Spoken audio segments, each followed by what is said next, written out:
500 subs. You know, it'd be something to get to that 100K and get that silver play It'd be button. sweet to put a plaque back here. It'd be very, very cool. I would take a little credit, you know. Absolutely. It's part of growing to 100,000 subs. It'd be sweet. And from my understanding with the algorithm, like there's sometimes where like, you know, you're slowly, steadily gaining. Oh wow, and a set of jacks here for Rom. Top pair for Bond. Yikes. You can see a big one here, Let's ladies and play gentlemen. a huge one. Top for Bond. They come the ace on the turn, or a queen on the turn. Queen on the turn, guaranteed $30,000 pot. Oh, man, Bond's such a nice guy. I don't want that to happen to him, but for the action, for the Yeah, stream. we want the entertainment for the people. I don't ever wish poorly on these individuals because, you know, I've talked to a lot of them and they're great people. It's just more fun to watch huge pots. Such a brick on the turn. I mean, ace, queen here, you're getting value from so many other hands here. Queen, 10, king, queen, flush draws. That Rom is well within Rom's range. Yeah, these top hands are absolutely 3 streets of value hands.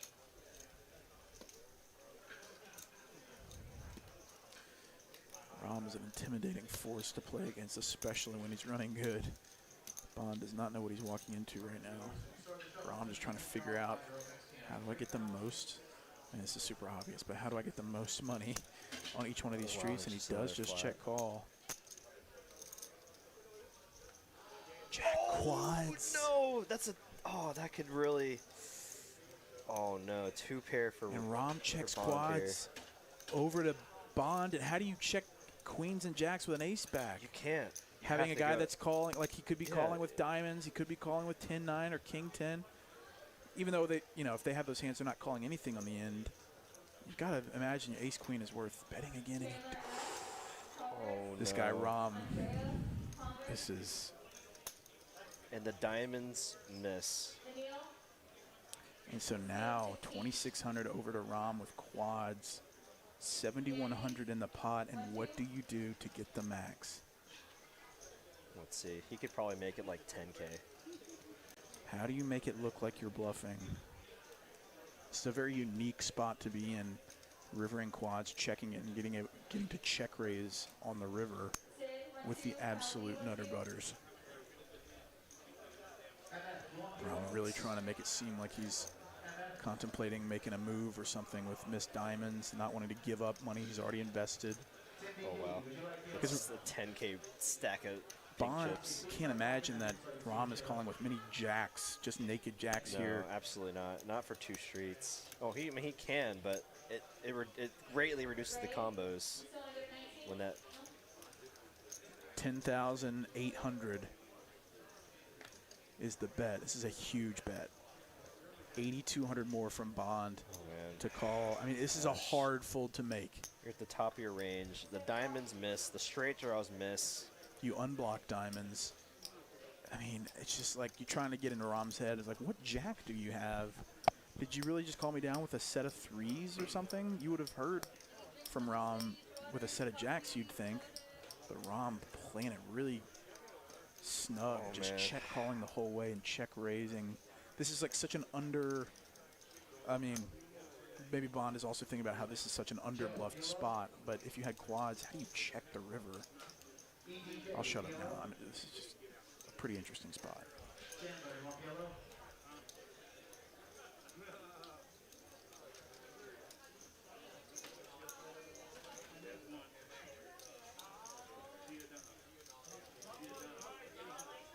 You don't blame Bond for taking a minute here. This is serious money. Significant money for stake here. Doesn't want to get bluffed on stream, but also doesn't want to light 8,000 on fire. Yeah, unfortunately, if Bond had the ace of diamonds in his hand, it would make it a much easier fold. But not having that ace of diamonds, you know, gives Rom that opportunity to have hands like ace 10 of diamonds that break off. Regardless of the result, this is such a sicko play by Rom. And he calls! $26,000 pot. Man, and that's how Rom gets paid. He has the bluffs in these spots, but when he has the nuts, you just have to pay the man. $26,000 Going to Rom, He had $13.3 thousand in profit. He won the largest pot earlier, and now he's won the new largest pot tonight.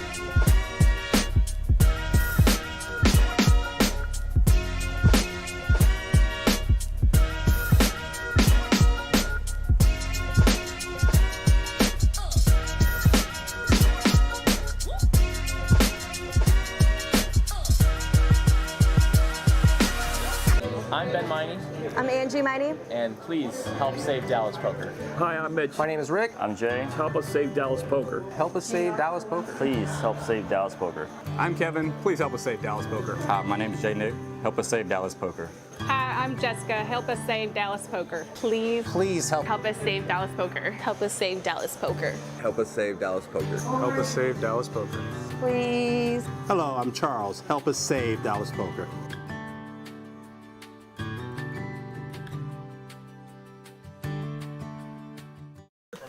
Good evening, everybody. Welcome to another episode of TCH Live. It's high stakes night, baby. Tuesday night, and we've got a fun one for you tonight. We're playing 25, 25, 50, no limit hold'em, 3-blind game, green chips only, and it's Ben K, Derek Data Ing with you in the house. How y'all doing? Dude, we are pumped to be here with y'all tonight. Thanks for tuning in and hitting that subscribe button and liking and all that good stuff on the way in. Always look forward to Tuesday nights. Absolutely, and we're getting right into it with a 4-card PLO flip, which is pure short-term investment, if you ask me. And we'll let all 4 or 5 cards run out. It looks like straight. I saw ace queen for Kyle Z. Just a massive luck box. I think he's running hot on these flips lately. Running pretty hot. Wait, hold on. We got some new players here. Brian. Oh, that's just Becks without a hat. Okay. I didn't recognize him. C3 by Moneymaker. Oh, yeah. Yeah, I didn't recognize him. I saw him up there when I was walking up to the booth. And, yeah, I was like, oh, looks like we got a new player. No, that's just Becks without his Cowboys hat. Nice. Didn't want to steal Moneymaker's thunder. Going with a different swag, maybe trying to switch things up. Maybe the hat turned unlucky. Yeah, we shall see tonight. Shout out to Moneymaker. He actually was at the City Hall hearing today, so I saw him there, and it was really great to see his support there. Big ups to Moneymaker. He plays the game, he can talk about the game, and he can commentate the game. He was in the booth with me last week, and that was a good time. This man knows the game, and it's scary. Like, I had no interest in playing with him beforehand, but after he was in the booth with me, this guy is a machine.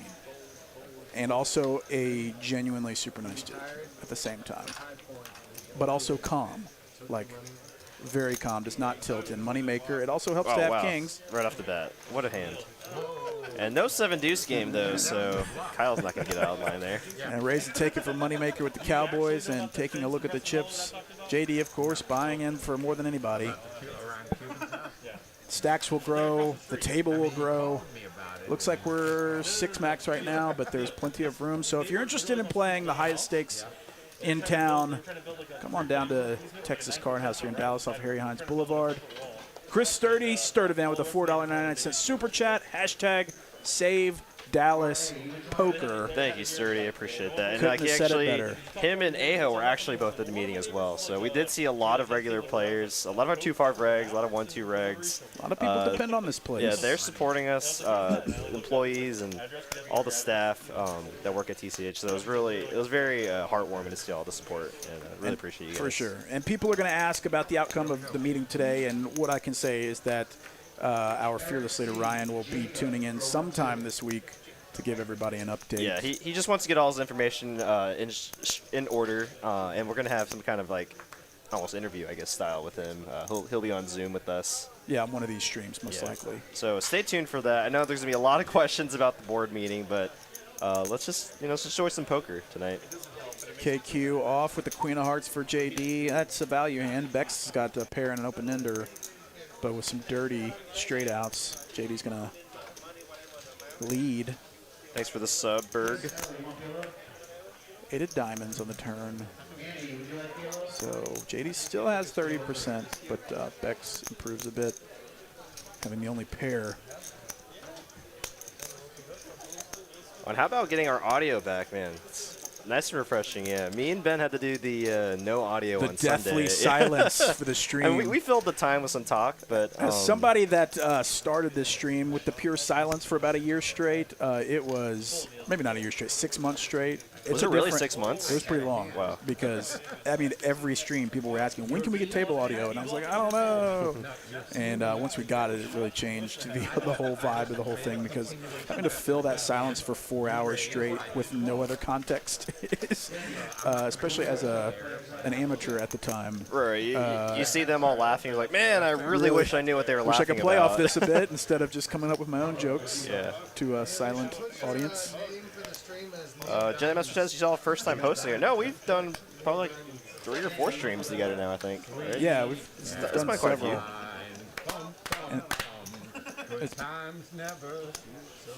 So good, so good. And Becks seems like a fun guy.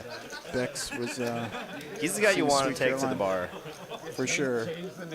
Hopefully he's paying too. Didn't he used to be Becks? Yeah, but JD with the A10 Warthog off in the big blind over to Zane. Jack 7 suited with a very expensive Arcturix jacket. Jack Queen 8 to spades. So a double gutter for JD and a pair for Zane. Got a lot of regulars here. Roger Garrison, Pete Sean, Alice Kuhn, what's up? How's it going? Glad nice to see your little comeback on Sunday. Yeah, she got stuck quite early on. Managed to make a comeback and get even on a Sunday 1-3 stream. Oh, yeah? Yeah. Nice. Yeah, Pez, PM, and Alice were all in the game. So that's fun. It was a fun game for the chat to watch. And the Next Gen boys were in it? Yeah, they were playing as well. Yeah. Cool. Did Pez win 90 big blinds like he did the time before? I think he was the biggest winner, actually. The last stream he won like on a $300 buy-in, won 4,000. It wasn't that much, but I think he won like 800 or 900. So I'm pretty sure he might not be a fluke, as everybody says. You know, he might actually have game. I think it might just be a chat joke when they say that he's going to be the biggest loser. This man knows how to play. Becks, Queen Jacket Dime is pretty nice, especially 6 max. Under the gun is a little more playable when you're 6 max compared to a 4-ring game. Gonna bump it to 150. Al Z with an ace-4 hearts on the button. This is a slam dunk 3-bet. Iron Bite SC, man. How's it going? It's gonna bump it to 5 straight. Oh, and Jay Diggles with the 2 pointy boys. good friend does this. Good friend does. Who needs enemies if you got friends like this? And showing this pretty hand, the Moneymaker. Becks gonna 4-bet, and Moneymaker was like, he probably had the optimum strategy, couldn't share. Over to Kyle Z, who versus JD in this position could consider a 5-bet, given their history. But he also could just call to realize equity in position. He's got a lot of options. It looks like a 5-bet. And unfortunate for Kyle. And JD's like, what could you possibly have? I mean, in this spot, I think JD's going to get it all in at every time. If Kyle does have a hand like queens or kings, he's never folding. JD can very much well have ace king. Although JD never has a 6-bet bluff, I don't think. But maybe. You never know with these two guys, especially with how deep both players are. This sucks for Kyle Z, though. I mean, you want to mix these type of hands in so that your hands are disguised when you have the premiums. And he does go all in, and he's going to just be sick and throw in a snap fold. Oh, no. It's not another ace.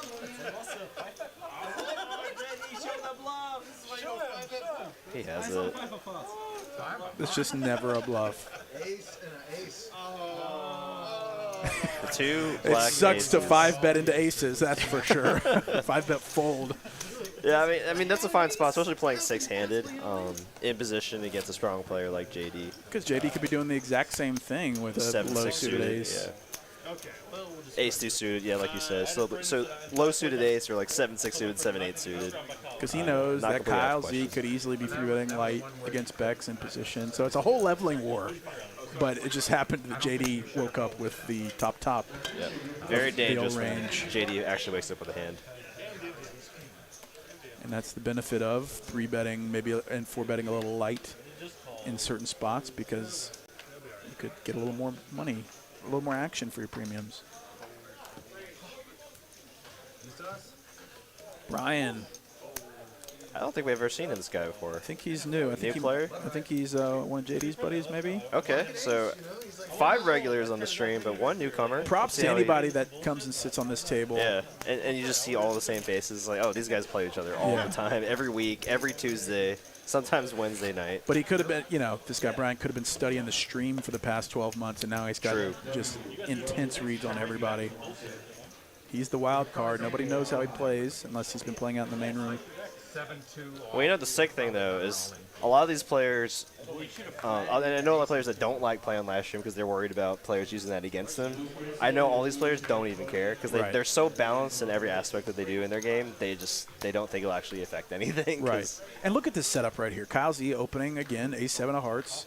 Can't blame him. JD immediately 3-betting sixes, and Zane's got ace-jack suited and just cold calls. And this is just business as usual. JD 3-betting Kyle Z. Nobody's pissed. This is all part of the game. Queen, 8. 6 is still in the lead. Sixes is still in the lead, but pretty, I don't know, you have no idea where your sixes are at. 3 ways over to Zane, who just cold calls, who could have some queens. Yeah, I think this is a really good spot for JD just to check call. You don't really want to be leading and then getting a raise and be put in the rough spot. Clear fold for Kyle Z, and I think JD can definitely continue at least one more street. Evaluate on the turn. Decided to let it go, though. I guess he failured against Zane. He can tend to have a lot snugger of a range there. Didn't want to play out of position against Zane. Nice hand for Zane. Alice Acuna, $4.99 super chat. Derek, you and Ben did a great job on the silent stream Sunday night. Thank you so much, Alice. Appreciate the $4.99 super chat, and you did amazing as well. I know it didn't go as planned in the early hours of the game, but you made some money back. I think you might have even broken even. So. PM with a really good point. My non-poker playing wife loves TCH Dallas. It gets me out of the house. Hey, it's a great way to look at it. Squiro, hyper energetic Ben Kirby. Well, I am halfway through this sugar-free Red Bull, so that could be part of the reason I'm raging right now. Long day of work. I've got to get my second win for my poker job now. The best job I have, though. What's a better job than talking about poker? King 3-3, King Jack ahead for now. A few backdoors for Kyle, though. I doubt he'll continue on this kind of board texture.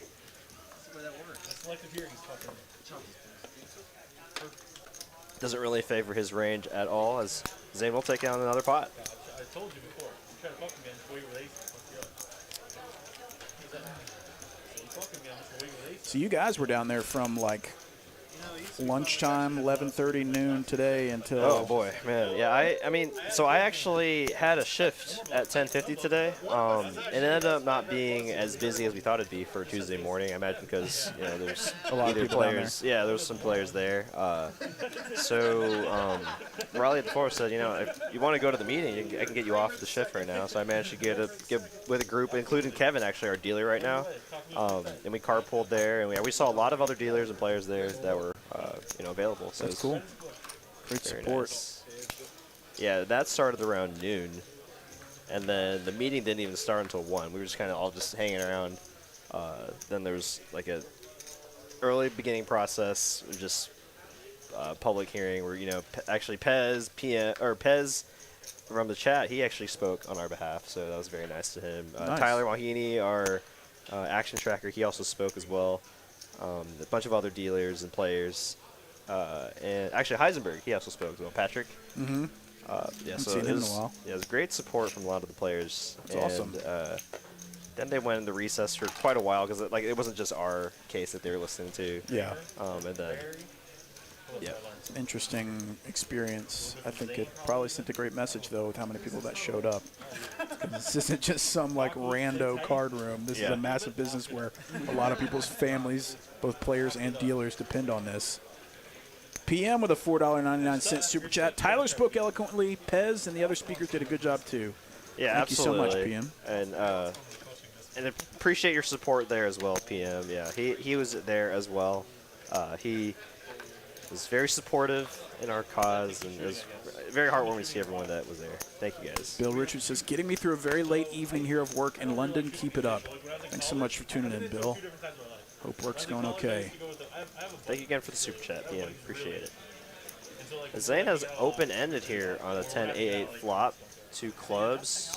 Becks was just 2 pair, though not the strongest 2 pair. So in college, you had this place they used to do like. I got 2 pair. These like pistol competitions. Zane actually a favorite with his 2 live pair outs and an open ender. Right. And he could actually just get counterfeited too with another 10.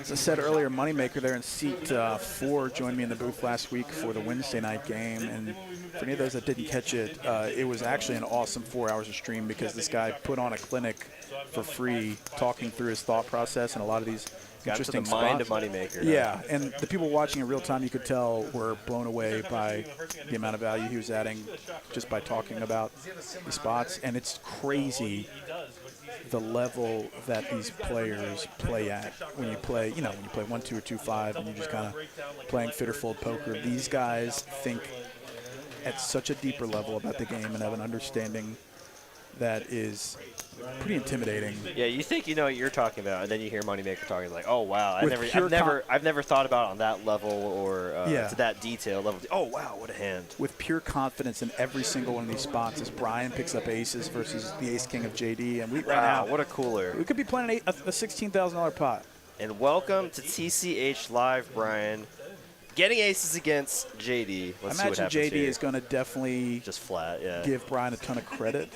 Unless they've got a history. I don't know what their history is. I think they're friends. He's never folding, but I don't think he's going to put in the 5-bet. Yeah. The 5-bets I think he reserves for Kyle. And now King 4-4 top for JD and Brian's got aces. Oh my gosh. Wow, this could be a double up for Brian. 1,200 into 32. Back over to JD. When you flop top on a King 4-4 board, this spells trouble. In a 4-bet pot, You block aces. I mean, you almost think you're just chopping every time here. Or like maybe check calling to get paid by queens or jacks. Let him continue to bluff at it. I imagine he goes check call 3 streets. Unless this gets saucy on the river. Brick turn. 6 of spades on the turn. Ace on the river would just be absolutely insane. Ace on the river would be insane. And Brian's got no reason to stop betting. Going for a really small sizing here on the turn, which is definitely fine on such a, on this kind of board texture is not really anything he has to really be worried about. And Brian's doing a good job setting himself up to get an all-in shove on the river. JD drawing only to a king, and JD knows that, okay, him betting turn here might be taking me to Value Town, but he's not losing to many hands. Deuce, wow, what a brick. Pure card, and now 10,000 in the pot. Brian can slam dunk shove. And Jade's going to think every time that he's just chopping with another ace. He checks king. back. Whoa, what? Yeah, see, even JD said chop. He was expecting a chop the whole way. Wow. Oh. And I think that might have been a mistreat of value there by Brian, but playing a little safe there, I guess. Make sure he didn't have the kings or the ace 4. I know, right? I think in certain card rooms, is that or at least in tournaments or something, is that a penalty if you check back the nuts, the effective? No, it has to be the absolute nuts. Okay. Wow, look at Skydiver Scott. When was the last time we seen him in here? Return. Let's Skydiver go. Scott. This night's about to turn around. What a And check back.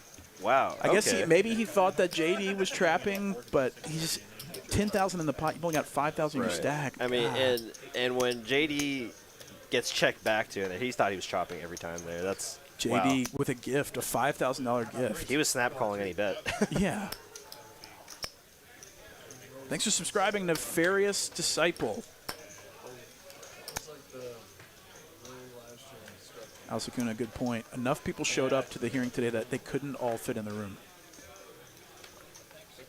Yeah, they addressed how they needed to still adhere to some COVID standards. So the like almost 200 of us that showed up, that's wild, could not all fit in the same room. We were able to watch it remotely, but we were able to get. It was nice just to be there, because I think they knew how many people were there. Queen 10-5, Ace Jack versus threes. Brian winning a nice sized pot, adding 5,000 to his stack. Wow, we were both kind of speechless there when he checked that. Oh, you just can't, you never expect him to do that. Yeah. But absolutely, Doug. Our 5K saved. 5K saved, and King Pure. Wow. And JD with a little bit of redemption.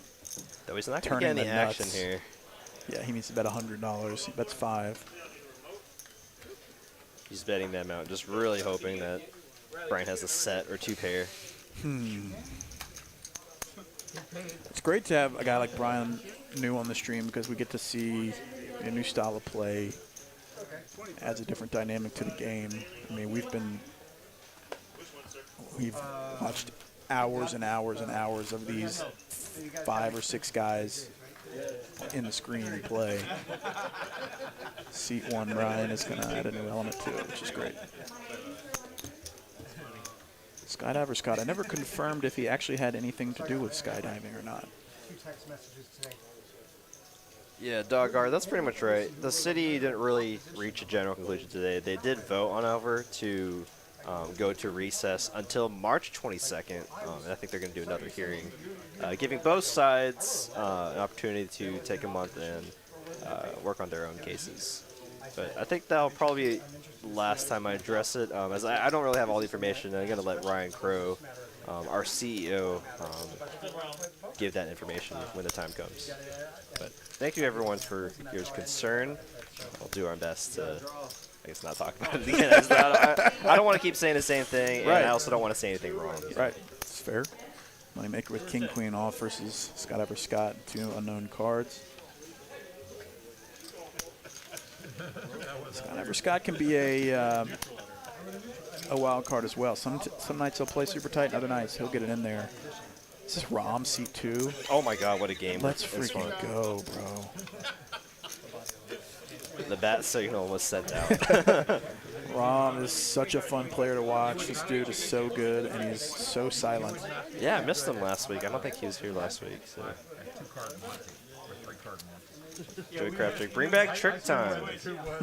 We wish, man. We wish. Just don't know where he's at. Jared Farber, what's up, buddy? Does Zane have a black light or is it the shadow? I think from what I heard from Cooper and Tyler, I did hear that he may or may not have. I think he may have a black eye.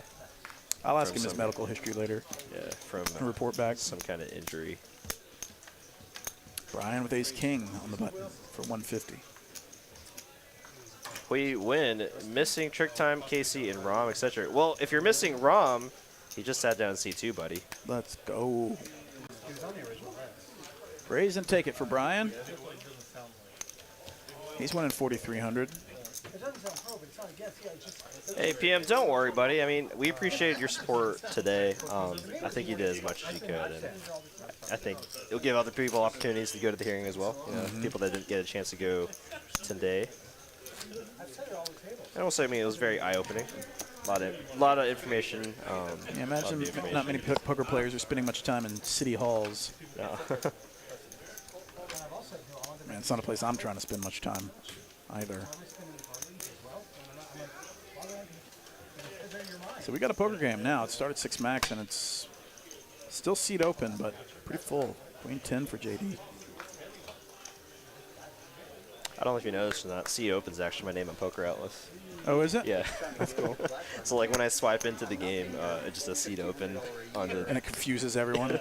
Well, it's not so bad on the cash games, but because it's just green, red, or yellow, or whatever. But on the tournaments, all of them are the same shade of color. And I think Tyler was dealing to me one time, and he looked at it and he was like, "Wait, why do I have a seat?" Oh, I was like, "Oh my God, Derek," because he was like, "Why do I have a seat open?" It's kind of like a host. You're like, give me secure tickets. I don't even know how you do that these days. There's like Queen on the turn.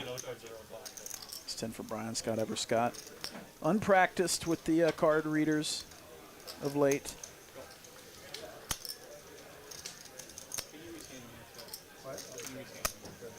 There it is. Ace 9 of spades. 7 of clubs. Ace 10 high. Gonna take it down. Queen, queen, ace 10, 7. Nope. 10 plays.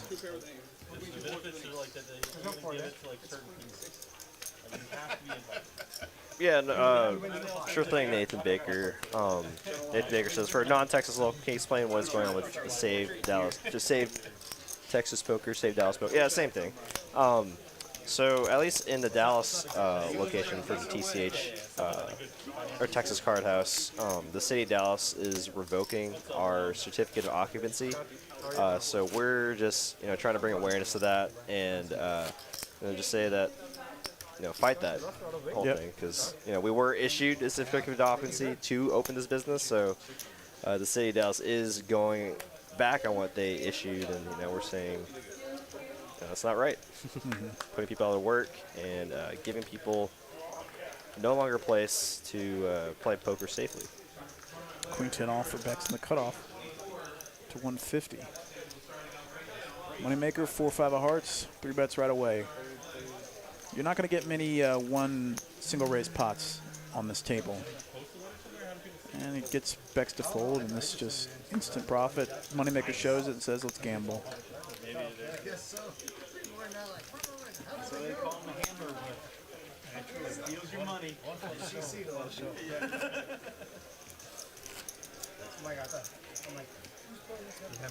Yo, what's up, Kevin? Wish I came in for this lineup. Yeah, man, this looks like a great lineup. Missing out. It looks like we might still have a seat open. So, okay, 1, 2, 3, 4, 5. Yeah, it looks like we might have a seat open still, buddy. So. If you've got the stake, you can sit down at this table. There's no prerequisite. All you got to have is the cash to sit down. You got the cheddar. That's right. You can play. Says he hasn't played with Scott in a while. Yeah, we haven't actually seen Scott in our room in quite a bit. I think he might be busy with his own business. Jumping out of airplanes. Raising a call. Heads up. Ace 3, queen. Aces and 3s for JD in pure JD fashion, and Zane folds 8-6 high. On to the next one. Shout out to everybody out there in chat land. Thanks for tuning in tonight for TCH Live. We are in Dallas, Texas. We are playing 3 blind, no limit hold'em, 25, 25, 50, no limit. Ben K, Derek, Data Ing with you as always. Thanks for subscribing if you haven't done that already.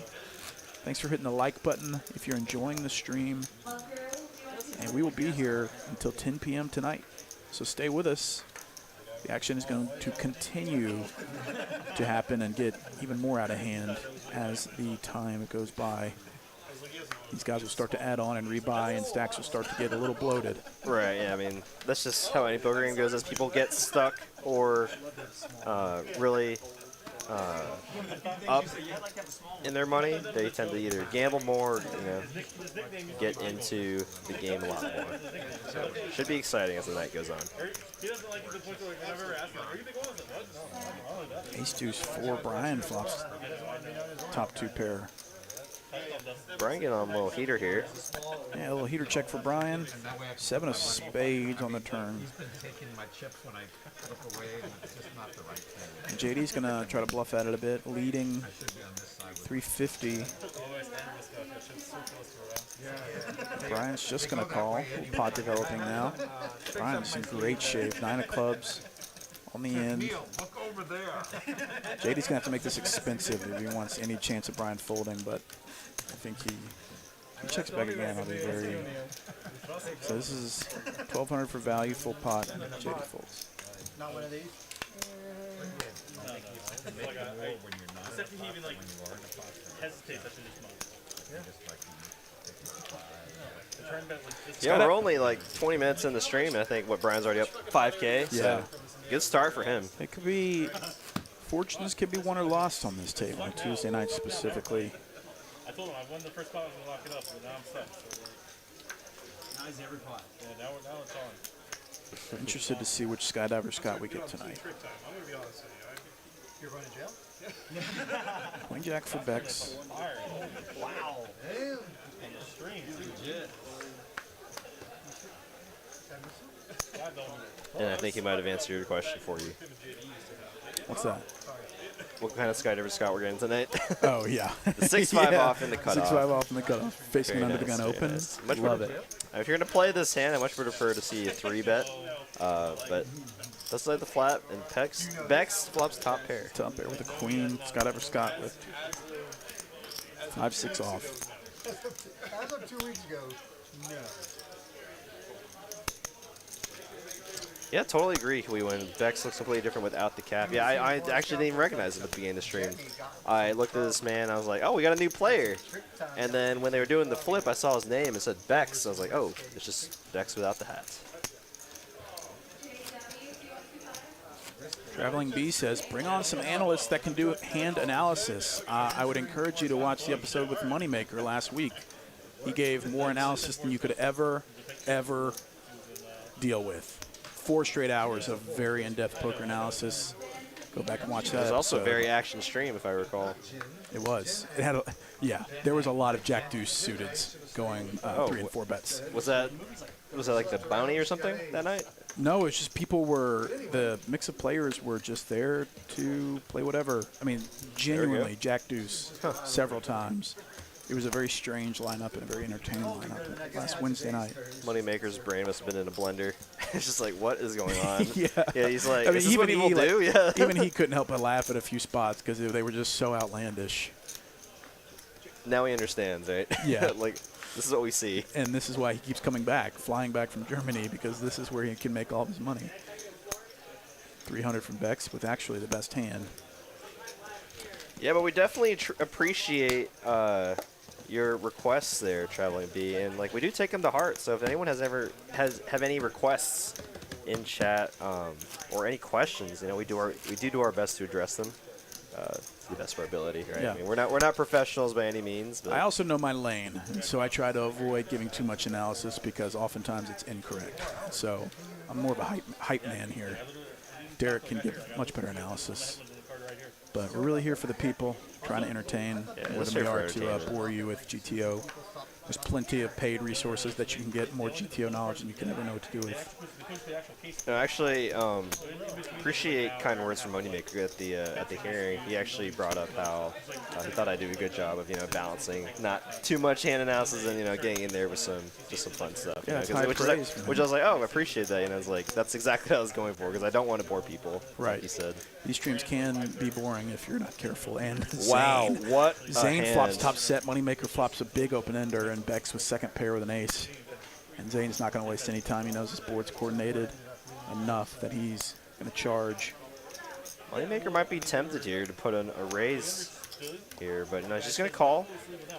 See a turn 3 ways. Oh, Quads. wow, and quads. How about quads? Okay. Quads is pretty good on the turn here for Zane. And has what we call the Stone Cold Nutter McButters. If those of you that recall last week's stream, Zane got coolered in a hand against Jim V, which absolutely sick. Boat over boat. So a little bit of redemption here, but let's see how Unfortunately, he the takes pot's this. not that big a size. Moneymaker might stab at it with one pair, but he's got a little showdown value. Now Zane's probably going to make it 2,000. Yeah, definitely a good spot. Or maybe 800. 800, trying to get paid. Yeah, but this is he's targeting like a jack, yeah, like you said. Targeting a jack. Praying someone's got ace, king of hearts. Yeah, targeting a jack and even hands like pocket nines. If he gets paid here, this would be an awesome bet. There's nothing else you have to do. Moneymaker folds. It's pretty nice to flop a set and turn quads. It removes all the doubt on whether or not you're going to win. Definitely winning the minimum there. At no fault of Zane, though. Just the other opponents did not have anything else to call him down with. Nice hand for Zane. Yeah, the TCH's lawyer addressed that, and the city attorney never even brought that up. I think because the city attorneys, like if you read like the rest of it, apparently it's like advertising like odds and wages. It's basically like you have a sports book where you're like blasting out like these are like my lines. Kevin in putting his monthly troll in there. Have requests? Please stop. Thanks, man. He's a nice guy. Opens 10-9 off under the gun. A few calls behind. He's one of our regulars in the 2-5 games here. Sometimes plays bigger as well when they do run. Or is a very nice guy to talk to on the table. We got a hand developing here. Ace king off for Kyle Z. He's going to 3-bet large to 16. There was a citizen at the end of the citizens section. The citizen said like, hey, they're advertising gambling. And then TCH's lawyer said like, no, that's like advertising like. This is where we might truly find out what kind of Skydiver Scott we got here tonight. He doesn't immediately want to fold, but he also doesn't. Maybe he's posturing a bit, trying to. Oh baby, let's freaking go! Oh my gosh! Skydiver Scott came to entertain. 4-betting back to Kyle Z. I mean, the sizing is so large. It's just. I mean, he's pricing himself in where he can't fold now to a shove. He really can't. I don't think. Because you have 40% against ace kings.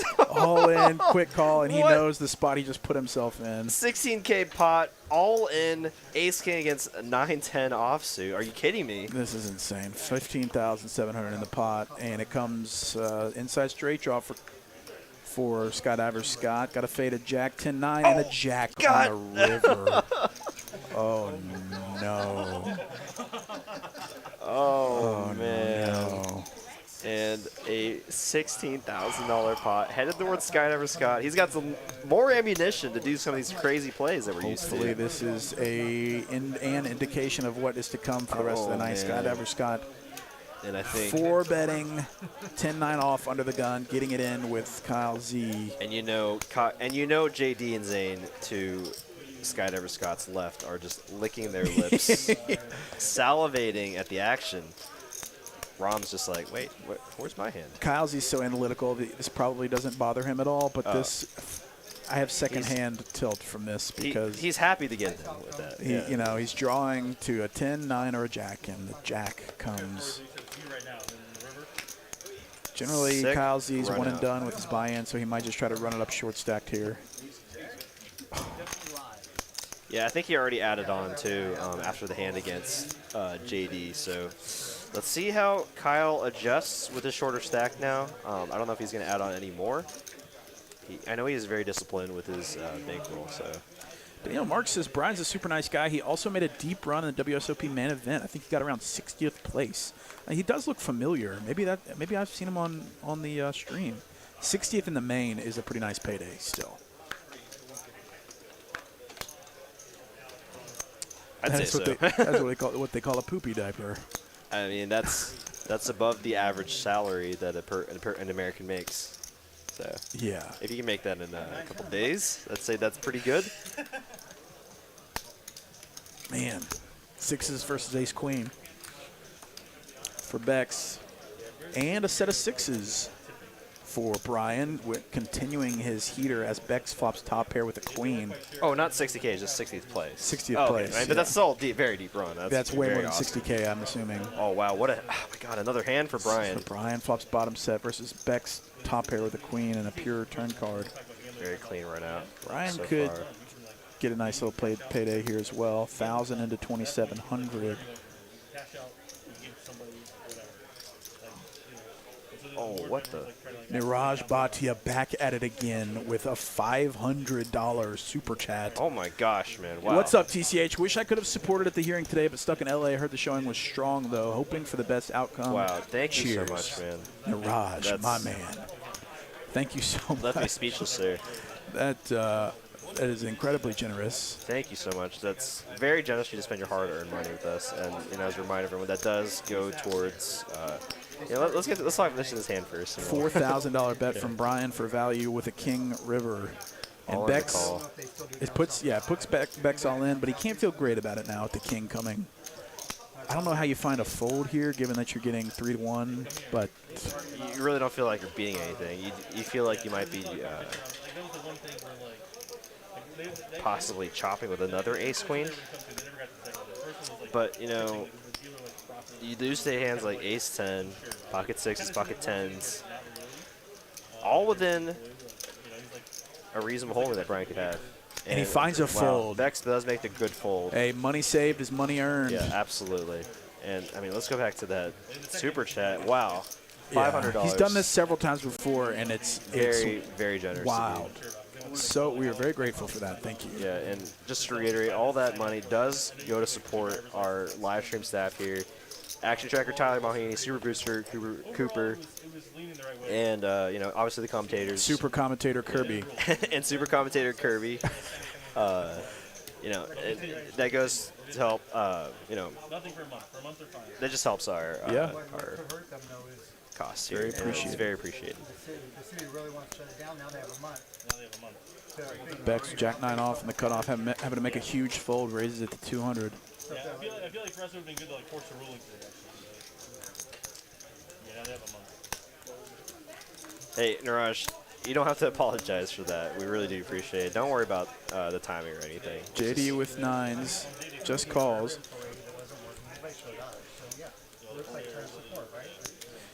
This might be a little bit of a steam from Becks, King 5-4. He can c-bet here, and JD calls. 10 of clubs on the turn, so now Becks actually picks up a straight draw to a queen. Or a queen would give him a straight to the king. 3 on the river, 9's still ahead. JD will check it over the Becks, maybe try to call any smaller bet, and the 9s will take it down. Nice hand for JD. Yeah, I did see your question there, Danny. So I was actually at the hearing, and I won't say nothing came out of the hearing in the sense that it was very eye-opening, got a lot of information, and the board did end up voting on going into recess until March 22nd to give the applicants, which was us, and the city more time to, I guess, better come up with their cases and whatnot. So, I mean, it could have been much worse, and it definitely could have been better, but I think this is, I think this is great in the sense the board is willing to hear more information. They do want to get all the information, all the facts, as the head board member did say consistently. He really just wants to hear all the facts, which I was happy to hear. After I looked it up, literally across the street from our people. You guys trying to build a 12-foot wall, literally across the street from our people. It's like running an issue, obviously. 9 off for Kyle Z, raising it to 150. Scott Everscott with premium King 10 off from his perspective in the small blind. Just calls. They're trying to argue on behalf of his client, what do you get to do?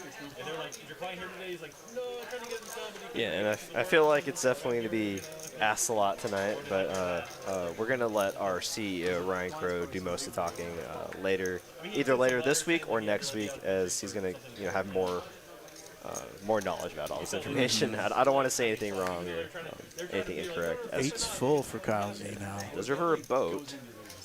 Scott Everscott turned King High flush draw, checks over to Kyle. And maybe Kyle Z can leverage the fact that he just got sucked out on from Scott Everscott, but doesn't work. Today was just for TCH, not for poker, wasn't it? I think it was TCH and shuffle. Poker House is kind of currently on the line. Which makes no sense either. You're in the city of Dallas playing poker, or you're not in the city of Dallas playing poker. That's why I think this whole thing is just stupid and ambiguous. The comments of the players do not reflect the comments of the commentators or Texas Card House. They're free to say whatever they want. Or CEO Ryan Crow. I'll throw that in there. That's right.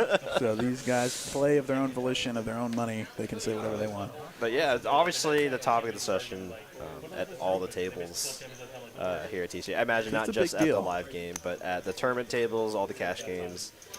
As you know, a lot of the players did show up to the meeting as well, so everyone's very passionate about it. Shout out to Sturdy, shout out to Pez, shout out to Aho, PM, Joe Kidd, so many players. Heisenberg, just it was very heartwarming again. I'm going to reiterate just to see all that support and really appreciate it, guys. Brian and Moneymaker flopping second pair. And Brian quickly gets out of the way with the worst king. Brian's winning 8,800. This is quite a poker game for him so far, and Scott Ever Scott winning about 7,000 as well. If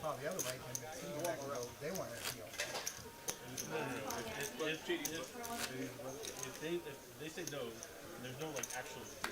At that point, then like TCH has to sue the city that file an injunction,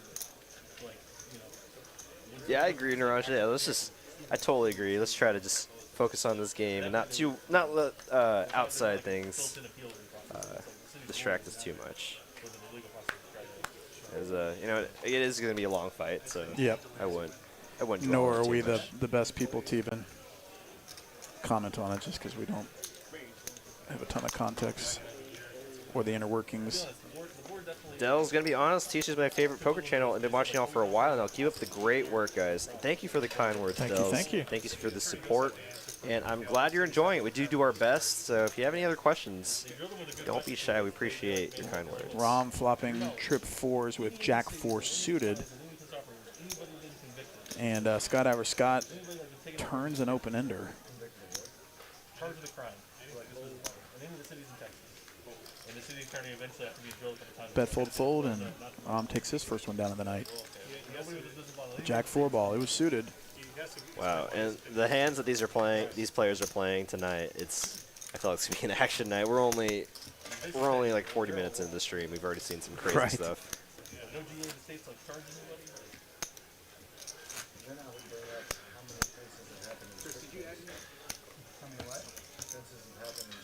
Put the straddle on, Moneymaker.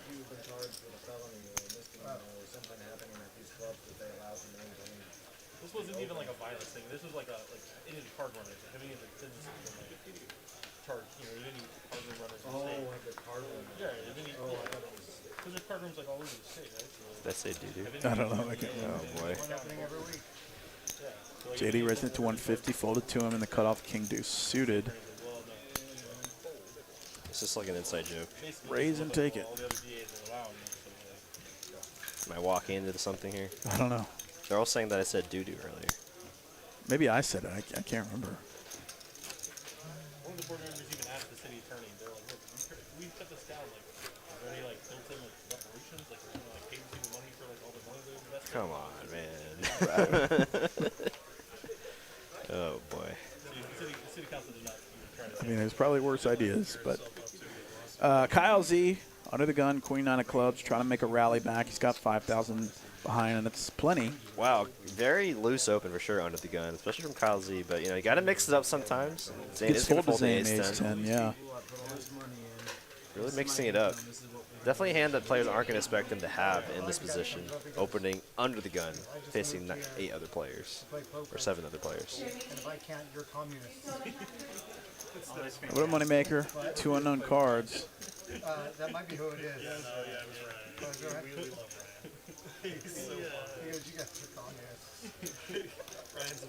Jack 10-7, open ender for Kylesy. We do not know what and backdoor flush Moneymaker has. YT Dom Knight, thank you for the sub. Kylesy's going to take it down. Take a look at our winnings here. Brian, the big winner so far, $8,600. Skydiver Scott not too far behind, profiting about $7,000 after that big pot against Kyle Z. 9-10 off, all in against Ace King. Insane. 5 losers, 3 winners. See who ends up on top at the end of the night. It's not a tournament. Anybody can technically cash out when they want to cash out. All these chips are worth real dollar denominations. The big blue chips are 1,000, pinks are 500, blacks are 100, greens $25, reds $5, and whites are $1. Scott making it 200 under the gun. Red chips are essentially insignificant in this game. Just tip chips in this game. Right.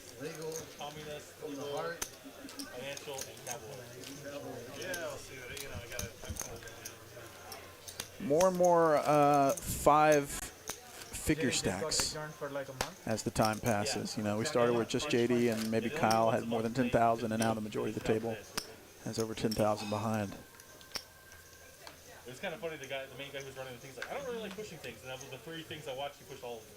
He was 3 for 3, like, oh, we'll just push them Mark up. Cuban fantasy push? Yeah, the Mark Cuban fantasy Anyone push. who was on the commission give any indication of how they were feeling about that? Overall, it felt like they were leaning towards, but, like, I don't know how they would actually Closing it or towards keeping it? towards keeping it, but... How much would I bet, though, the city attorney, because he's the one that he goes behind doors and tells Moneymaker's got the ladies. Yeah, absolutely. Raised, Scott Everscott calls. And Moneymaker flops over pair and an open ender. Scott backdoor. Oh, look at this move from Moneymaker. Backdoor flush, backdoor trips, backdoor 2 pair. And Moneymaker's never folding. This is an interesting check after he raised pre. Just calls. Yeah, against an aggressive opponent like Skydiver Scott. He's getting the max from the 5 deuce. Yeah, he's check calling all the way down. Check call, check call. And Skydiver Scott is apt to bet 3 streets as a bluff. Giving him some rope. And he's getting reverse value towned here. I've seen numbers in excess of 10,000. So the thing is, I've been looking even at not even talking about the sport. I've been looking at city council elections. Some of those city councilors are decided by a 500 ball margin. Jack makes things a little interesting, but it definitely not his favorite card. Moneymaker's never folding, I don't think. It'd have to be like a $5,000 bet. And I don't know. Full pot, 1,500. I don't know if that's going to get Moneymaker to fold. I don't know if he can do anything but call. Fortunate for Moneymaker, he doesn't have any hearts in his hand, so it doesn't make it much more likely Skydiver could be bluffing with a hand like Queen 10 of hearts. I think he's thinking about whether or not he can squeak out additional value from a 10 or something. I don't know. Like, I don't think he's considering folding at all here. Just decided to make the call, and nice call by Moneymaker. Caught him bluffing. Yeah, he said they're great tenants. They pay you like them as a business. That's actually fantastic. I thought you would do the opposite. They move on. No, they need money. People that were against him were like, Nice pot to Moneymaker. And look, he just made so much more from the 5 deuce off than he really should have. But a great check on the flop, and that set him up to win 3 streets of value with 5 high. Yeah, and that's or from 5 high. That's just him being very hyper aware of who his opponent is and paying attention to what he's been seeing on the table. Yeah, I mean, this man, it is not any secret that he studies off stream, the streams. Like he said on stream last week that he studied everybody's tendencies. I mean, this man is a crusher in the nicest way. WM, you think Moneymaker thinks in German or English? It's a good question. I imagine a mix of both. Because I have heard of people that are multilingual. They do tend to think in both languages depending on their personality. That's trippy to think about. I tend to sometimes. That's awesome. Because, well, I can't really speak that well just because I'm not very practiced in it.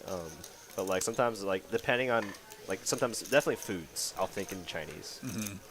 That's cool. Cantonese specifically. And he gets out-flopped. I think in ace-3, right? Aces and threes for Becks. Skydiver Scott with the Cowboys. Ace magnets. Always, right? Always. Always. He's gonna try to never represent. wins with kings. Oh, it's a WebEx.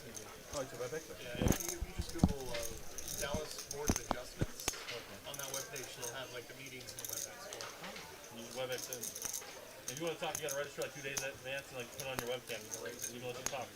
Becks is going to raise it right away. I look like I'm 100 years old. I mean, whatever the camera is on my Apple computer, it makes me look even worse than the live did. 1100 and a call. We got a pot developing now. Is that a heart? I want to get like CGI, isn't it? It is. Oh, yeah, 9 9 of of hearts. hearts. I thought there was another heart. Instagram filter. So now he gets counterfeited. Honestly, in my Zoom calls, I use the Scott Never Scott checks. And Becks thinks he just got counterfeited. I use that all the time. Absolutely. Okay. He now has aces and nines with a 3, but he's going to continue betting. Really thinks his ace is still good here. Maybe he's just trying to take the betting lead instead of a river jam. And Sky Never Scott does not believe him, or maybe setting up a big river bluff. We shall see. 5 on the end. Get ready like the red spot. He's going to check, so he just didn't want to fold the kings. I use the virtual background. I mean, that's something to do. It's around those settings. Okay. And Scott Never Scott couldn't get out of the way or get his kings into the muck. And unfortunately, loses an $8,000 pot, and Becks scooping a nice one. WM says, I'm trilingual, but not since birth, so I think only in English. Just curious. Yeah, I definitely mainly think in English, just because. Yeah, see, Alex Acuna says there, I think in 2 languages. Yeah, so I can understand that. So for me, like I said earlier, when it comes to like stuff that I'm very familiar with Chinese, like food specifically, like when I go to dim sum, I'll think in Chinese. Oh yeah. Say kind of Asian Chinese dish, or just like Chinese sayings that you don't really hear in English, or like are very hard to translate to English. I'll have to think of that in Chinese.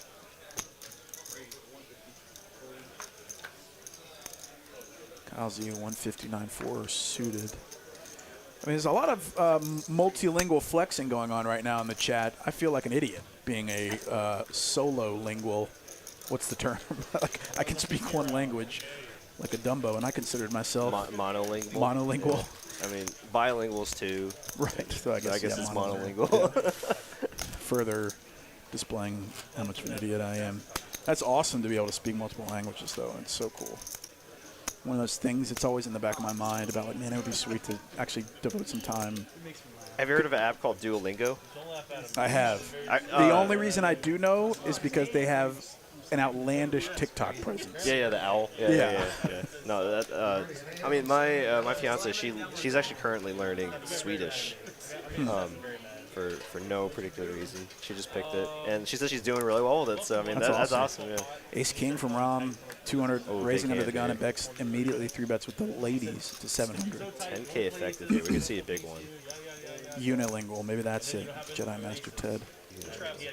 That sounds better too. So we got a pot brewing, 10,000 effective.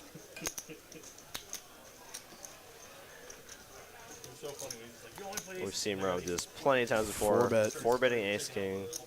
I don't think Becks is folding ever, but he's just going to call in position. I don't understand you. Number one, you my only places. Very good flop here for Queens. 7, 6, 9, Badoogie. Ron with nut, no pair. It sucks when you 3-bet pre out of position and then get this board specifically. I think it was extra worse in his head because in his head he was like, Because, you know, your opponent knows that you rarely have any of this board 3-betting in that specific position, and Becks might just rip it. No, 1,700. He's got plenty behind. He can make it 4,000. Yeah, you can make it like, like you said, 4,000 and then jam turn. 5,000. 5,000 straight. 3,300 more to call from Rom. He can either rip it or fold. I think calling is probably pretty terrible. Not terrible, but it just doesn't achieve much for you. When it's fast as tilted, don't give him a fist bump because he'll give you the right hands. And he's going to rip it, and Becks doesn't want to have to make a big fold, but he's like, what rips it here after I raise? This is very fragile. Oh, please don't fold. He hit Kyle's hand so hard that he immediately called it. This is a 6 spot for Rom to put him in. I mean, when you think back to the pre-flop action, Ram did 4-bet you pre-flop.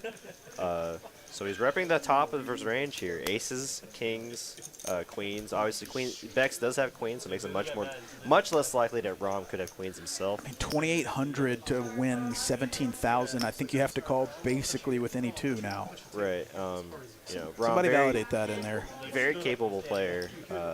And Becks has already had to make one big fold today.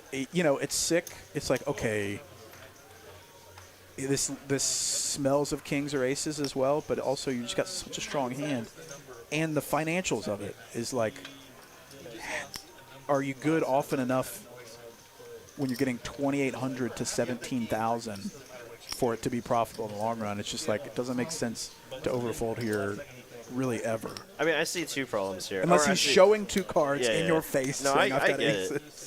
I get the problem. The thing going through Becks' mind right now, I imagine, is Rom did 4-bet pre, so he can have the top of the range hands like aces and kings.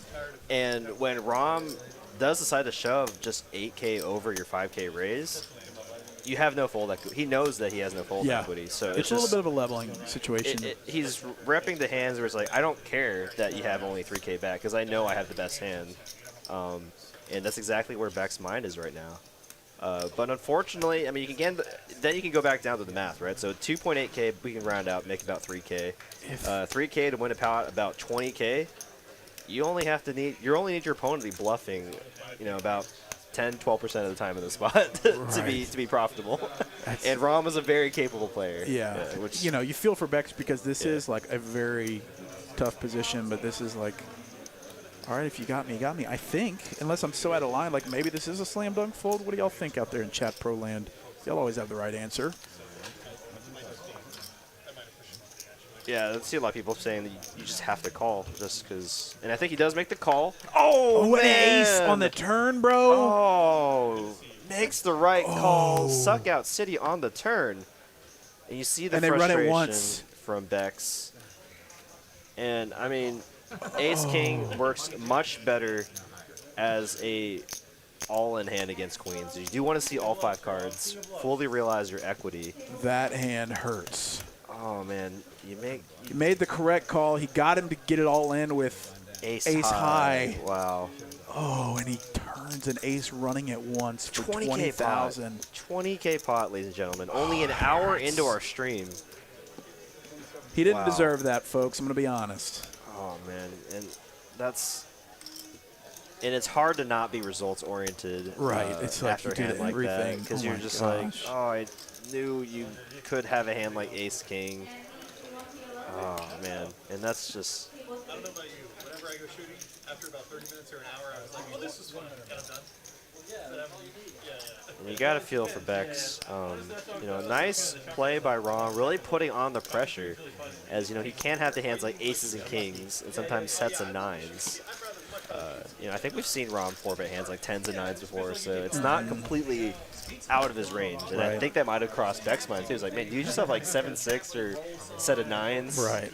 That I'm strong dead to? So good on the flop. But, if once he comes down from this, he'll realize that everyone and their mother has to call there. Right. Given just the financials of it. And who you're playing against. Yeah, so like in that position, annualized out over thousands and thousands of hands, you're making money by calling there, which doesn't feel good in the moment because you just lost cheddar. As he adds on additional cheddar, but that, it's hard not to be results oriented when you're the one losing stacks to a 6-outer. Oh, absolutely. And Beck's not afraid here, pulling out the stacks, adding on. So baller. 4,000 behind. Coming back in. He doesn't want to play short against these guys. He wants to get his money back.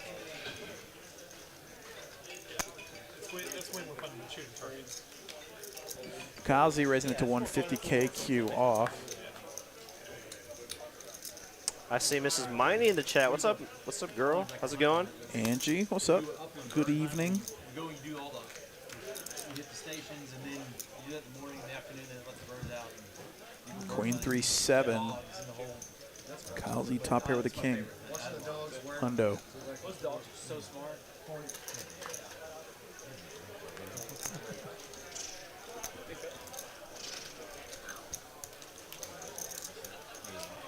Rob now the big winner of the night, up almost $10,000. A lot of people winning and only 3 people losing right now, financing everybody's winning streaks. The 3 losers, though, are quite stuck. Yeah, I mean, he was big into it. The problem is I didn't have time to go that much. So, like, I would just tag along. Like, he'd invite me almost every week. And I'm just, Neil has 4K money, guys. Everyone noticing Zane's black eye. now I was thinking about it. Now, like right now, like working from home. Props to him for coming on the he's stream, okay. not worrying about his appearance. You should see the other guy. Right. As they always say. I'm sure he just had a sporting accident, maybe. I don't know. Yeah. Scott's got the Cowboys raising it to 150. Or somebody could have crossed him and they caught these hands, bro. You know, there's no telling. He could have gotten full-on fisticuffs. You know, Johnny Walker and Jack Johnson or whatever he calls his fists in Anchorman. All right, and this is definitely a good spot for Skydiver Scott to go for the 4-bet. With a call in between, you don't really want to invite Zane into the pot as well, though he does decide to slow play it. This is like the third time Skydiver Scott's had kings tonight already. And Zane does get out of the way. And an ace. Brian continuing his hot streak, top pair with a queen versus the kings, and he's going to bet, same bet, 600, and it's too cheap for Scott to fold. I can see the steam coming off of Scott's head. 8 on the turn.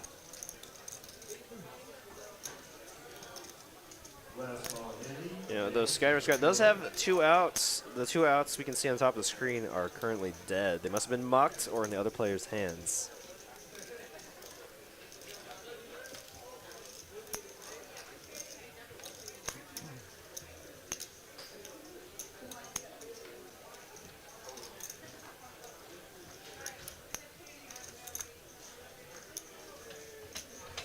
Be quiet, Julian. Go do your 10. That's horse Julian, right? Yes, it is. Okay, yeah. He likes to troll me.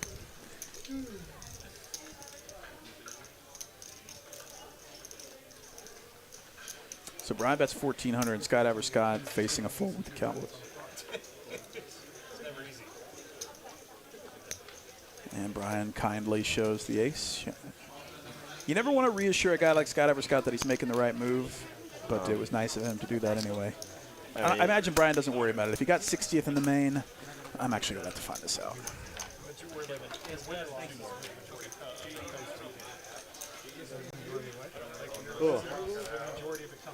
Excuse me, guys.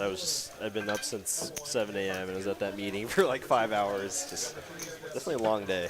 It's a long day if you got to spend it at a lot of it is just Hall. sitting there too, listening to people talk too. So it's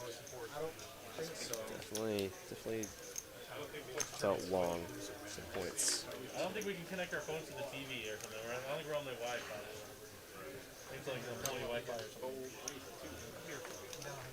I can't double you up anymore. I got less than you, but I can get you. It's rebuy. We're at the 15K. You already rebought. You did. Rebuy after that. I got the first 3K. I tried to find the left 80 for like 27 hours. I got the first 3K. I gave it away as I know funny guy Kai? That was a mistake that day. That was that laziness. The flop comes ace high. Top pair for Brian. Runner. His heater continues. The Skydiver Scott does have bottom pair, backdoor diamond draw, backdoor straight. John Ryan with a gutter of his own. And, oh, wow, John Ryan. Oh, nice. That's a new face. What? Wow. I didn't recognize him when he was sitting down. Wow, okay. What a game we got here tonight, ladies and gentlemen. God, well, you haven't seen him since 2021. Brian and Skydiver Scott both pick up a gutter now. Let's go. Having each other's outs. Wow, what a game here. I don't see Brian in the results sheet for the WSOP. Maybe it wasn't last year's. Skydiver Scott now with a flush draw too. Excuse me.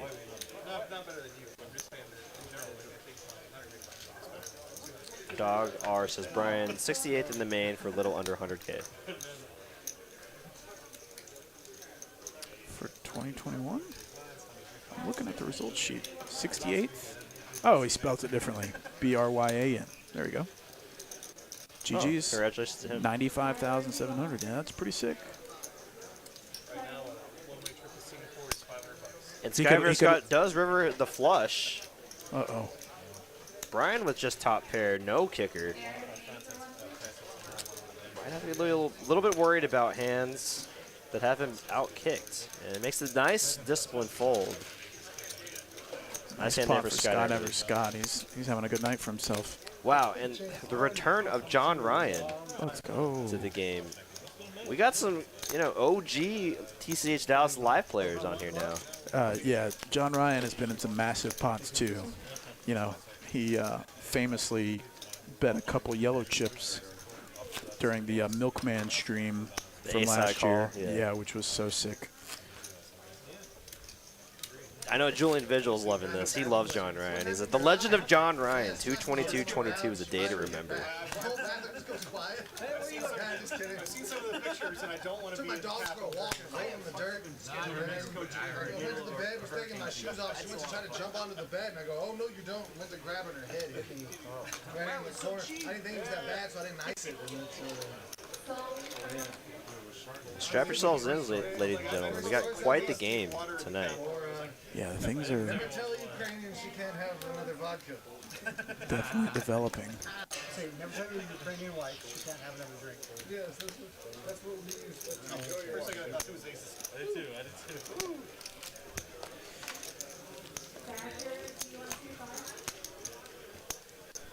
As we round out the 1 hour mark of our stream, we got about 606 of y'all in chat. Let's see how many likes we got so far. Got about 82 likes. What do you want to set our like goal at for the first half of the stream? Got another hour until the first half. I'd say 200. 200? Okay. To 9 where are we going? 9 p.m.? 8 p.m.? Like 8:20, 8:30, because we kind of started around. 8:30, yeah. If we can get 200 by 8:30, that'd be pretty solid. Okay, you heard it from him first. 200 likes. Let's go. Let's go. Let's go for that 200. This is crazy. Brian's got four other results in the Hinden mob and just fires the main and gets 68th. What a boss. What a boss move. Now, it looks like our dealer on the stream tonight is Kevin. Deals the live stream a lot. Deals our 1-3 games, deals the high stakes games. Pretty much does all of them. He can deal all the games as well. The mixed games, the horse games, all the good stuff.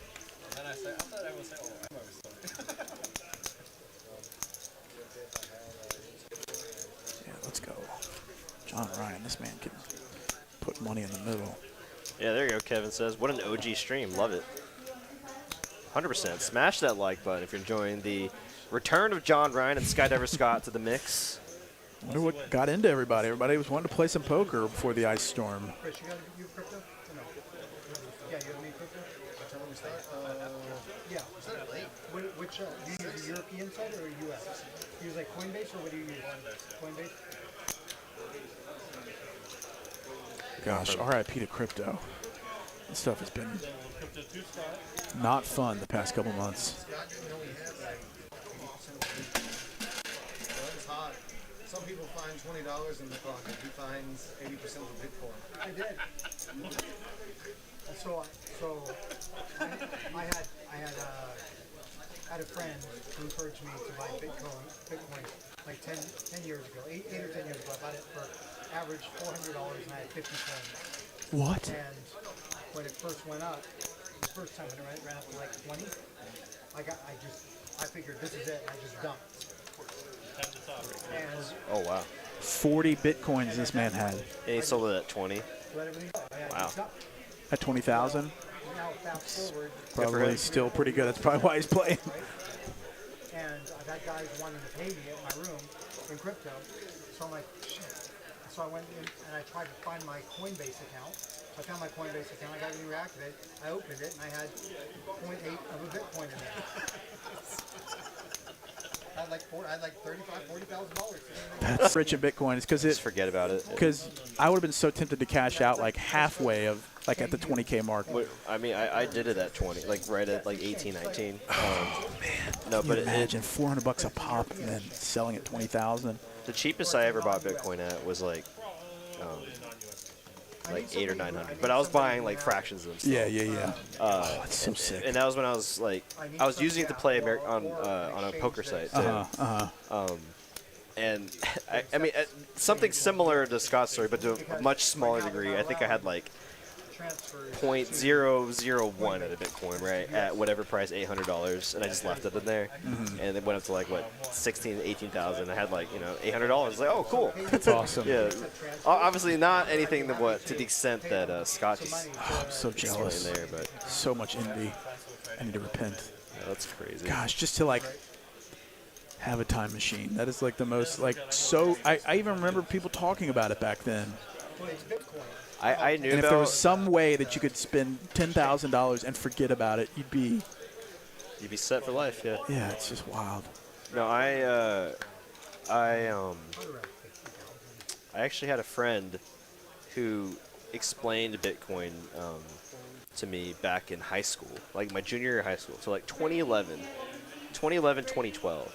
He brought up Bitcoin. It was like saying, yeah, really the only thing people use this for is to on those like dark web websites back in the day, like Silk Road and I don't even know if I'm supposed to be saying this, but those sites, sorry, those illicit sites on the dark web that only sold their services for Bitcoin.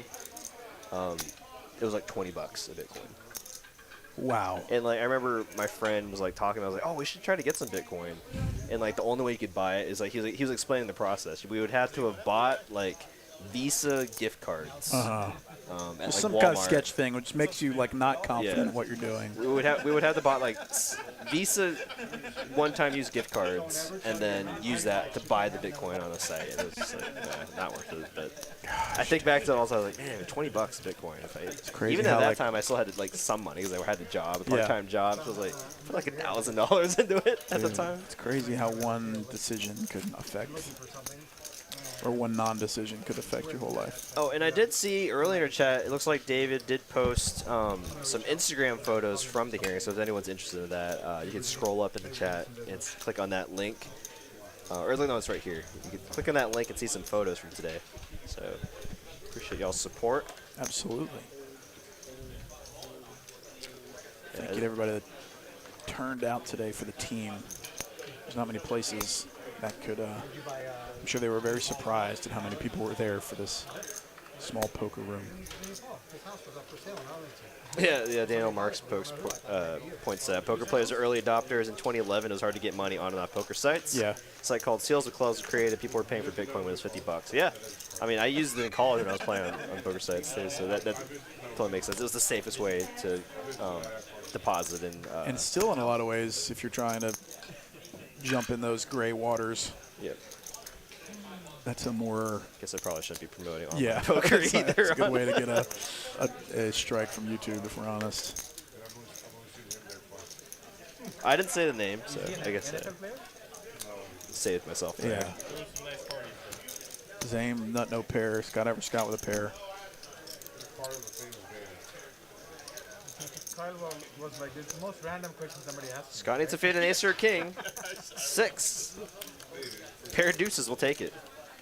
For a $2,500 pot.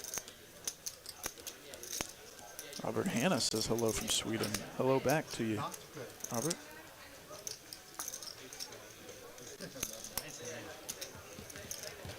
I wish my fiance was in chat. She could try to speak some Swedish to you, my friend. Yeah, she's trying to learn it on Duolingo, and she's having a blast with it. She was mainly using it for Spanish like a couple years ago, and she kind of dropped off of that. I'd like to go to Sweden. That'd be cool. Rena says howdy from Texas. Get some Swedish meatballs. Go to an IKEA in Sweden. Yeah.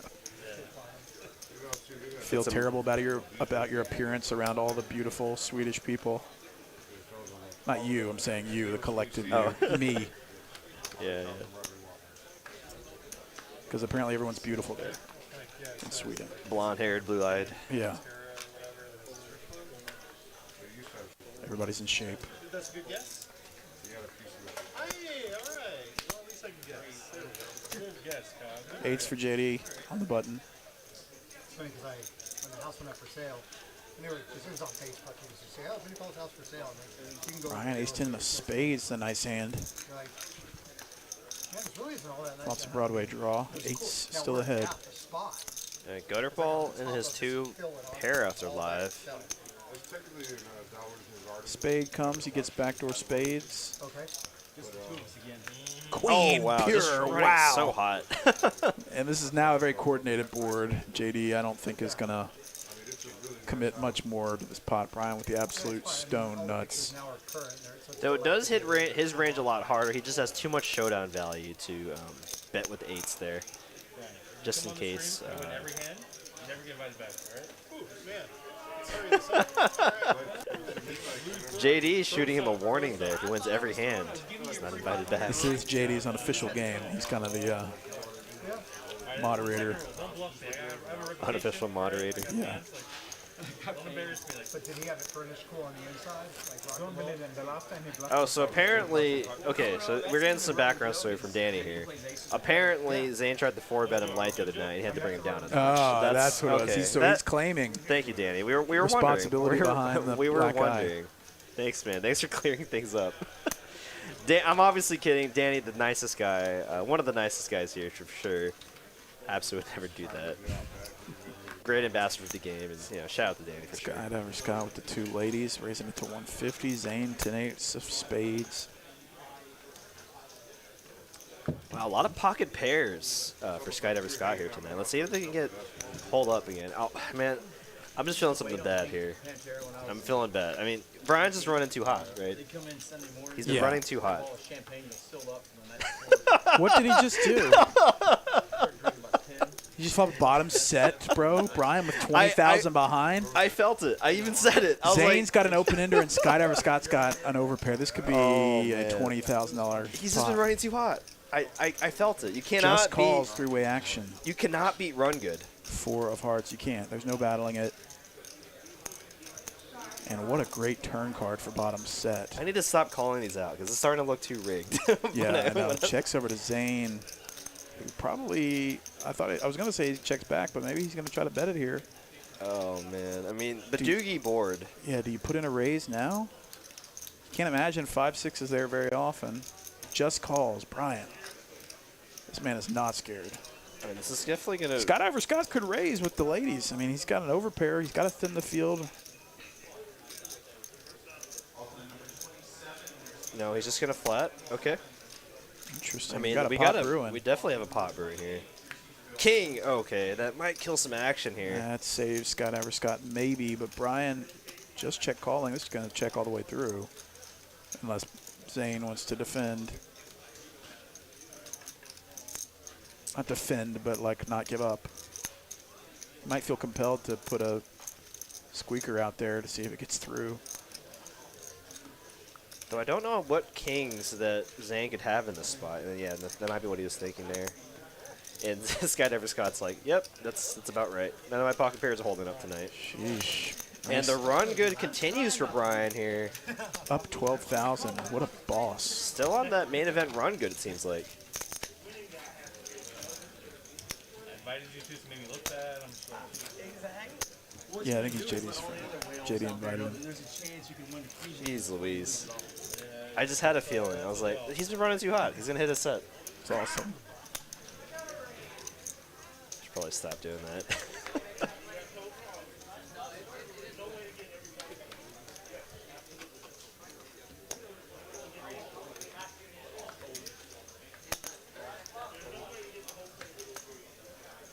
JD, when you texted me saying there's a new fish on the game tonight, I don't expect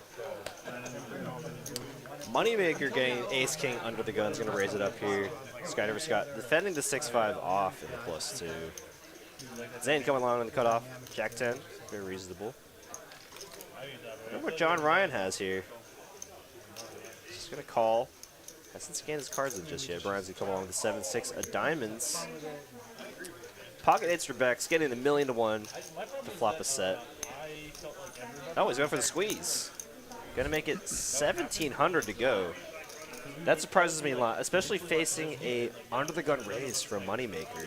You know, Moneymaker doesn't like to mess around when he's raising under the gun. This is turning into a big poker game. I mean, now with this much action behind him, he has to go for the 4-bet.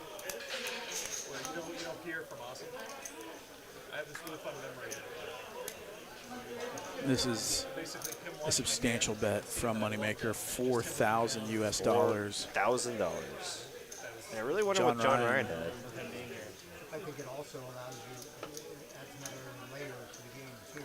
You can purposely do bluffs if I didn't see on the And Becks might rip it. Like there's so many things you can do. The all-in and the snap call. Moneymaker snap calls. Could he lose to ace-king once again? Becks is hoping not. Twice. Running 2 full boards. Safe flop for, oh my Ace on the gosh, turn. ace on the turn every time. 1 board for Moneymaker. There's no way he had the same hand. 9-9-3, deuce, 10. Chop it up. Chop it up. Fortunate for Becks and Moneymaker as they both get to chop it up. Don't lose any money. They're actually profiting a little bit with all that dead money from all the other players. Yeah, each player won $300. Much better than losing 6.5K. Right. Thanks for subscribing, Michael W. Appreciate you joining us. And if you haven't already, hit that like button for us. If you're enjoying these massive pots and these OG players from the TCHLive high stakes streets, hit that like button for us. We're trying to get to 200 by 8:30. We've got the time. We've got the viewership. Let's go. Got about 630 of y'all in chat now. What's up?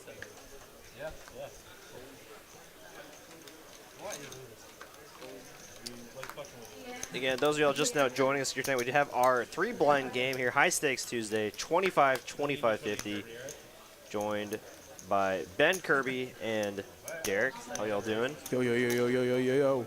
Thanks for being with us tonight. We're here till 10 p.m., and we've got a lineup for the ages here. Plenty of money has already gone in with some pretty questionable hands, and so that means good poker viewership for us at home and in the booth.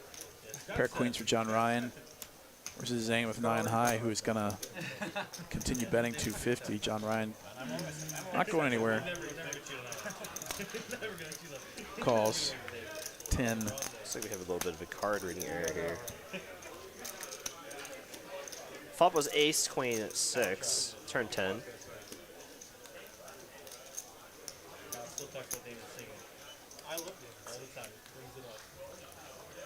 What's happening? Yeah, they just have to fix the board. Oh, actually, Chris was there. Yeah, Alice, Tyler is in the back right now. He is currently the action tracker tonight. Janella and Southerway Twist. 4 on the river. Beautiful voices. Damon, we were choosing songs. I mean, it was so much fun. And Queen 9's going to take it. Nice hand for John Ryan. I think that's his first pot of the night. Yep. Alex says, I want to see some high-stakes underground home game streamed from Lithuania. I don't know if you're going to find much of that here on the TCHLive channel because we're all about legal poker. Safe, legal, membership-only poker from the best city and the best state in the union. As we pan to our room here, we got our Tuesday action live here. It's like this every single night, folks. Every table full. The tournaments are going. The cash games are going. There is lots of poker to be played here in Dallas, and it is alive and well, and TCH is alive and well. So come through if you're in the area. Plenty to do here is you can play tournaments, play cash games. You can play cash games, get a massage. This is a full-service poker joint. Enjoy the wonderful service from our wonderful waitresses. BYOB, yeah. Dealers from all over the country, world class in every way. I think if you come once, you'll be convinced. You know, you can kind of see it, but if you come experience it, you'll definitely be convinced. Yeah, and for the cheap, cheap price of $13 an hour. For those of you not familiar with the hourly rate, that's what it costs to take a seat here in our card rooms, or in our card room and play here. We actually, when you do think the math at other rake at casinos, it actually comes out to be cheaper. So you're saving money in that regard, and no money gets taken off the table, so it's a win-win for y'all. Awesome.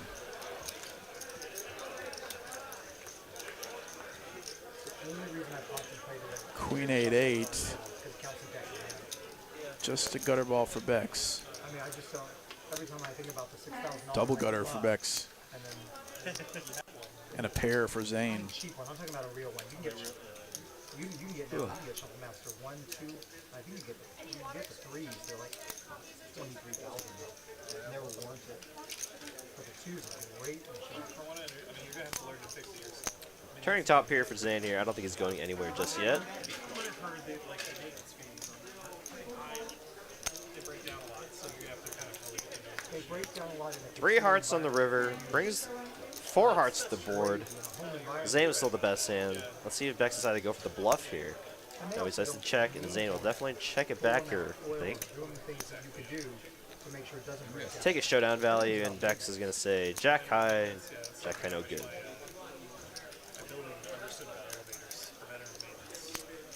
Okay, so we got some questions on how our operation works here. Chef talks, do you pay before or after? So all time needs to be prepaid here. It's a non-refundable payment. So you can buy, you have to buy at least 1 hour up to as many hours you like. And that amount of time is then recorded onto your player-specific player card. And then once you go to each table, the dealer at the table will swipe you in, and once you're swiped in, time starts to deduct from your player card bank. And once you start to run out of time, actually you can actually look at the tableau right now, and those players with orange or yellow time are short, and then they can call for a chip runner. You can replenish your time that way. Pretty efficient system, doesn't disrupt the game. If you have any other questions on how our card rooms work, don't be shy. All the systems are integrated. The Poker Atlas software makes it for a pretty smooth operation, from getting on the list to getting a seat to reloading time to getting chips, calling clock. It's all integrated into the system, which is pretty intuitive. So you can either throw the 150 away or finish calling. Yeah, but I don't think anybody's here taking this.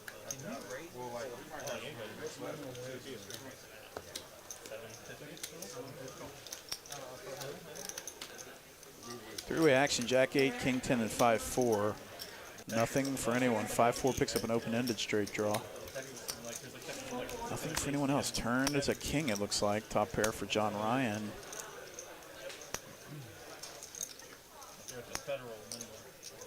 Showtech says, nice, I'll be in Texas in May. Awesome, yeah, you should definitely stop by here at our Dallas location. Pretty easy to get to if you're in the coming through the airport. Yeah, very close to the airport, and plenty of accommodations nearby, whether it's Airbnb or hotel. Plenty of places. 1100 from Scott over to John Ryan. He's got kings and nines with a 10. Diamonds came back to where diamonds came in. This looks super value-y, but you got a pretty strong hand to call. Yeah, once you do turn top pair, it makes your hands a little disguised here. You know, check on the flop for sure. Definitely disguises our hand here, and he does make the call. Nice call for John Ryan. $2,200 in profit headed his way. Nice call. I think that was the only thing you could do. King 10. Scott over Scott trying to get it through, missing on the open-ended straight draw. Don't blame him for trying to take it down the river, but a little too cheap to fold a king there.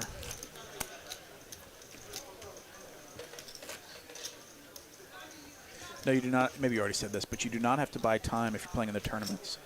That's part of the. No, I haven't addressed that. You can go ahead and answer that if you want. Oh, okay. I mean, I was just. I think at the early onset, back in the South Austin only days, they still had to pay time. I do remember that actually at the first occasion that I went to. But that quickly changed, and it's just part of the administrative fee that you pay buying into the tournament. So that's actually an alternative way if you want to come play several hours of poker and don't want to risk hundreds of dollars. I mean, you could, or thousands of dollars. You could buy in for a tournament if you wanted to play a few hours of poker. I know I've done that before where it's like, all right, I want to get out of the house and play poker, but I don't necessarily want to get in for 4 buy-ins and have a terrible day. I can buy into the 130 tournament. Chef Dude here is TCH 24/7. Yes, sir. We're open 24/7. 24 hours a day, 7 days a week, and even on holidays. John Ryan continuing to get some pairs in his favor. King Jack, flops a Jack.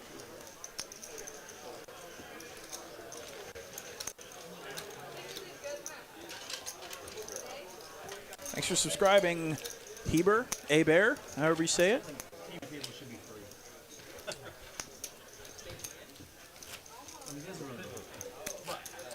looks like we got about 660 of y'all watching here with us. For those of y'all that might have friends or family that you think would enjoy this stream, why don't you share with them? Let's try to get our numbers up. That's right. Get our Share with viewers. friends, family, and enemies. This is the place to watch some high-stakes Anybody and poker. anyone you think might enjoy some high-stakes live poker action, unedited. All for free. Yeah, absolutely. 26 tables going right now. And it's typically every single night, you know, not all day, but, you know, a good portion of the night, usually around 4 or 5 o'clock when people get off work, this room will become full spread. And well into the night, through the night. You know, you could show up here at 5 a.m. and get a game. Yeah, and I actually used to do that sometimes. I would come here at, like, when I used to work night shift, when the times are all messed up, I'd come here at like midnight or 1 a.m. and start playing. That's wild. Tens of JD versus the ace-queen of Rom. Rom's got 18,000 behind. JD with a massive overpair on this board.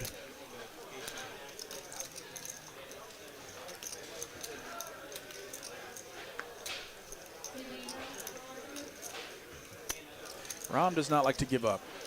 He does have a spade, the ace of spades in his hand, so he can't pick up backdoor spades. Spade comes on the turn, so he might be inclined to make one call here. Feeling that his overs may be good if they hit. Especially in position. Queen and there it is, with the spade. money card. Queen of spades on the turn. And just in case JD was on the flush draw, Rom has the redraw to the nuts. JD picks up his own spade draw, but it's no good. What a turn card. This feels like the nuts for Rom.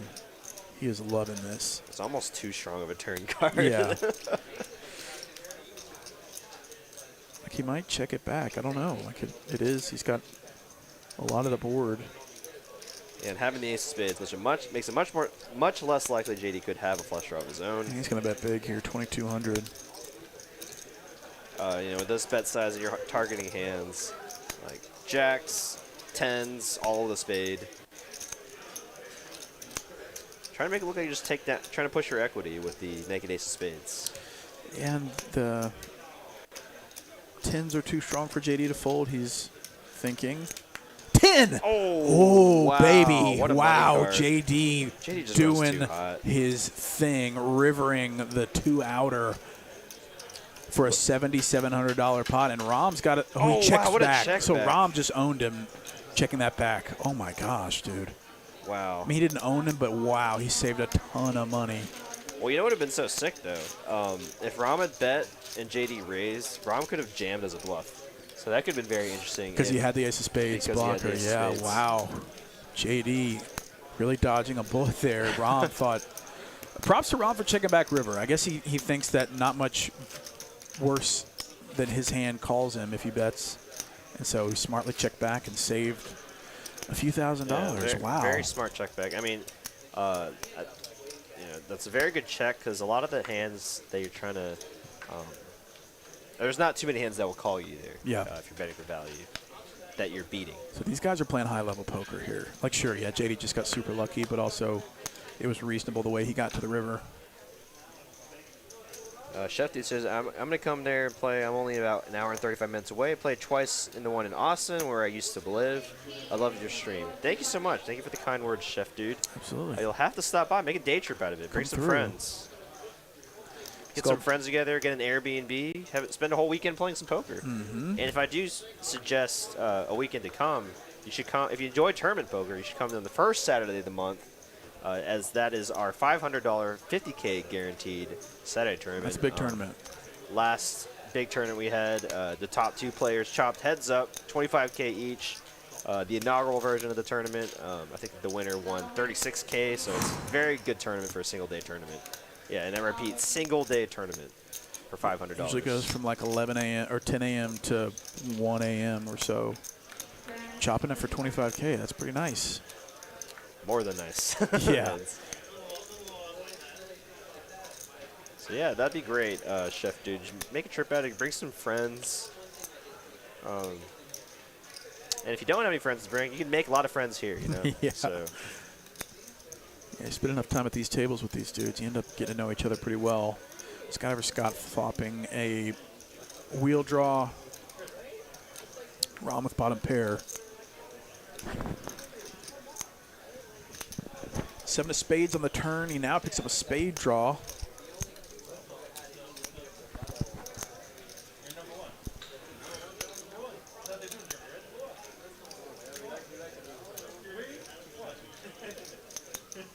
$2,000 from Rom.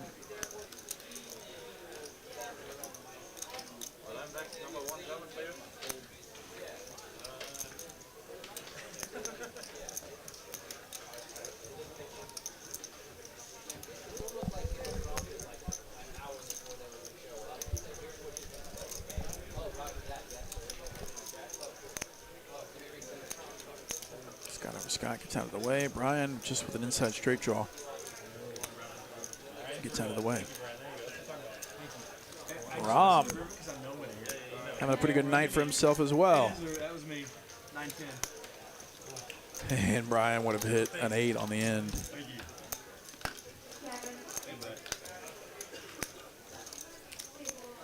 When you're running good, you just go, right? Yep. I always run bad though. I don't know. I don't know what to do.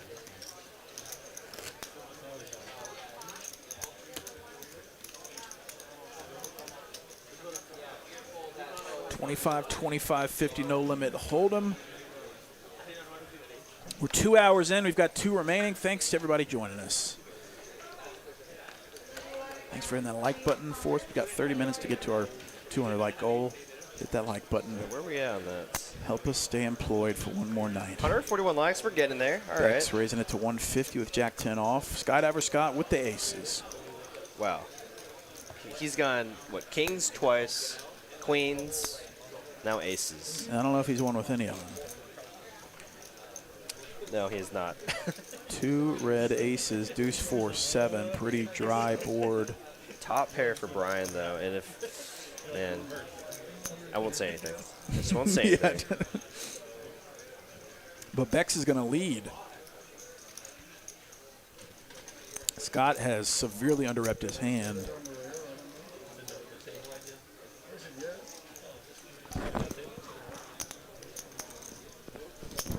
It's going to make the raise. I like this play a lot, especially with the diamonds out there. Especially slow. If you're going to slow play your aces, you want to get a lot of hands like 9s, 10s, and jacks to continue for this price. So make the good sizing here for those exact holdings. Becks with just a pure air ball though. Skylar Chino gets to your question in just a second. We do have a hand here. 1,300 back over to Becks with just Jack 10 high. I think he's just trying to save a little face. Unless he's thinking about making a move.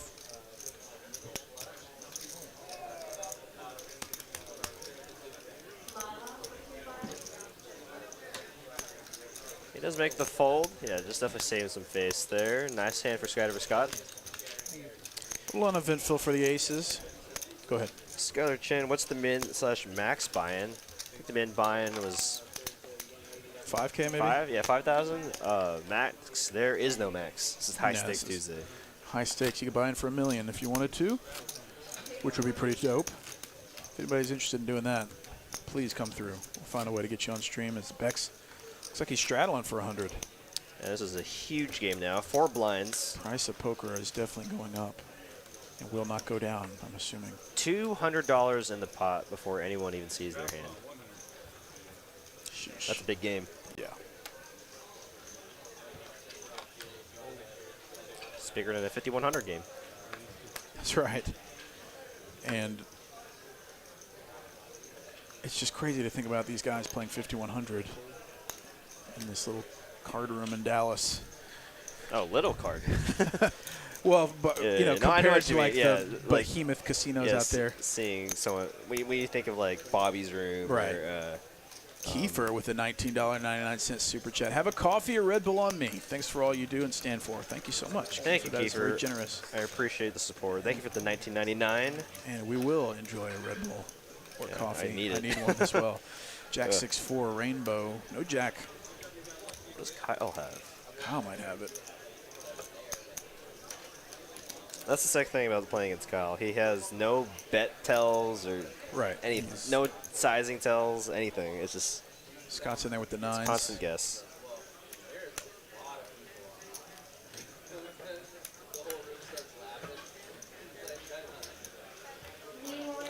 Zane, bottom pair. Too cheap for him.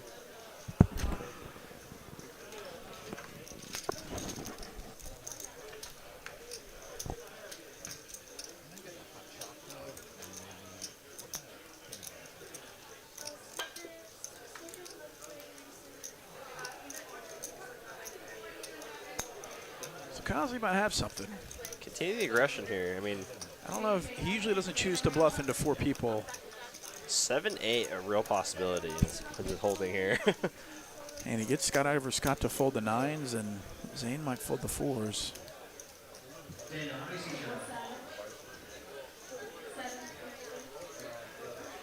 And like 7-8 of clubs, maybe? I don't know. You just never know. What do you have? You never know, and that's why it's so hard to play against this Somebody go out there and ask him what he had.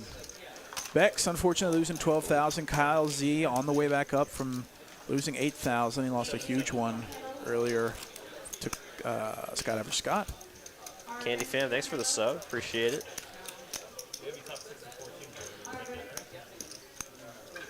What is everyone talking about here? 9 days in the Caribbean. Oh, jealous, going on Renee. vacation. Jealous. So you from Arlington, Martin? Yeah.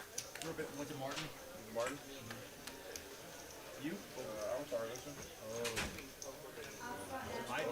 Oh, Renee, you going on the cruise? Man, I love me some cruises. And I'd like to hear what everyone's opinion on cruises are in the chat. I feel like it's pretty polarizing. You know, people either love or hate them. I personally really like them. You know, very low stress vacation. You don't have to plan anything. Everything's done for you. Everything's typically paid for you already. Especially the ones that have the all-inclusive drinks. You know, just kind of walk around, find a bartender, and say, "Yeah, I'll take a mimosa for breakfast, or I'll take that Moscow Mule over there." Mine was long. I'm 50, so. What if you're going on a poker cruise, Renee? That'd be kind of fun. Yeah, those jackets on, a lot of chains. Drive cars at each other to Yeah, like kicking on the highway. Exactly.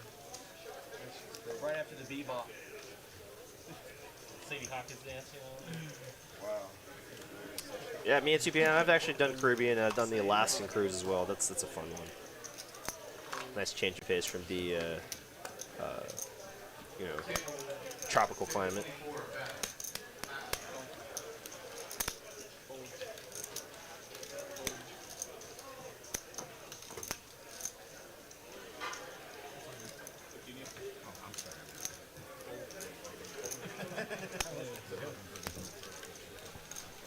It looks like we had a hand here. King, Queen of Diamonds against John Ryan's pocket fives. 9-3-3 flop. Not the worst flop for pocket fives, though Kai will continue betting here. Ace on the turn. Definitely not John Ryan's favorite card here, as a lot of hands like Ace King, Ace Queen, Ace Jack. Now improved the top pair.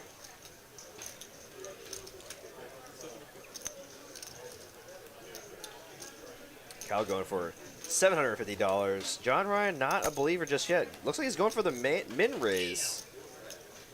Going for $1,700, and Kyle's just like, you got me. You got me.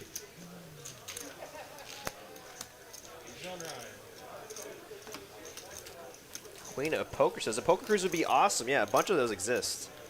Heard they're lots of fun. Sometimes they have some big guarantees. Though I hear the rake on those cruises aren't typically the best. So I don't know if you want to play the cash games on those. If rake is a concern of yours. If it's not, have some fun, have some drinks, play some poker with your fellow crewmates.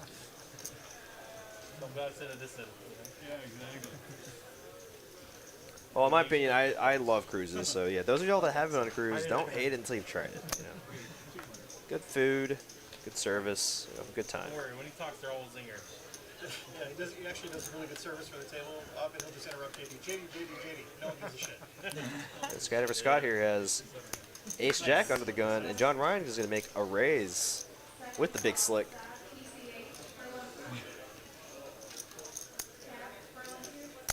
Becks pocket eights again. Going to call from the small blind. Kyle Z folding the queen jack of diamonds. 3 ways to a flop. Skydiver Scott with a dominated ace. Let's hope we don't see an ace on the flop. And it comes king 3-8. Middle set for Becks. Top for John Ryan. We got some trouble here. As Becks is only 4K effective. We could see a big one here. And it's going to be tough for John Ryan to get away from this top pair holding. John Ryan only 4K back.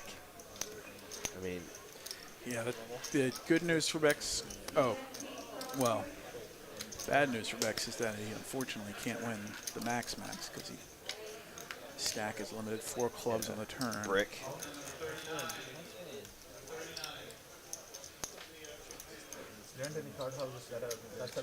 An all-in bet from John Ryan, it looks like. Putting Becks all in. Snap call. John Ryan drawing dead. Stone dead. And Becks is poised to win a 10K pot here. Nice hand for him. Queen on the river, no help. 3 8s, 10,300. Becks needed that one. He's back in the game. Nice hand there for Becks. Man, and that's what our second or third $10,000 pot. We already That's had one $20,000 pot. Crazy night so far. Let's go. These guys are not scared to get in the middle. Also kind of a cooler setup, top, and middle set. I mean, it's just kind of a dry board, king 8-3. Gotta imagine ace king is good a lot of the time. He likes kissing ass. So Becks might be feeling some renewed life. He doesn't even know American football. He doesn't even know. Same colors as his team. So he rocks it. Queen of Poker says, what's a good cruise line? From my personal experience, I've had a good time on the Norwegian cruise lines. I imagine Norwegian is much classier than the Carnival cruises I've been on. The only ones I've been on have been Carnival, which have been fun for what they were, but apparently there's classier options. I mean, I think they're about the same price too, but I think my biggest draw to the Norwegian cruise lines was like they didn't have that like required set dinner time or whatever. Okay. They didn't like require you to have to like dress up either. You could literally go to like their main dining in like jeans and a tank top. Well, I think they said no tank tops. That was like the one thing, like no tank tops, no flip flops. Interesting. But they were like, yeah, you can show up in like a Hawaiian shirt, shorts. That's great. I mean, it's like it's vacation. Yeah. I guess certain people. So their whole thing is like very relaxed and like no stress. Yeah, love that. You know, there's something cool. At least I went when I was growing up, like high school, college, really. Or more like junior high and high school, I went on a cruise. And when you're younger like that, the idea of going to a fancy dinner seemed like a fancier deal to put a suit on and go to dinner. So that was like, oh no, man! I think it was definitely now time and I would place be much for it. more team. Like I'd rather wear whatever I want to freaking wear. Yeah, that's especially for my money. I'm in that line too. It's like I already paid for it. It's like let me do what I want. Right. Exactly. Whatever Jerry Jones Kool-Aid, whatever he gives you, drink it. No questions. Yeah, but I mean, I understand it from the cruise's point of view. Like, that's the environment or, like, tone they're trying to set. Then, like, yeah, they want it to be nice and fancy for everyone to have a good time. So, it just depends on what you're looking for. I'd love to go on one. You know, there was some scares there with you hear some disaster stories, but that's really, like, the exception. All the cruises I've been on have been a very good time. That's actually the first live poker I ever played was on a cruise. Was on a cruise? I was 17 years old, and a ridiculous rake on the cruise. It was a ridiculous rake, and we played 5-10 limit hold'em, and that's where I thought, oh, I'm just going to play poker professionally because I destroyed everyone. And I had read Super System, I had read like Harrington on hold'em, and that was it. And I thought I was the next pro superstar because I knew to fold Queen 10 under the gun, and I had the result. Like I made more money there than I had ever one playing home games and stuff. Sure, And so I was like, I'm about to. We've all been there. I'm about because it was the summer before I was going to college. It's like, go pro. I'm just gonna go pro in college, and come to find out variance is a real thing, and I ended up not being that good at poker. Yeah, I mean, I think everyone remembers their first time winning, like, you know, $1,000 at 1-2, and they're like, oh, wow, this is insane. The amount of money you just get. And I think that there must be some. This might be a therapy thing, but I think there must be something there that might be the reason why I still prefer limit over no limit. Is that first limit experience was like one of the most positive poker experiences. And then the next Carnival cruise I went on, they didn't have live. They just had those like virtual tables where you put your hand up and it like flips the cards. And I was stuck the entire trip, and then ran. I think I remember it because I got all in 3 ways with aces and won a $900 pot, which got me basically even for the trip. After winning that hand, I got up, didn't look back, and just cashed out because I was so happy to not be stuck. Everybody was, I mean, I could tell people were annoyed that I hit and ran, but, you know, I think I was probably 21. I was probably 20 at the time. Right. Just never had this much money before. It's just like insane. Yeah, I'm still looking forward to that TCH cruise whenever it happens. I know it got rescheduled, but that was going to be an awesome time. How the heck are we? Check the stream. You can go watch the stream. And it looks like we're switching our dealers off here. And it looks like we got Ben Miney in the booth now. Oh, he does it all. Man of many talents. Yes, he is. And you probably know his voice from the TCHLive booth.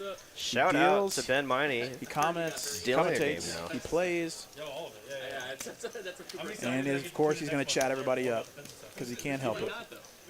Because we're first on the docket, so you might not get Very nice dude, very personable guy, and has been great for the stream and is a good dealer. So doing $250 bomb pot. So expensive. I can't fathom this. Most of a 1-2 buy-in at this. Lighting over 100 big blinds at 1-2 on fire unless you're the lucky winner. That's like number 3 or 4. Yeah. And number 1, relax the easement. We can relax the easement. And then like we just tell them about the fence. Well, and I guess while we're doing this bomb pot, I have to fill in for what Ben Miney likes to do every stream. Those y'all in our chat, let's do a wellness check. Let's see where's everyone's from. Let's do it for Ben Miney. Where is everybody from? Put it in chat. We'll read them out. Put on for your city. Rep it from where you're from. Be proud of it. Let us know where you're watching from tonight. You know, having done this for over a year now, I know where a lot of you are from, but it's always great to see the new faces from YouTube land or wherever you found the stream from. Let us know. I see some Texas. I like seeing the ones that are just like around the world. I see some Minnesota.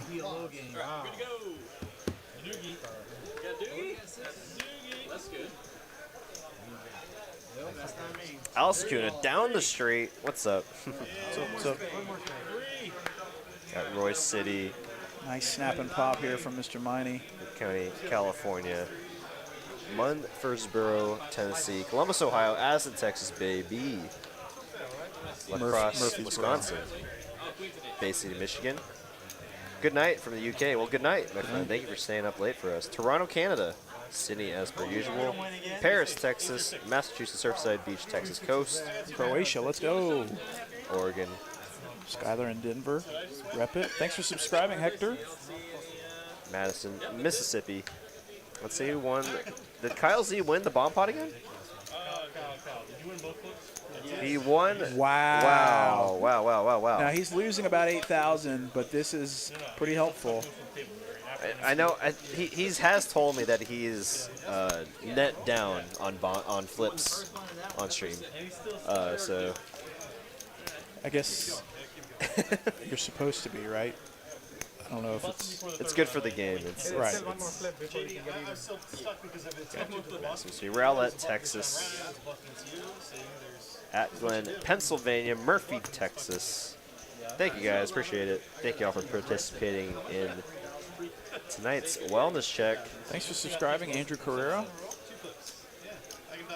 Chicago's wondering what's the time in Australia, Scorio? 100 to go. Got the $100 straddle on over to Brian. Ace 2 suited under the gun +1. Definitely a playable hand, Couldn't but fold gotta fold that out. 21,000 behind. 9s for Ram. He knew something we didn't. I don't blame him for maybe not wanting to play a massive pot, given that the stake is doubled. Plays a lot better in position for sure. King Jack of Hearts. JD's going to 3-bet Ram. John Ryan with the Queen 6 doesn't want to give up his $100 straddle, but I don't think he's giving him the eye. Man, that is a face right there. He gets out of the way. Ram with the 9s. I don't think it's going anywhere for 950 more.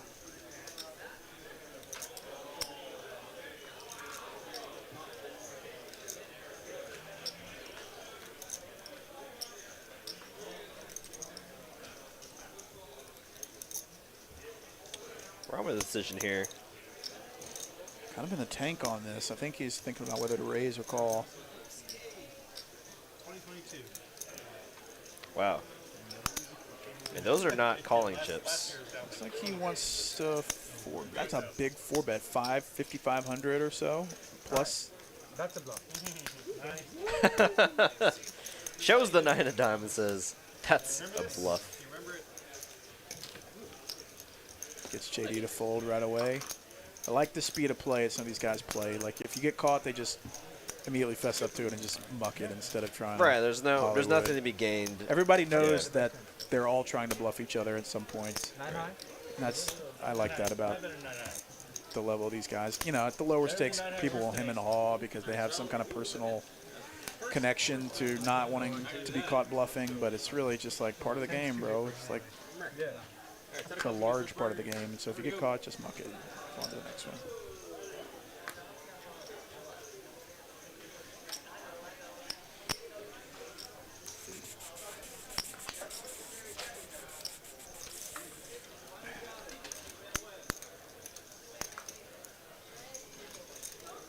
John Ryan, 9 to 5. Folded over to him. He's going to complete. Brian with ace-3 off in the $100 straddle. Looks like he's going to bump it.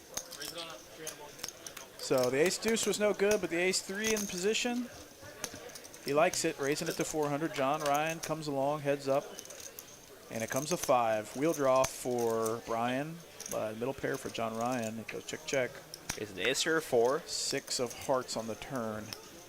Now giving John Ryan a gutter ball as well to go along with his pair. John Ryan. I think Brian was hoping for a spade or an ace or a 4. 6 of hearts doesn't do much for him. 8 of clubs. 9-5 gets there with the 9 high straight for John Ryan. Got to keep betting if you hit your hand. Absolutely.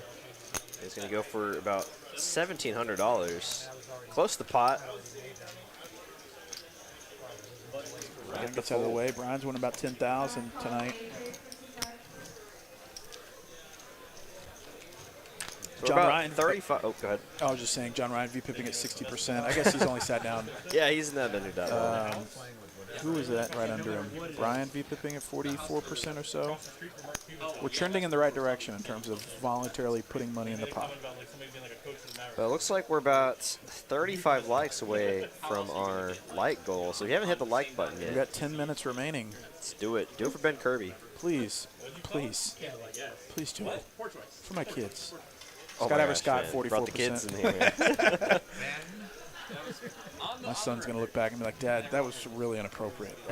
I was a kid. I was a child. I was a minor. I was a Yes. minor. One of the early guys went up there, he like accidentally said the word casino. He goes, oh, it's not a casino. Scott Ever Scott with the 9s for himself and the cutoff. Ace Jack for JD. Probably going to 3-bet. Just calls, though. What do I know? I'm sorry. Becks raised 8-7 suited. Scott Ever Scott called. JD called. John Ryan called. As does Brian. 5-way action. Poker's dead, though.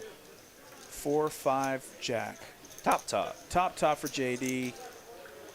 Gutter ball for Becks. Middle pair for Scott, or decent pair for Scott Ever Scott. Too many hands to count. Also a gutter ball for John Ryan. And middle pair for Brian. Just check in. Game I'm watching.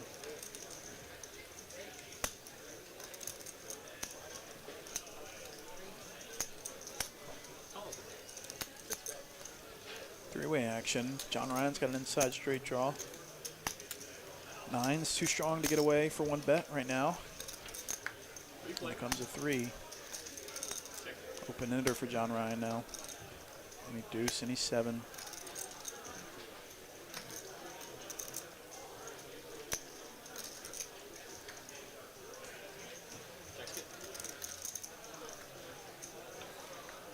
King. Doesn't really change too much. JD definitely thinks his hand's most likely good here in the spot. John Ryan with just 8 high might choose to, but he does not. Just giving up. So not many hands to get value from, so I imagine he'll check behind, unless you think he can get a crying call from a hand like Queen Jack, Jack 10.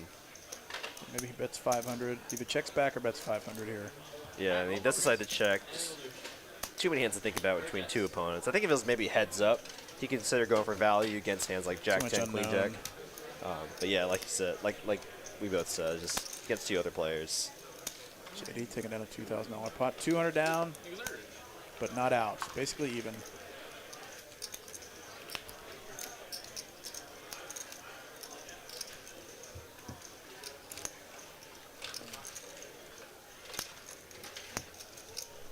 Oh, man. Curious how many tournament players we got tonight for our bounty tournament. Man, I want to play that. I mean, I'm always either commentating or parenting. But that tournament, next to the Saturday tournament, seems like the best one.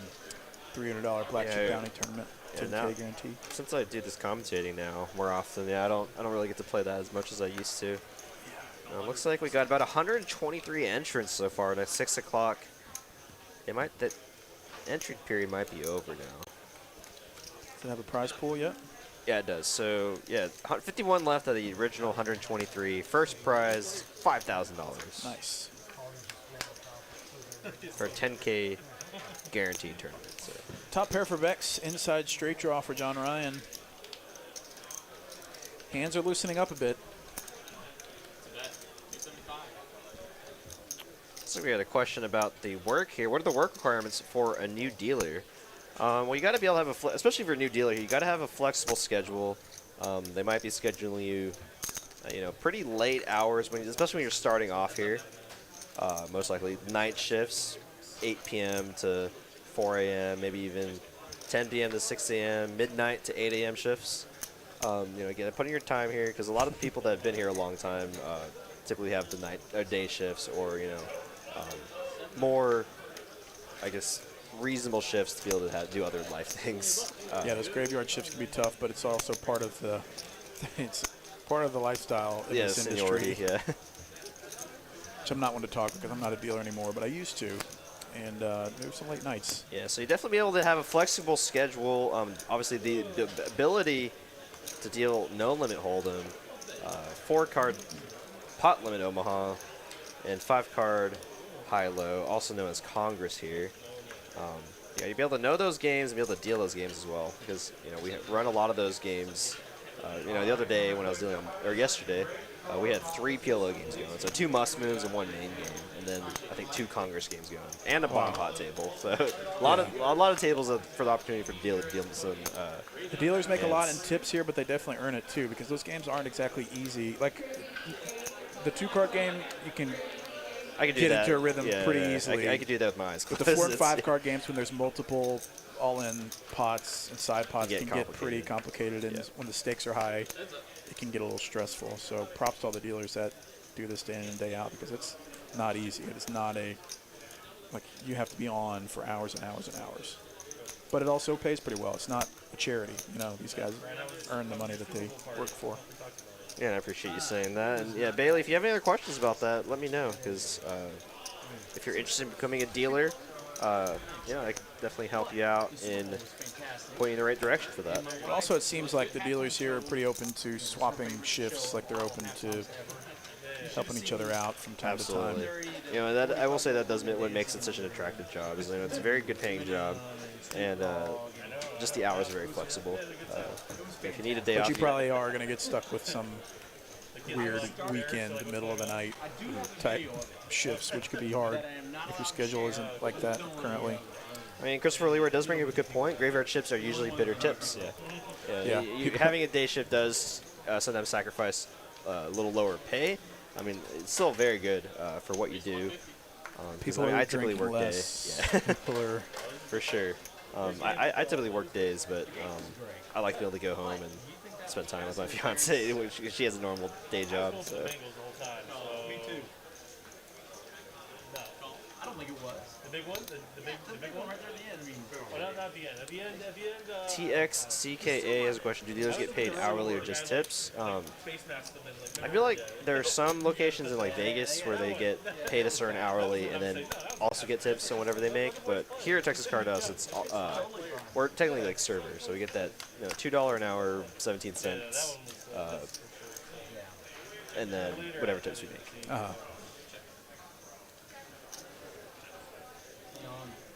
Right there at the end with the linebacker. 5-way action, King 10-7 board. No one has a king unless Moneymaker's got one under there. 4 of hearts on the turn. Rom with the ace high heart draw. Becks with a 10. Try to thin the field a bit. I don't think the rules should be ambiguous. I think they should be more defined and just like be done with it, and then you should be able to challenge it. Yeah, they be challenged all. Julian's saying you'd rather hang out with the love of your life than work dealing poker.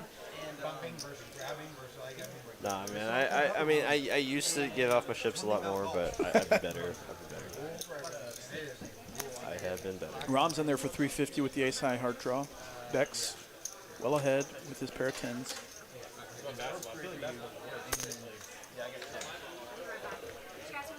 3 bricks on the end. Queen 10 if we can get to a showdown. Check, check. Queen 10 good. $1,500 pot. On to the next one. See how Beckson's up tonight. He's got 11,000 in his stack. That's not shabby at all. And he's heading the right direction. He can get one big pot and get back to even, or even the plus. Oh yeah, he's losing 6,000. I mean, he's got 11,000 in his stack. He plays 120K pot and he's good. You know, it's easy for me to say, and that's a lot like, has to happen for a like $20,000 pot to happen. Yeah, we're talking about car values here. I know. Gosh, I need a car. I just cannot bring myself to pay used car prices right now. We've been doing the one car thing since like December of 2020. Oh boy, actually, a friend of mine that deals here, he and his wife are also on that one car situation, and I think they're trying to look for a car. It's great because you're not paying for all that time it's sitting in the garage, but it is annoying when you've got to like coordinate, and it's kind of disconcerting if somebody's at home without a car, in case especially with a baby. So quickly, I mean, we haven't had a baby the entire time, but that's part of why we're looking for another car. 10-8 deuce, 2 diamonds. Nobody cares, but this is our show, so we can talk about what we want. Ace Jack high ahead of the King 9 of Rom, but Rom has some backdoor equity. A lot of straight cards can come, a lot of diamonds can come. Yeah, gonna put it to float here in position. And that's not it. Ace on the turn. Scott's gonna check over to Rom. Gives a chance to bet. Doesn't take it. 4 on the end. Ace Jack well ahead.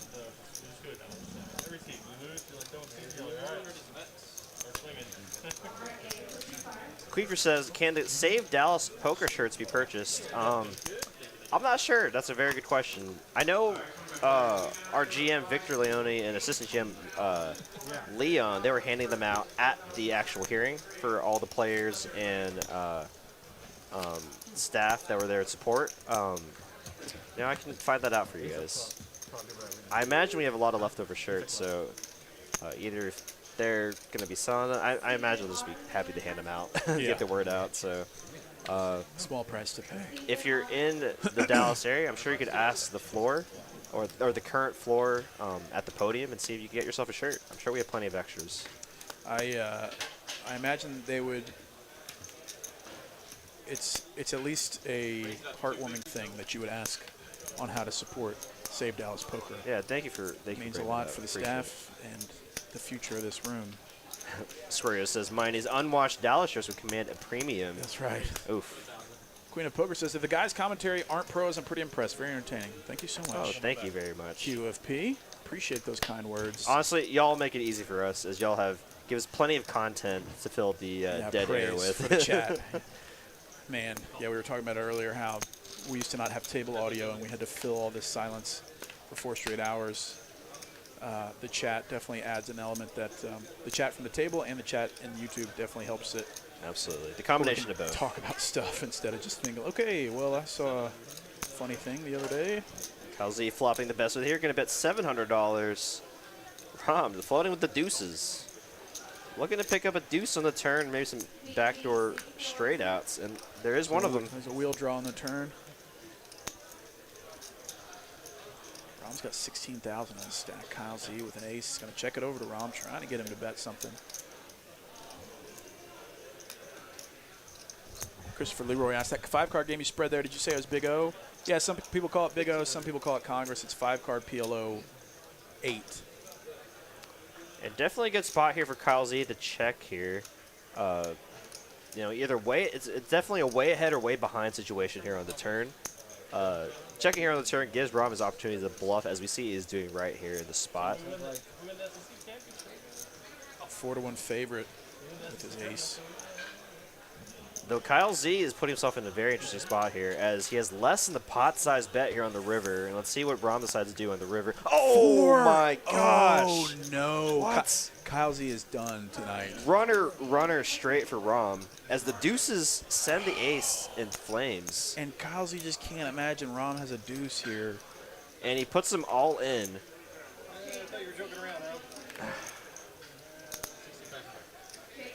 Kyle Z is wow, too and good. a very disciplined fold there for Kyle Z. Even has the 6 of spades as the blocker to the nut straight.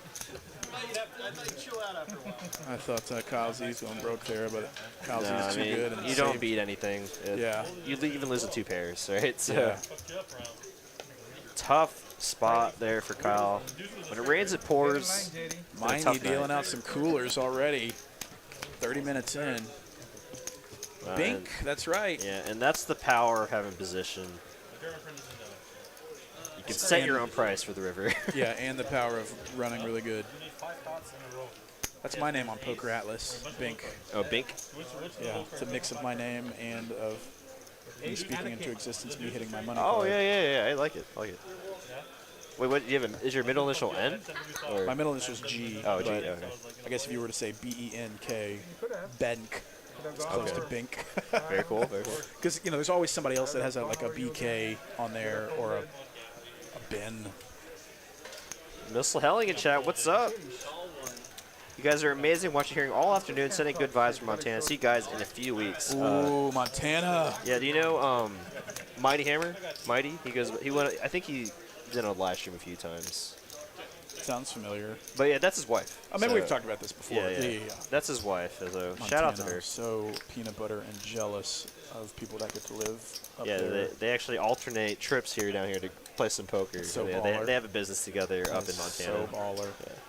Look at these 10s here. Everybody's got 10s and queens, and the 8 plays. So they're all chopping right now. This is an interesting spot how all the 10s are out there. Who runs worse than Kyle Z? I don't know. Sometimes, sometimes it seems like it's just him. 3-way chop if everyone gets to showdown. But John Ryan's no punk. He's going to bet for value. Wants to get paid from an 8, I guess. Yeah, I don't know. You're going to call, and it would have been a 3-way chop. But, yep. Zane's going to be like, oh, we're going to chopping up my money.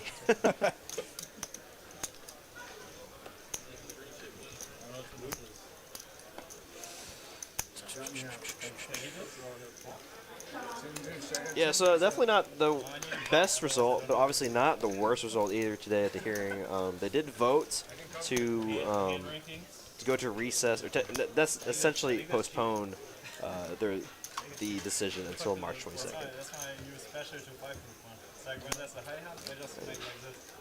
No, I can see this as a good thing. Gives our team a lot more time to prepare their opinions and whatnot, and their information with all the facts.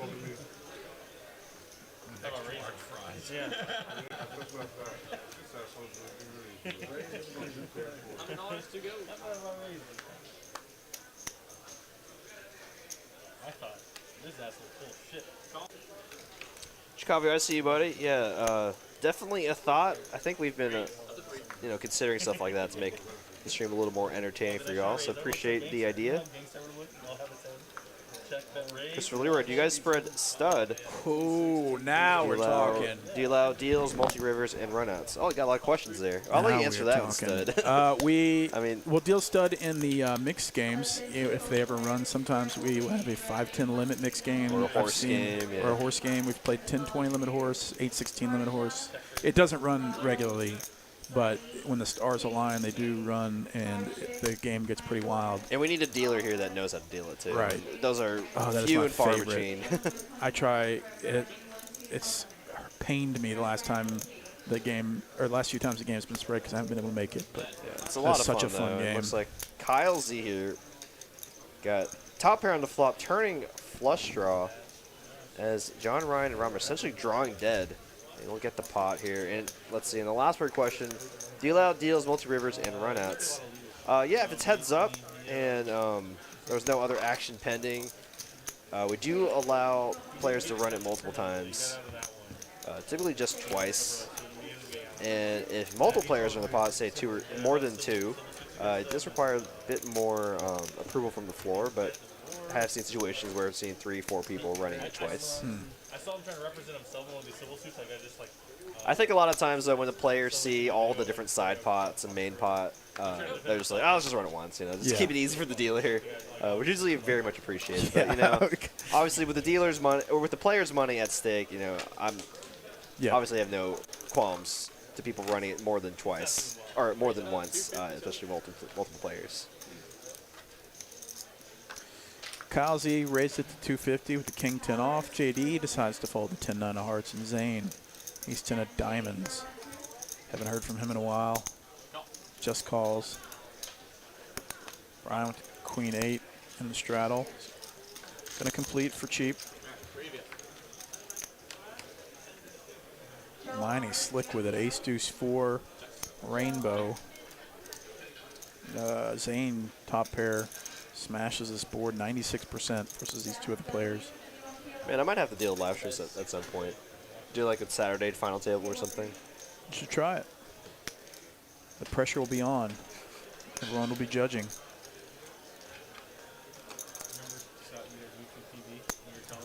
$600 and a call. And then all of a sudden YouTube blew up and every fucking average. I'm like, oh, okay. Scott was way ahead of Chris on that one. 8 on the turn. How's he drawing dead now? Let's see how he decides to proceed with his hand. Waves the white flag. Queen on the river.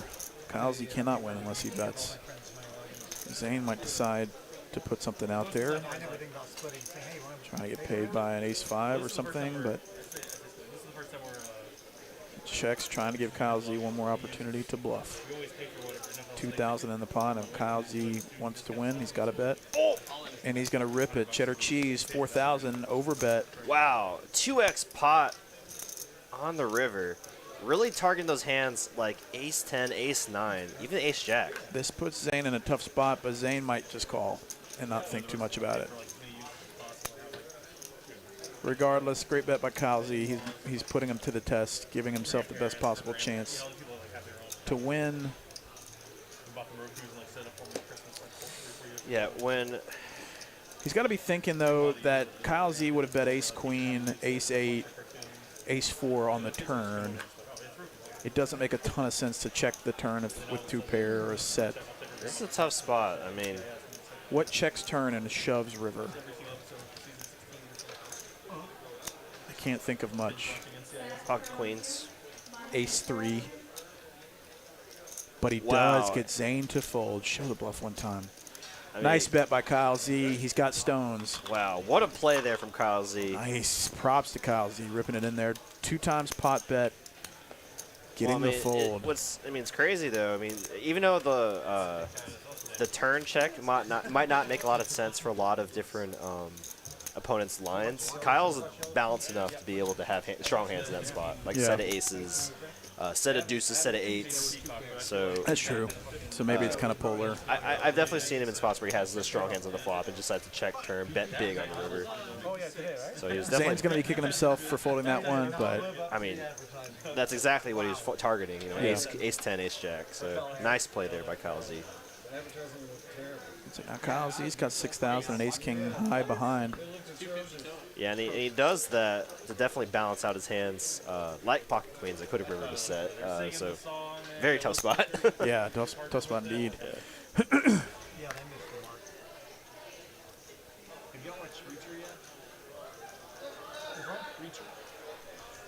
JD with the sixes calls the 250. Zane's going to 3-bet king 10 suited, and this is going to be bad news for him once he hears back from Kyle Z.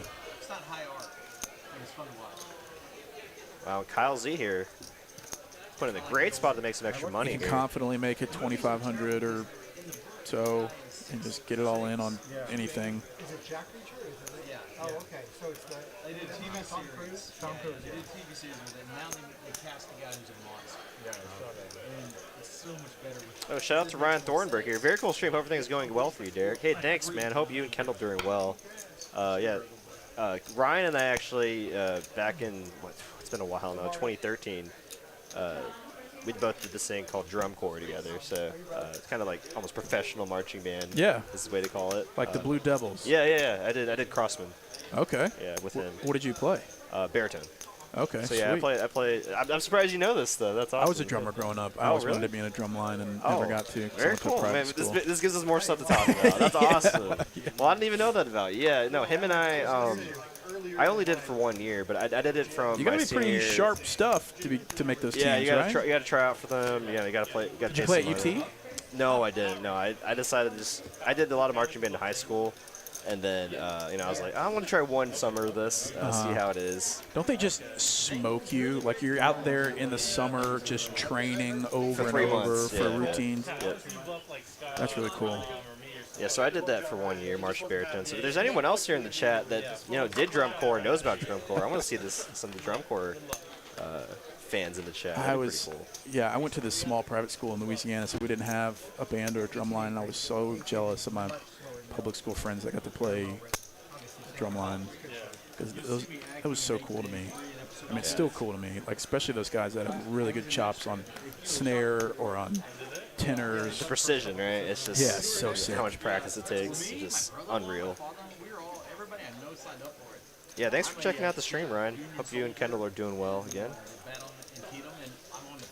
Yeah, actually, Ryan met his wife in drum corps, so they're awesome. currently married, and Kendall's both just wife tapping on stuff in their free time as Moneymaker flops bottom set. Oh boy. Yeah, Kendall and I both went to the same, actually elementary school, middle school, and high school. So, and we ended up being in the same drum corps. Oh, look at this flop though for John Ryan as well. Straight flush draw. Oh wow. This could get bloody here. Our friend Julian asked, Ben Kirby, did the movie Drumline inspire you to drum? I would be lying if I said I didn't watch Drumline like 40 different times. 3 of Diamonds in the Turn. What an unrealistic movie, but so hype back in the day. Did you ever watch that? Yeah, of course. Of course. Yeah. Well, you know how they filmed it, right? They filmed, because obviously the people that were acting didn't really know how to drum. Yeah, Nick so Cannon. they did everything like in slow motion in real life, and they sped it up so they could get the. Really? Yeah. Because if you look really closely, it the speed doesn't look quite right. Interesting. So, I did not know that. They were doing all the they were taught how to do Super drums, slow. but they were doing it really slow, like to where they could handle it, and then they would speed it up. Interesting. So this is a big pot brewing right now between John Ryan and Moneymaker. Bottom set, huge river card coming. Queen of Diamonds pure for Moneymaker. Bottom set still good. John Ryan unfortunately whiffs everything. And having a hand like this, it's like, how do I lose this?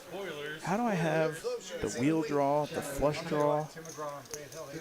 I turn a pair, and I just can't get there. And John Ryan is going to bet large. It looked like 3/4 pot maybe. Yeah, it was at least 3,000, I think. 3,000. 3,000 to go. The Moneymaker, who he might pop it here. John Ryan can't have a ton of this. but also what calls him if he raises. With him smiling like that, I don't imagine he's going to make much of a move other than calling. Yeah, I mean, you don't want to. You hate to just raise and get snapped by a straight, right? Right, good point. $11,000 pot for our German friend. What, like 4-6? You know, and he's going to add 6,000 US dollars to his stack. Nice play. A nice hand for Moneymaker. A German Moneymaker. He sees how lucky he got by fading all those cards. Yeah, I saw a few things in chat there where someone said, I love Blue Devils. Blue Devils rock. Had a friend in Mass and Scouts. Yeah, it's good stuff. Good stuff.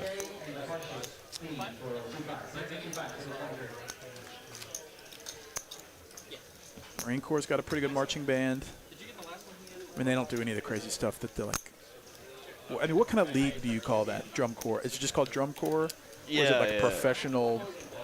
It's not professional. I mean, I wouldn't even call it that just because we don't get paid to do it. Oh, oh really? Yeah, you have to pay to do it. Oh, I didn't know that. Yeah. That kind of sucks because you're like putting in real work. Yeah, I mean, for people that like really want the experience, like they say it's like really well worth it, and I'll say it is. Do like colleges look for that? Yeah, if you're like trying to become like a music major or you know, take music as a profession, whether you want to teach or actually perform, you know, it's a very good resume builder because it's like very well known. Yeah. Like, Moneymaker gets a walk here with the 4s. I don't know too many band directors in Texas that didn't participate in Drum Corps in some form. Oh, yeah, okay. So it's kind of almost a must-have. No, I would say a must-have. I mean, there's definitely some that didn't, but at least I know my band director in high school did Drum Corps. The assistant band director in my high school did Drum Corps, and then like our color guard director was a Drum Corps. Like, that's cool. Like our color director would teach. We're playing 100, 200, 400 this what's hand. going on here? Let's freaking go. Wow, big game here. This is a massive hand. JD said, let's gamble. Everybody's just praying for a hand. 200, 400. Are we on high stakes poker? This is like some HSP Poker Go stuff right here. What's going on? Poker Go, take notice. Dude, if we spread it to 200, 400, that would be so sick. And Moneymaker, this dude is unfazed. 1,200 with King 10 off. So much dead money. He's just going to take down all this dead money. There's $800 in dead money out there. Scott Scott's got 6,500 behind, which is not enough for 200, 400, but he can't fold the 9-8 of spades, he feels like. JD with the ace-8 off, in position. I mean, and ace high, very good in the spot a lot of the time. $4,000 pot, 3 ways. Blind versus blind versus blind. And it comes 3-4-4. Ace high still in the lead. Christopher, I'll get to your question after this hand. Moneymaker checks, just knowing that he can't represent a ton of this. JD could have it, but he decides to check through. 5 of spades on the turn. Anyone's game right now. Delayed C-bet for Moneymaker, maybe? Maybe bets 2,000. But he decides to check it. JD with 2 live overs and a wheel draw.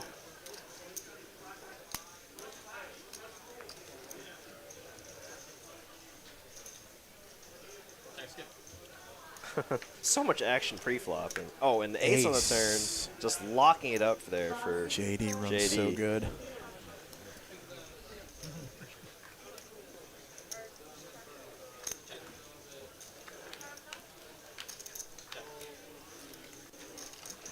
JD might be content taking this one down, checking back, but he might put a little squeaker out there, trying to get a little extra.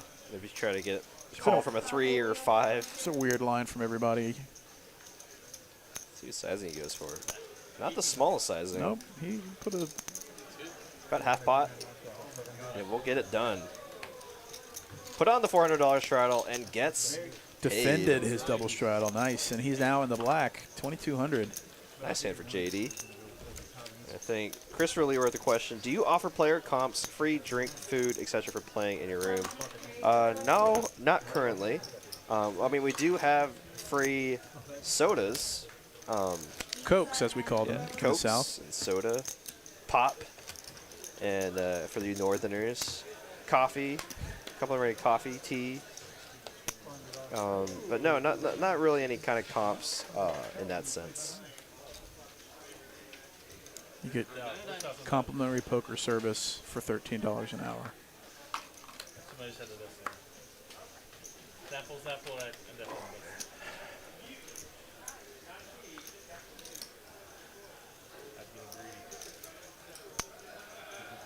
Raise it up, 2.5.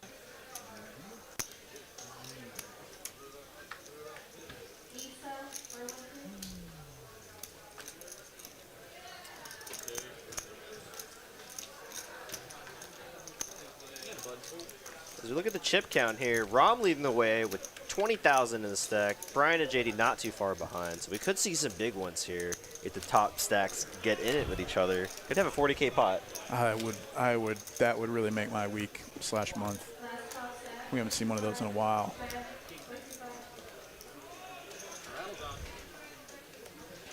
You know, it's so cool. I'm seeing so many people knowing these drum cores here. It's a very niche chat pro conversation we're having right now. Squiro with a fair question says, so if I want a Sprite or a Fanta there, I would ask for a Coke? That's right. No, you would say, what Cokes do you have? And then they would say, well, we have Sprite and Fanta. You would say, all right, I want a Fanta. Definitely agree, Angie. It's definitely not pop. I was just catering to our northern viewership. But yeah, it's soda down here in the south. Christopher Leroy, back to the stud conversation, says right on from Atlantic City. That's basically the only place you can play stud anymore. If you've been there, you know how it is there for sure. Whoa, we had someone from Star of Indiana in here in the chat? Yo, OG marching band here. Carolina Crown, Star of Indiana, Mellophone. Yeah, Star of Indiana is one. There's actually a really interesting story with that drum corps. It was like started purely off of this like really rich person just like wanted to start a drum corps, so he just created one. Okay. Yeah, and so like he funded it and everything, and like it became one of like the top drum corps for like 6-7 years, and then it just folded because like they're just tired of doing it, or so, I don't even know really what happened, but. Love being so wealthy that you just have hobbies that lose. Yeah, he just money, like horse racing. They're essentially non-profit, I think. I mean, I don't. Are they established as non-profits? I mean, how do they make money? Just ticket sales or something? No, I mean the ticket sales go to the DCI Drum Corps International Corporation. So like maybe merch. Merch. Yeah, merch and member fees. I don't know. I'm not truly well versed in that. Brian, ace 10 of spades, raising it to 300. It was on a heater first couple hours. See if he can keep it up. JD with king 10 off. Facing a few calls in between. He calls. Staying with the 9-7 off. Going to defend his $100 straddle. The game is, price of poker has gone up. Miney has put something in the water here. 1,500 in this pot. 5-way action to a flop. There's a 10. Jack and a deuce. So Brian, top, backdoor spades.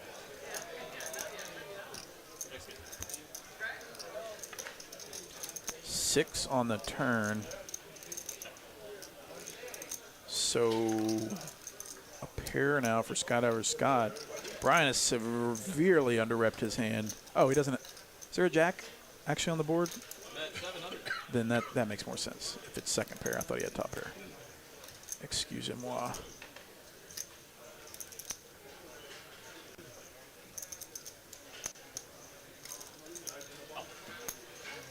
So JD's in there with a 10. Out pipped. Yeah, there's a jack up there, my bad. And a king. Oh, okay. Let's just assume the king was coming. 3 on the end. Oh, with the... For JD. Check. No, but Brian's running too hot. Yeah, you forgot about the Brian $3,000 pot. Yeah. This guy. So we got some debates here, whether people call it soda or pop. It's Coke. Not soda or pop here. They're soft drinks. Soft oh, drinks. man. Come on. That's like the worst one. Ugh. What soft drinks do you have here? Soft. Do you have any soft drinks? I call it soda. Sir, are you saying Cokes? Are you asking what kind of Cokes we have? You mean Dr. Pepper? If you're from Texas, people who crush you know Dr. Pepper at. here. Dr. Like it's healthy or something. It is not healthy. Like, I mean, it might as well just be in our tap. I know several people that will just pound Dr. Peppers all day. It's the best soda. It is. I mean, it is delicioso. I can't justify it. I will give Coke though. They're vanilla Coke. I like vanilla Coke. Ooh, that's good. The only time I'll drink Dr. Pepper is in an icy. Like if I can find a Dr. Pepper icy, ooh, I'm all for that. Moneymaker going to 3-bet the ace king in the cutoff. The $1,000 over Becks open Queen Jack. If I smell sugar, I gain 10 pounds, and so I just don't want to waste that on drinking a Dr. Pepper. Like if I'm gonna have sugar, I'd prefer to eat something. Drinking a Dr. Pepper is like eating a piece of cake. Yeah. And unfortunately, it all just goes right into the hips. I actually just had a soda at the hearing today. They had a Dickie's barbecue on the 7th floor, which was the weirdest thing because I saw like a full Dickie's barbecue. Yeah, a full-on Dickie's barbecue in the City Hall building. Interesting. I bet our people tore that place up. Yeah, I'll tell you more after this. Okay, top for Moneymaker. Becks with second pair. Moneymaker bet 1,000, and Becks check raises to 3,600. Yikes. Moneymaker loves it. I don't need a spider web. Ram and beat my ass. Moneymaker double checking his cards, checking what suits he has. Has no King of Hearts, no Ace of Hearts. Decides to rip it. And I think he's going to rip it for exactly stacks. for those reasons. Shows him the Ace King. Wow, I think that's a rare show from Ace King, or rare show from Chris. Does take down a good sized pot, profiting $5,000. Moneymaker's good at poker, Wow. and if he runs well, there's no stopping him. Yeah, and I think the reason for that card check there, he wanted to check if he had the Ace or King of Hearts, which he did not. Obviously, without those holdings, it makes it much more likely that Becks can have those combo draws in his white hand. It's a nice hand for Moneymaker. Yeah, I just saw from Julian. Yeah, so back to the Dickie's barbecue. I saw Declan, our floor, and Danielle, another dealer here. They were eating like barbecue sandwiches on the floor. I was just like, wait, where'd y'all get those? Like, did y'all order it or Uber Eats? And they're like, oh no, it's up there. And then a whole mob of us went up there. And unfortunately, they were actually closing at 3, so we kind of hit them at the 258, 259. Oh, nightmare for them, those poor people. But obviously, with us all being dealers, they all tipped very well, so we took care of them. Good. But yeah, we did feel a little bad. We were like, oh, we're just all hungry because we've been here for 5 hours. Scott 3-betting the 10-9 off, the nuts for him. Over to Kyle Z, calls the Ace-10 of Hearts for 4 and more. Oh, yeah, and they had RC Cola in their soda machine. Did they really? Yeah, that's what Julian just pointed out. That's dope. That is a throwback. 9-3 deuce. 9-10 is working quite well. 3-bet pre and flops top pair with 10-9. Kyle Z in a tough spot. Like, how do you continue out of position? And he just gets out of the way.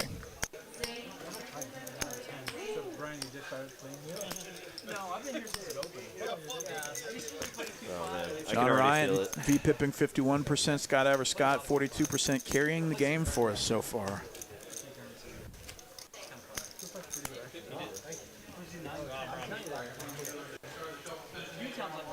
Somebody said Dr. Pepper 0. Yeah, I might get on some of that. Could be a good compromise. I'm going to push to lose weight, though, right now.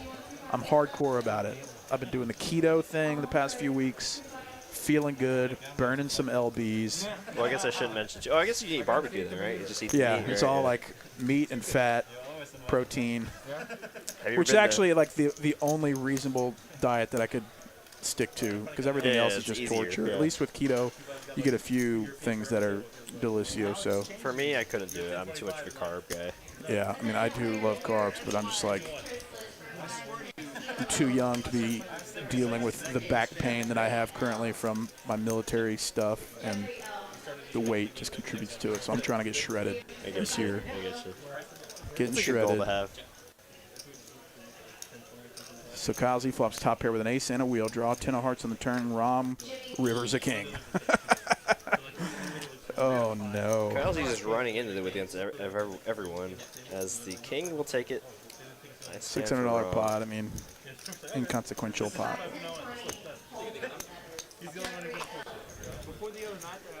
Have you ever been to Hutchins Barbecue in McKinney? Is it in the square?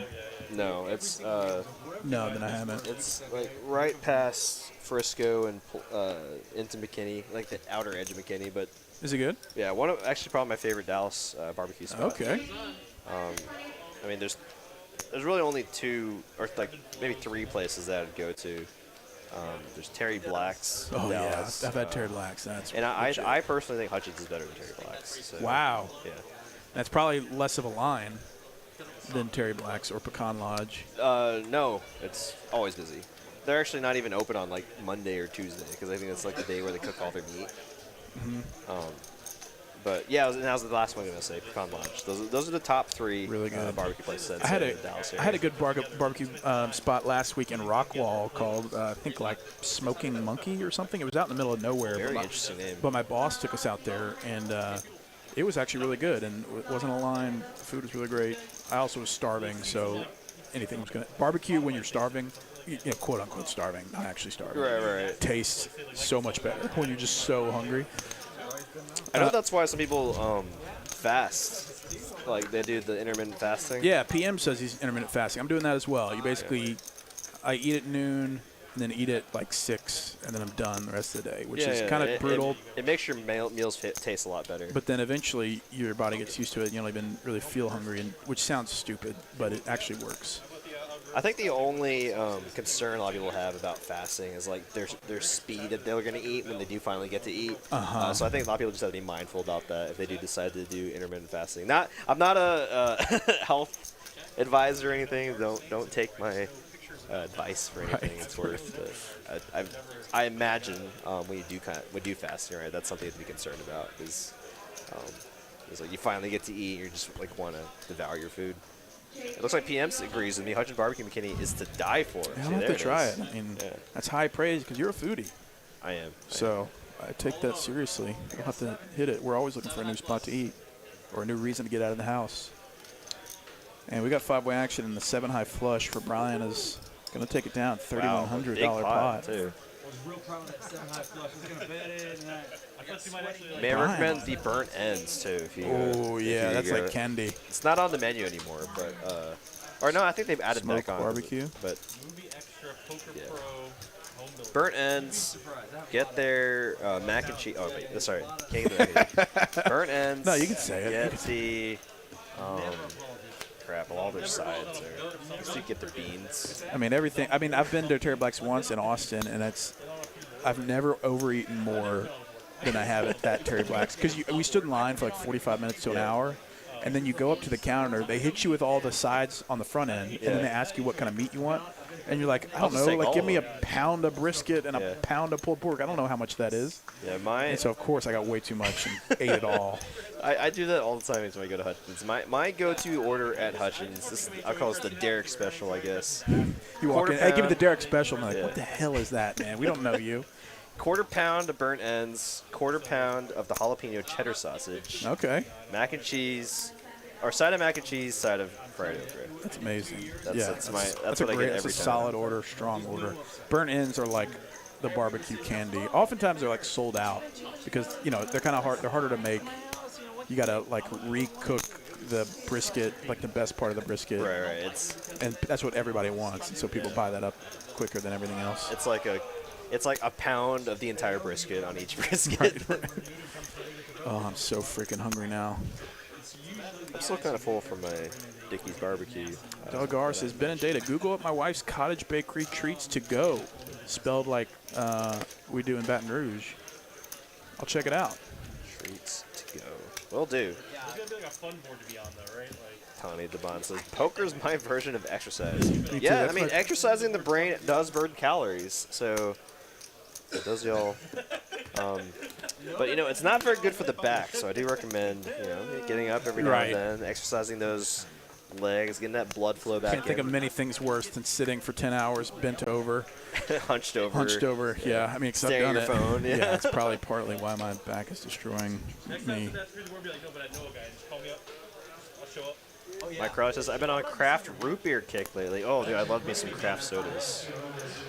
It's kind of a weird thing to say, but I mean, there is a difference when they spend the time to make they make their own syrup and everything. In the frosty mug. Yeah. Ace Jack of Diamonds for Rom in the small blind. He likes it. Moneymaker's going to 3-bet to 600, and Rom might 4-bet this because he knows that Moneymaker can 3-bet blind versus blind light. Absolutely. And especially the way that he's thinking about it, but he just calls. I mean, I will almost say this is playing very trappy with the Ace Jack of Diamonds. King 9-8 though might be a board that Moneymaker can get away or take this down. Moneymaker has one out apparently. Moneymaker needs to c-bet, I think, but he knows that there's more 8s and 9s for Rom.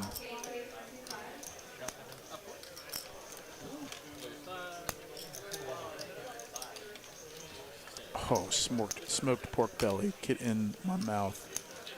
Pork belly is so freaking good.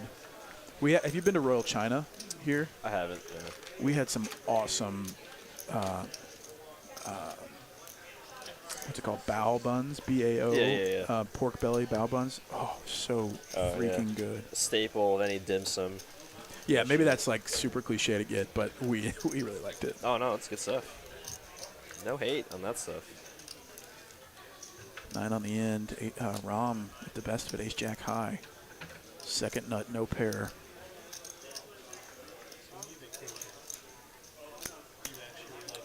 So betting a call on the flop. Check, turn. Rom might decide to. He probably thinks he's got enough showdown value that he's trying to get the showdown. Yeah, that's a really good check there for Moneymaker. I don't think he's ever getting a king to fold once he checks back turn. So nice hand there for Rom. Everything going Rom's way tonight. I mean, Moneymaker's having a good night for himself as well. With Brian, looking at the stats, Brian winning 14, Rom winning 12, and Moneymaker winning 9,200. Queen of Poker says, never play poker hungry. I totally agree. And I always tell this to everyone, I get never hungry. Grocery shop hungry either. Oh, absolutely. And I always get hungry before I get tired playing poker. Mm-hmm. And both are very detrimental to your results. Absolutely. Some people will say you should, I've heard some of the pros say you should play in a fasted state. You'll think more clearly. I'm like, dude, I make terrible decisions when I'm hungry. You don't want to overeat, but you don't want to be starving either. Yeah. You don't want to be you don't want to eat Hutchins and then go play poker. Right. You're not going to be probably the right state of mind. But I mean, that's why people recommend snacks like fruit or salad or something. I don't know. Just Trailboss says, good luck with weight loss. I'm doing keto and fasting 20 hours a day. I'm down 75 pounds since April. Wow. That's what I'm going for. Congratulations to you, Trailboss. Dude, if I could lose 75, I would be killing the game. Yeah, I'm 240 right now. I've never been below 190 in life. I came out of the womb, I think, at 190. So if I could get to 175, bro, that'd be pretty sweet. Yeah, we'll all be cheering for you. Thanks. I appreciate it. It's one of those things that it's I'm an emotional eater. If we're going to do therapy on stream, might as well. I'm an emotional eater. So anytime something goes wrong or something stressful, I generally want to eat terrible. And so that's the real battle for me. It's I can stick with the program, but I got to get through the. COVID must have been rough, though. yeah. I mean, what else are you supposed to do? It was rough for everyone. Especially with DoorDash, where it's I can literally get anything I want in the next 20 minutes delivered to me for almost barely any fee. No, I totally get it. Every time we go anywhere, we try to do that. Julian says, I disagree, boys. The hungry dog runs faster. Yeah, until it keels over and dies. The free breakfast alone, that's $60 a day. I mean, I think at that point, it's just animalistic tendencies than logic. It's right, that's the lizard brain. It's I'm literally trying to survive. That's why I'm running faster. So John Ryan with 2 6s under the gun plus 2. $100 straddle, double straddle, or no, single straddle, and he's going to raise to 325. Rom folds the king 9 suited. Kyle Z. Ace king again. Has not gone well for him tonight so far. Excuse me, so far. And he's going to try to rally back. I need to bump it up. Looks like about 1,200. 1,200 to go. Shady has to fold his suited connected hand. There goes 1-6. Can John Ryan find the last 6, or can Kyle find one, either ace or king? Aces and finds kings. both. Kyle's, he deserves it, I think. He's probably gonna bet like 700. 800. 800 to go. Very reasonable down bet. Balance this out. Their hands like queen 10, queen jack, pocket jacks, pocket queens. 4-1 for John Ryan. You know, this is the kind of price that induces calls from hands like this, but he gets out of the way. And a decent sized pot goes Kyle's way. Nice hand for him. People are saying 240 might be an average male. It could be, but I imagine it's closer to like 180 or 190. I mean, there's a lot of people sub 200 out there. Even though in America, you know, we like our terrible food and our sedentary lifestyles, but imagine 240 still on the high side. I mean, I'm a good 240. I mean, y'all saw me on camera. I mean, I look great right now. You know, it's just a matter of freeing up my back a little bit, trying to get a little relief back there.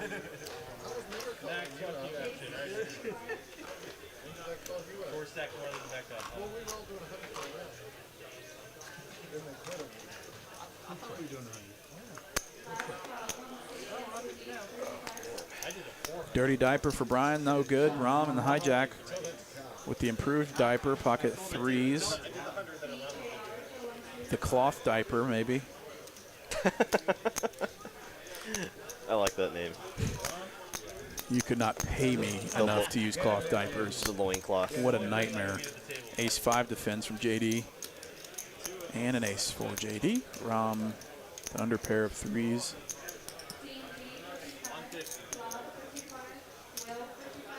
Tony M says, I was 530, now I'm 260. That's legit. Wow, that's awesome. Man. That's, I mean, you got to feel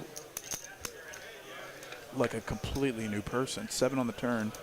Props to you. I mean, that is amazing. I mean, people do surgery to lose that amount of weight. Yeah, so that is so clutch. But especially when you play poker, you got to make a point to do something to, one, stimulate your brain and also burn some of those calories, because if you're not careful, you're going to sit here for 12 hours door dashing yourself canes and like just murdering your heart and your everything. Yeah. So that's why, you do see some of the highest level players also seem to be in pretty good shape, like Jason Kuhn, who plays all the just like nosebleed stakes, is shred city. Yeah, the healthier body affects your mind. Yeah, as well, I mean, 100%. every time I work out before playing, I play better, think better, take bad beats better. You just like have a sense of clearness. Right? Yeah. A sense of. And it's almost like a requirement now before I play. It's like I got to do something where I know that I'm going to be at my best brain capacity, even though I play every 2 months now. But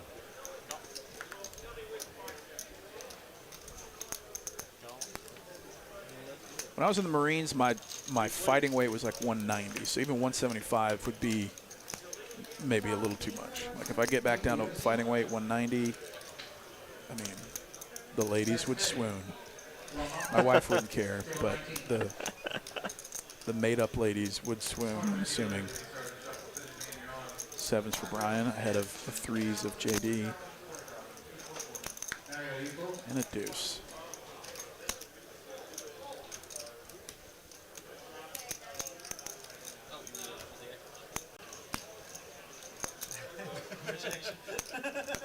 Shafe says Kane sounds great right now. Dude, I know.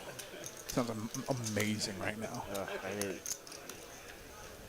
when I've been having these late nights lately, I've been eating too much fast food. I know. I do the same because it's just like, what else are you going to do? Right. Because that's when I really miss being in like Hong Kong or something like that, because like all the late night foods are just, it's just like all Asian amazing. Food. It's Yeah. just good food. It's like real food. Yeah, that's not, what I miss. How about fake ingredients? My wife and I, anytime we go out to eat, or even when we cook, most time it's like usually an Asian type food, because that's like the best. One, it's usually easy. It's fast, it's easy, and it's usually healthy too. And even though it's like rice and stuff, it's healthier than eating some, like if you go to a restaurant, eating some processed something, like if you cooked it at home, it's just better for you. Oh, and I know a way to keep it keto for you. Rice cauliflower. Oh, yeah. You can do rice cauliflower fried rice. Yeah. That's actually, I normally don't even like cauliflower, and Lauren made it one time. I was like, this is really good. Uh-huh.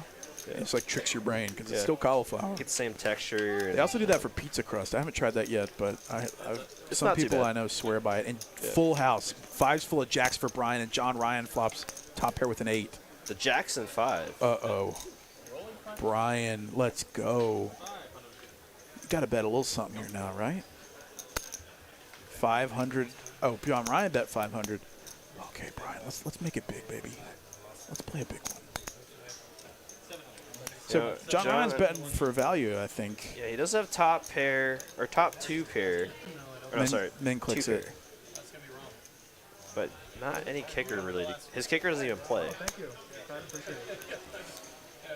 He's asking if he's going to win. I'm like, oh, even. So Brian trying to make a little something extra, a land yap, min clicking it, just calls. And shows him the bad news. He flopped the boat. Nice hand there for Brian. Just continues running it. Almost at a stack of 30K. Yeah, he has steadily risen to the top. He started with about 10,000, and he's winning almost 20 now. What a boss. B-Rod said it's full of sodium, not healthy. Well, the thing about cooking your own food, you can control how much sodium is in it, right? It's, I mean, I think if you No, order Derek, out, never. It's just chock full of sodium no matter what. Yeah. No, I felt personally attacked because I like, obviously being Asian myself, being Chinese. Yeah, Chinese food a absolutely. lot. Tony M, good point. Costco and Sam's have steamer bags of cauliflower rice with Oh, yeah. vegetables and chicken. That's a meal. Yeah, that's a great meal. Oh, what's up, Shafe? I remember you from the other day. Oh, yeah, Shafe. Yeah, the guy at the Shiner. That's Zane. He's one of our regulars here for our Tuesday high-stakes stream. Oh, yeah. We've all seen that story. Apparently, the running story everyone's going with in chat is that he tripped and fell on his chip stack. So, there you go. I don't know if it's true or not, but that's just what everyone in the chat said. It's like every time when I come here, I'm voting 1K. Also, just like a way. Ragnar Roverby says MSG is a gift from the gods. You know, there's been a lot of bad rep on MSG. It really isn't that bad for you. It's just like there was all these like studies and stuff, and like I mean, obviously anything in excess is bad for you, right? Yep. It's because MSG is naturally curling in tomatoes. Oh, is it? Yeah. I don't know anything about it. Yeah. I just remember people talking about it. It's naturally occurring in a lot of foods. The MSG seasoning is just extracted from those things. Kyle Z with the flush draw, thinning the field a bit. Rom with a Broadway draw. Might try to look him up cheap. Next time we go back to Germany and say, give me a German that doesn't complain. Good luck finding. Kyle Z with a monster draw here. Oh, that was a 10. 8 of clubs in the turn. Going better on that than you in the flip, son. I think you have to deal with this one. LZ, only 5 high here. I can tell you with his aggression, and he does, but it's 1,500 on the turn. It's going to get the fold. This is a bluff, Jamie. This is a bluff. It's the bluff. Not just talking, like showing and doing, you know what I mean? Bluff. All right, boys. If we let Kyle get even close to even, like, if we let Kyle get even, like, we fuck. Look at all. I mean, look at these stats. A lot of players losing. Several players winning big. There's the talk. Imagine we stack Kyle and then he walks outside, his car's not even here. Well, my car isn't here because I had to. I know. That's what I'm saying. It's going to be even better. Kyle trying to portray the image of Till, I think. Just trying to create some action in the game. I doubt he actually ever gets tilted, to be honest. He's played so much poker. Who, JD? Kyle. Oh, Kyle, yeah. Yeah, he's telling JD how to actually bluff.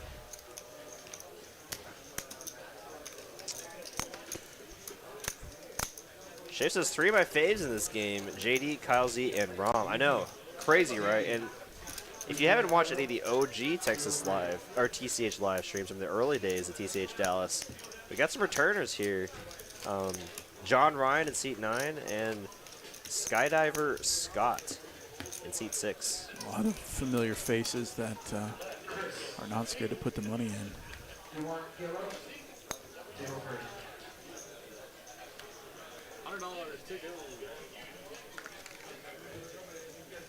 And the $100 straddle is continuing tonight.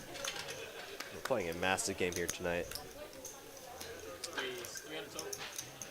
Brian have a great night so far, just running over the table on his TCHLive debut. He's going to mix it up here, raising the 3 deuce of diamonds in the small blind, and Becks is going to defend in the big blind.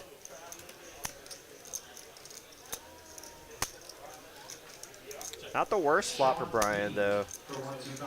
Just be worried about what Becks has to have in this spot. And Becks does turn top pair, though, giving Brian a flush draw to go along with his gutter ball to a straight.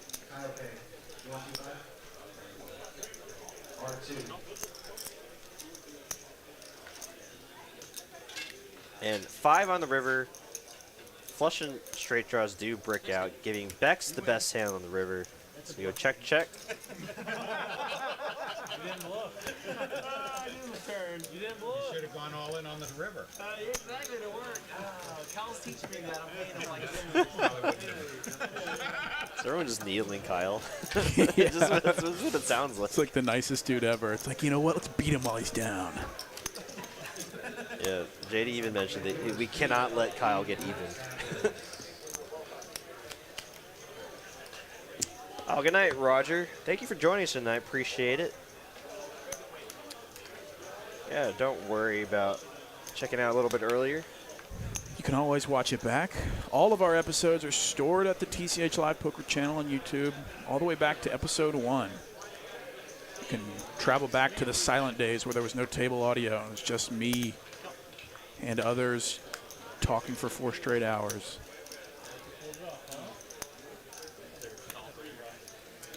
Scott wake up with a hand here. Ace King. Wait, yeah, there we go. Gonna raise a 300, get a bunch of callers here. Round with a dominated king. Could be trouble if the king comes on the flop, and it does. Uh-oh. Scott's only got 5,000 behind. But Rom, running well, has a redraw. Yeah, it has clean outs to the queen and jack. 10.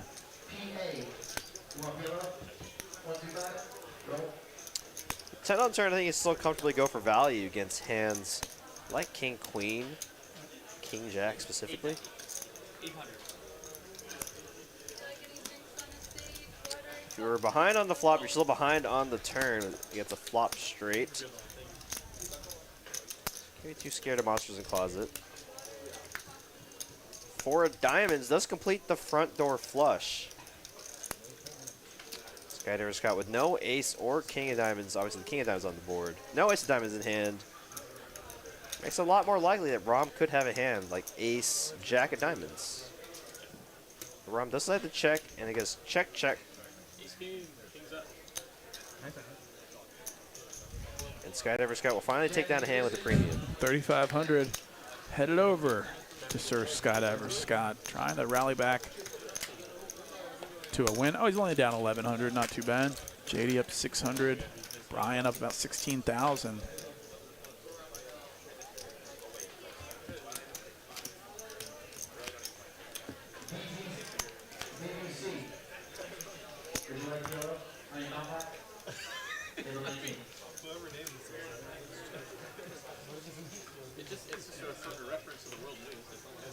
$9.25. Time flies doing this.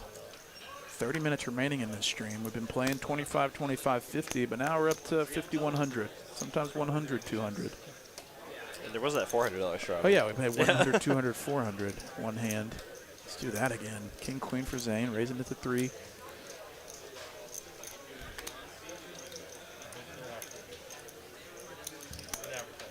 Skydiver, 9-8, can't fold. Heads up. King deuce 6. Baduga. Zane top pair with a queen. Just smashed this board. Skydiver Scott's just got nothing.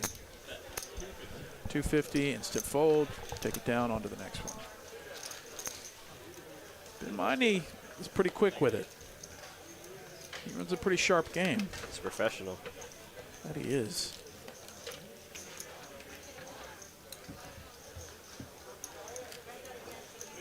Him and Angie are nice folks. They hosted us a few times. Oh, at their house, yeah. Okay. Very nice, generous people. Yeah, actually, last night when I went over to his place to play some Magic with him, yeah, I got to see his place and met his dog. Very cute dog. German Shepherd and Nikita mix. Very cool. That dog better not get bored, though. That thing will tear something up. Oh, yeah. No, those two breeds. I'm sure he needs to be quite active, for sure.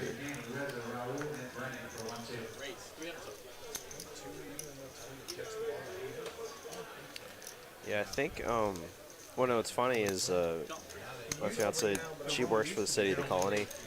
So she'll, like, follow all the animal shelters in the city. And she actually saw Ben and Angie's photo in one of the animal shelters. Like, yeah, we just adopted so-and-so. We named her Akita, or named her, I can't remember the name they chose. But, yeah, she texted that photo and he was like, wait, is this Ben? And then I actually told him, I was like, yeah, I saw that, or I was all up in your business. Yeah, yeah. I saw, Lawrence showed me that, that she recognized y'all. The colony is nuts. That place, it's only big, massive institutions out there. Yeah, Top Golf, Nebraska Furniture Mart. Shields, or however you say it, that massive sports store, all those restaurants. It's all new. It's all concrete. Yeah. That's crazy. Dude, you got to plan a whole day if you want to get anything done out there, bro. Yeah. It's one place to visit for sure. Oh, yeah. I mean, NFM, you can... I mean, they could sell you anything in the Nebraska Furniture Mart. You can buy a Traeger all the way to a Lego set to an Xbox. An Xbox, yeah. I mean, a VR set, TV, refrigerator, carpet.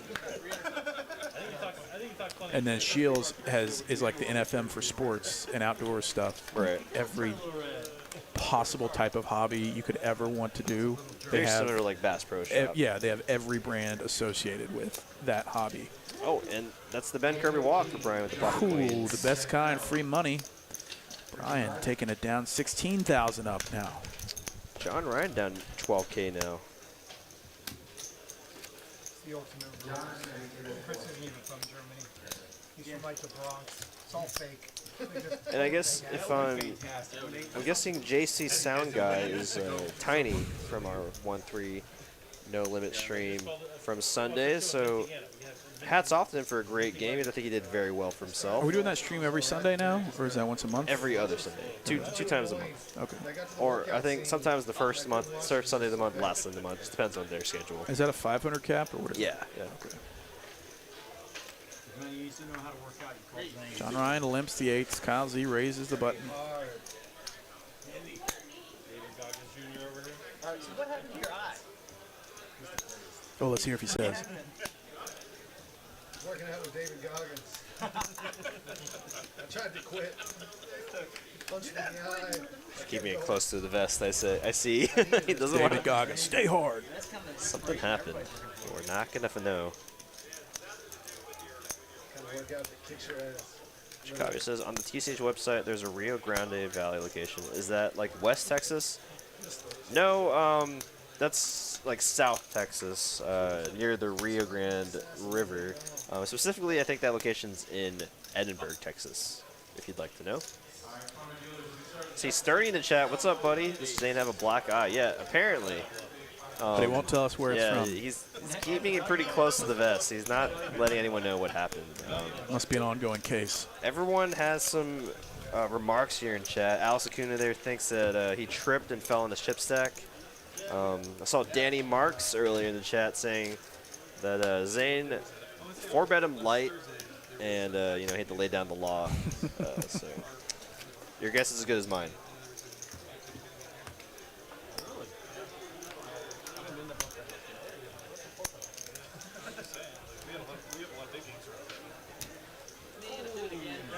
Zane slow rolled Gary Adelstein, and that's where he got the black eye. That I can believe. That one I think wins the best one so far. I like that.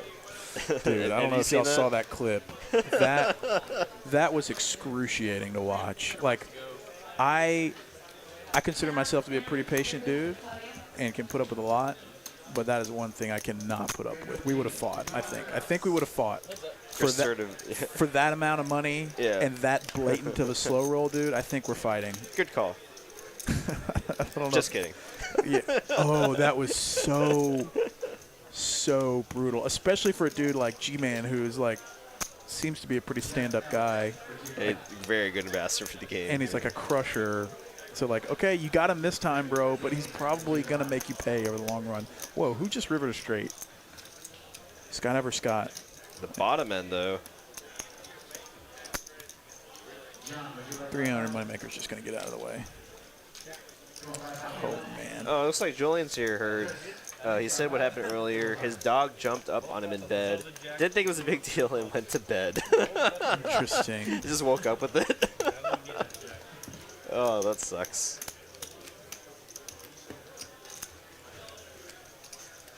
I will dab for Kyle Z like the comments are dabbing for me during the next. Hey, what's up, Bo?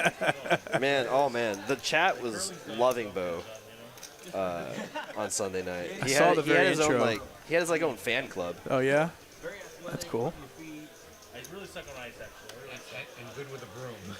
Yes. Good call. Just kidding. All right. Well, you're about to get a good call to the face from these hands, bro. Respectfully. Moneymaker raising it to 300 with ace queen. JD calls the eights on the button.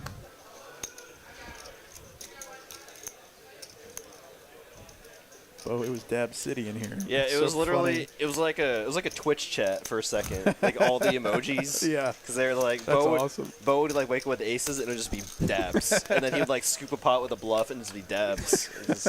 So that made it kind of fun, even though it was silent on Sunday. So we had a good time. Queen 3-4 top for Moneymaker.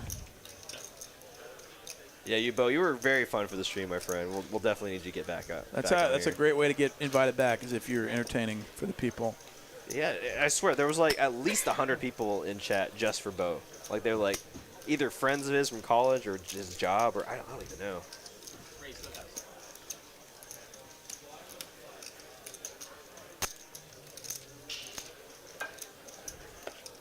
Bo says, I could not stop laughing every rewatching the stream and hear us talk about it. Yeah, no, you kept us entertained, my friend. You know, this show is for entertainment, so we do appreciate your help on that. Last week with 10-7.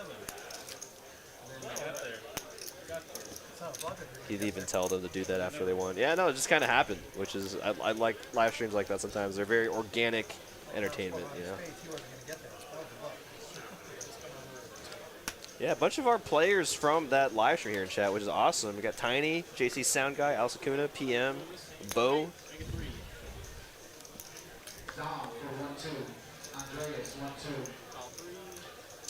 Ace Queen. For Scott ever Scott. Seen Ace Queen a lot. Seen pocket sixes a lot.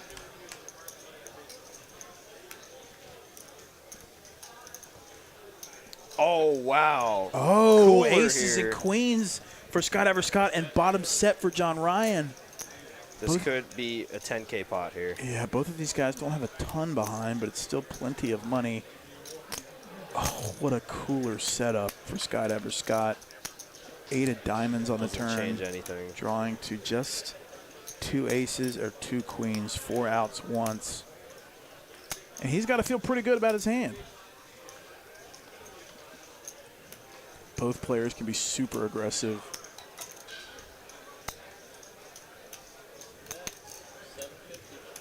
I mean, for this sizing, John needs to get more money in the pot now. Wouldn't be crazy to shove. Would not be crazy to shove here. Yep, and that's an all-in snap call from Skydiver Scott. Looks like they're going to run it twice. Skydiver Scott's going to see the bad news. $10,000 pot twice. Let's go. Big river card coming. Jack. Jack. Paint, not the right paint. Deuce. John And Ryan's going to scoop. $10,000. $10,000 pot. And what are you going to do if you got ever Scott? You got ace queen. You flop top 2. Nothing. You can't. On that drive board. Your opponent has bottom set. And like, okay, poker. Just classic cooler. Yeah. Nice hand for John Ryan. Unfortunate flop for Skydiver Scott. And, you know, kind of fortunate that he didn't have they both didn't have 20,000 behind. Sure. 20,000 goes in. Yep, easily. If these were hands between, like, say, Brian or JD, wow. Yeah, this is why it it'd be makes a me so 40K nervous to pot, play yeah. that deep, because it's just like, dude, I'm getting all my money in here and just losing. You just get cooler, yeah. Press F to pay Unfortunate, respects. but, you know, that's poker. That is part of the poker. game. Large part of the game. You know, I see another one from our 1-3 stream from Sunday. Val, I saw him say something about me commenting on his play and being very kind about it. Yeah, no problem, buddy. That's here what we're for. You know, trying to help out any way we can. Give a little education to the viewers as well as the players to the best of our knowledge. You know, I'm not a professional player, though I think I can analyze the game somewhat well. Doesn't work like that, Chris. We got the whole 1-3 crowd in here.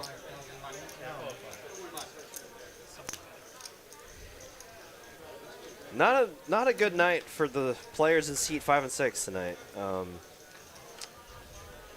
Kyle just running into coolers, and Scott's premium hands, just none of them holding up. He got a gift early on, rivering a straight against Kyle for stacks, but unfortunately it's not gone well for him. John Ryan, 2 10s versus the Jack-9 suited of Zane, and Rom's got ace-4 suited and 19,000 behind. He comes along, getting an okay price. Three-way action, two suited hands and one pretty nice pair. 1,100 in the pot, 2 a flop, 9, 3, 5, 2 hearts. Zane flops the world, top pair, and a pretty good flush draw. Rom with a wheel draw, and John Ryan still with an overpair and only 31% of the equity. Yeah, when you flop a combo draw, he's going to raise it right away. Like Zane there. Pair, flush draw.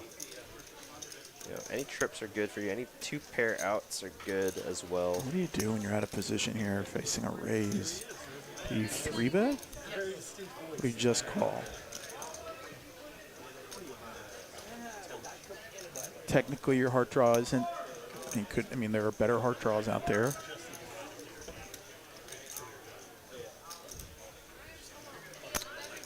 A shove would be kind of big. Yeah. Just calls. 4,500 in the pot. 7.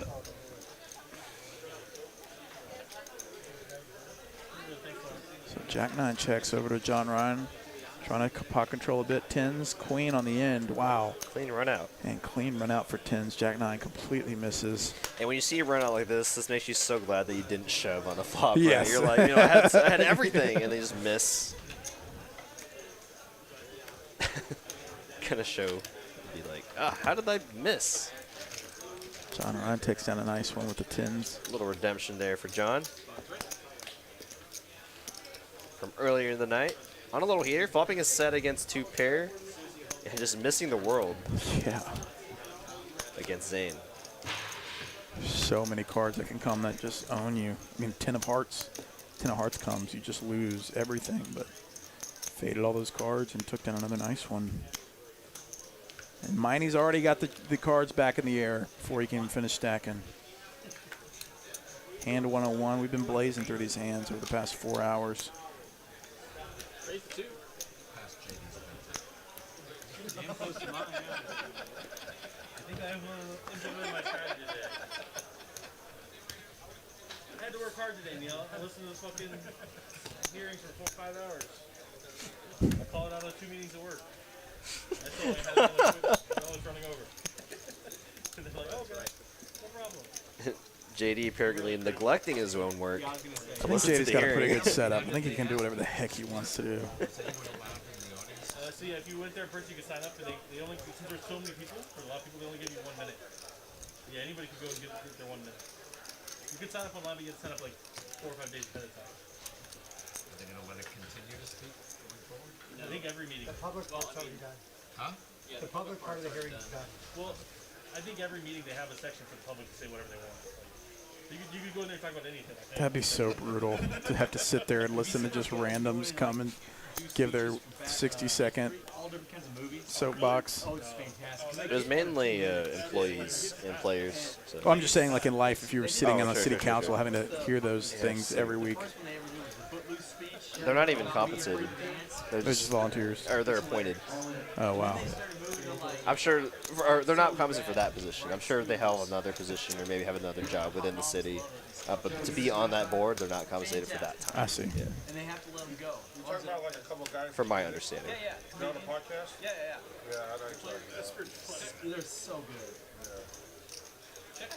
One of them's like A lot of fun hands here for a lot of the players. The round flop's the best of it. A lot of trips. Look at Scott Herbert Scott, the less than 1%. Doesn't even bother with it. It just folds. so well. I feel like if it was early in the stream, he might have called a few streets there. Everybody thought it was him. But the best thing about the problem with the two kids is now people know who they are, and so when they come in, they all start laughing. Before, people were getting really mad, like, you're wasting our time. Sit down. That was even better. Like one of those guys who's like a Shirley Jufro. Yeah, exactly. Yeah, I know. When I was trying to figure out what their name. Yeah, when I was trying to figure out what this was gonna be like I looked through the records and like all the videos are recorded, so I like looked up like a last meeting. And I went like there's like people get 3 minutes, and so like the first 3 minutes they start talking and telling a story. And like we get like a minute in, I'm like I have no idea like what they're. I like skip ahead. JTN 1968 with a $20 super chat. Hopefully you can put this to good use. Too bad I couldn't come down today. Maybe next month. Working on dropping 20 pounds before I come back to TCH. I don't want to look like Buddha on stream. LOL. Thanks so much, JTN. Thank you, JTN. Very Appreciate generous. the support as always. Regular in the chat. And good regular luck on your weight donator loss. as well. So really appreciate it, my friend. Thank you for the support. Ryan Crow in the chat finally says, "Woo, what a day!" Hey, there he is. Let's show some love for Ryan Crow in the That's chat. the man who's up all hours of the day and night, answering emails and phone calls, trying to keep this thing trucking. CEO of Texas Card House. Don't call him Mr. Crow. He's just Ryan. Just Ryan. Ryan the boss. But he was just like, he's like, well, if we can't control them, then they're So Moneymaker has jacks here, free betting from the small blind on a queen high flop. Seven of spades. Open-ended now for Rom. Could be trouble for Moneymaker if he finds a 6 or the last 2 jacks in the deck. If it comes a jack, that's pretty sick. That's kind of fun. Bet 1,500. Turning this much equity here. I don't think he can fold just yet.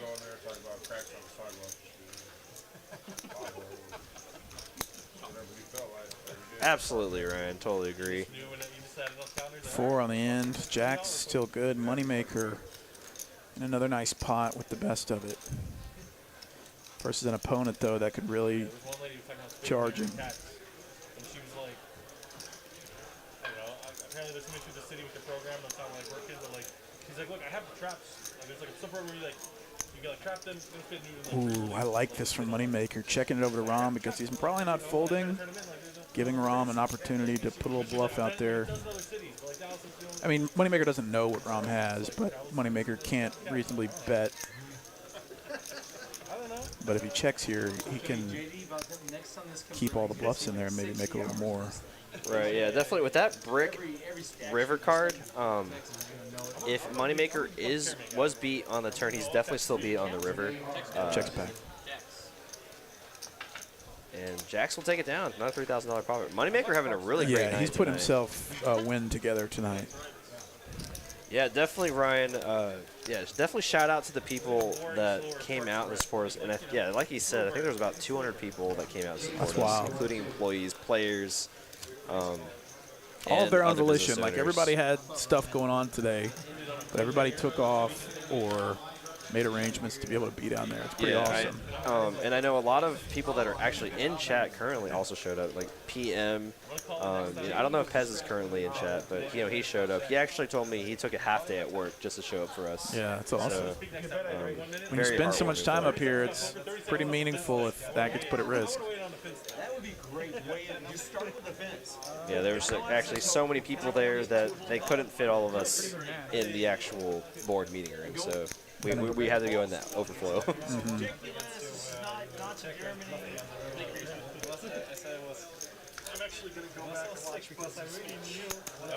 Two ladies for JD in the third blind. Ironbite 80 for as many people that showed for the $5 super chat, for as many people that showed up to support TCH today, If the city doesn't realize the family we have here, then I feel sorry for them. Thanks all. Thank you so much, Iron Bite. Much Appreciate love, the bro. kind words. And yeah, I mean, that actually got brought up a lot about the people here being a family. All the employees, the players, all the staff. Ryan said, I believe there were 159 emails of support. They actually sent me all the letters for both support and opposition. Yeah, and those of you all that did end up sending an email in support of Texas Card House, we really do appreciate that.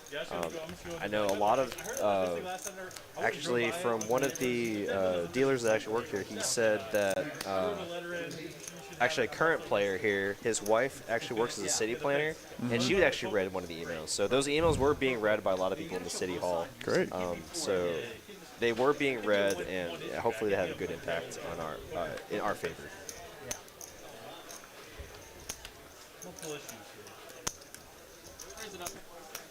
He's 10 for Moneymaker in the cutoff, raising it up to 300. Pocket 8s for Skydiver Scott. And 2 kings for JD. The big blind, facing a couple players. He's going to 3-bet to, looks like about 1,400.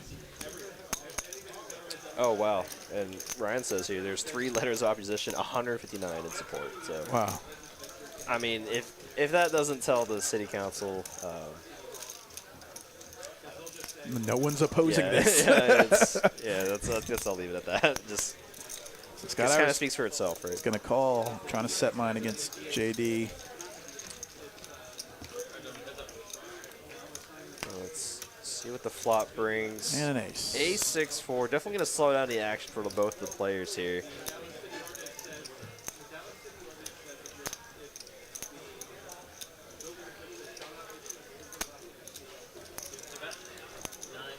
Yeah. Continued from JD. He's got the range advantage. Oh, sorry. I'm just looking at that. I should probably pay attention to the action. It's interesting what's going on in chat. And JD will take it down. Gets him to fold it. He's happy with that result. Yeah, and actually, yeah, Ryan, I'm with there with Tiny, him saying that they heard 300 emails sent, because as I was on the way to the City Hall, one of the dealers I was carpooling with, he actually pulled up on his phone for the pre-briefing meeting, and yeah, they mentioned something about like 300 emails being sent. So if that's true, that's awesome. Yeah, that's great. Because I imagine the vast majority of those emails are in support. It's going to come out 12, 12, 12, 12, 12. If they're voting in the chat right now, it's worth it. Right at 12 and Kyle's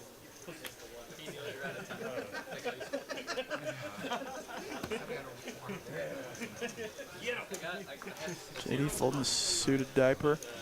Queen Jack for Zane. Bumps it to 3. John Ryan, ace-7 off.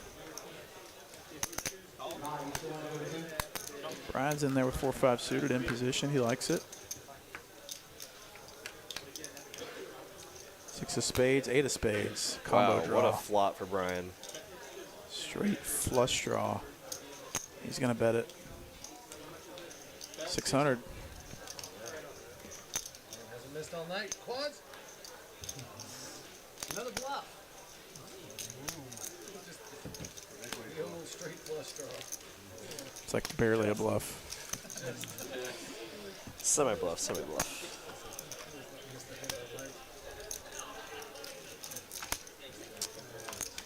Yeah, us too, Bo. Glad the audio is fixed. As Bo sends out his signature dab.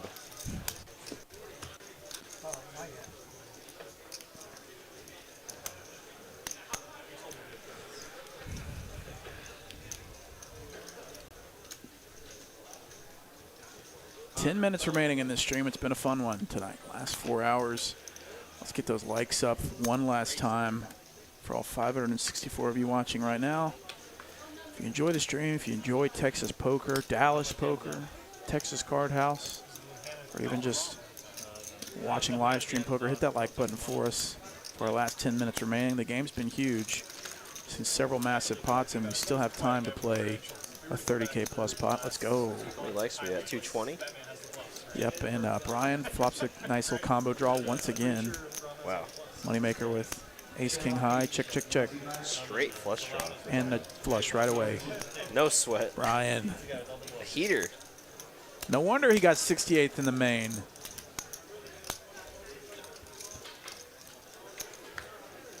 You can't run that deep in the main event without running hot. Right. And he's showing how he's doing. He did it. Oh my gosh. So Brian bets Brian 400. betting 400. And Moneymaker, king of diamonds blocker, but gets the folds, 1,400. Brian almost 20,000 tonight, winner. Oh, that's very interesting. Apparently, one of the letters of opposition against TCH was from a player, a poker player. And let's That see. seems so dumb. I heard it was one of the underground game runners, of course. Yeah, that makes sense. So what their excuse is that an illegal operation is better than a above Yeah, I don't know if you ground. want to out yourself with your Yeah, email saying, I run an illegal that's, underground operation, and this really cuts into my bottom line. Yeah, it's just, I wonder, yeah, I totally agree with Ryan. It is what it is. I wouldn't sweat it either. But it's just like, I'm wondering what their argument is, but we'll just leave it at that. I feel like there was a lot of head shaking and eye rolling in the meeting today, so I'm Pocket tired of fours for doing that. Brian. He's going to call the 75. The Becks, he's going to raise it.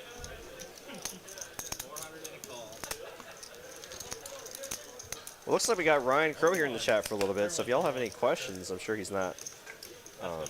He's got a little bit of time maybe to answer some of y'all's questions. Becks with a heart draw. Brian with a pair, kind of a coin flip heading into the turn. Becks is going to continue betting 700.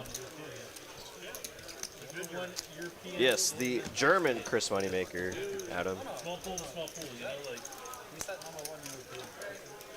How many more hands? I don't know all your I can't think of a European. I'm a big Merkel fan. I actually, that is true. See? Still got about 15. I love probably that many. Big fan. I'll give me number 2.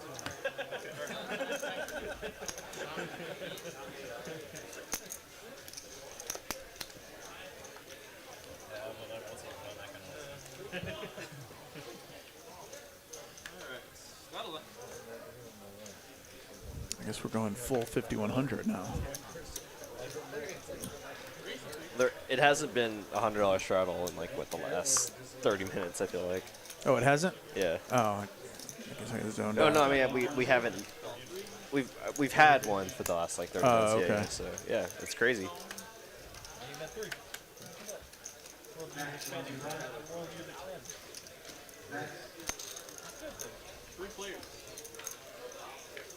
Through action.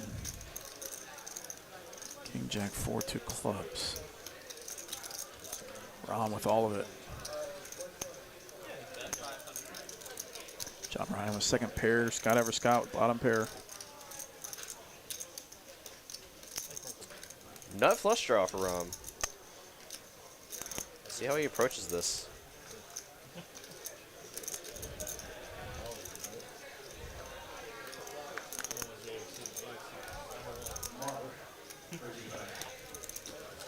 Just gonna proceed with the call. Scott has bottom pair, but no sweat for Rom. Turning the nuts.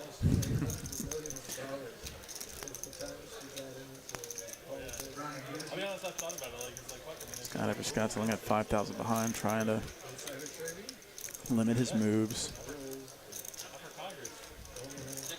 Check, check. Nuts is going to do it.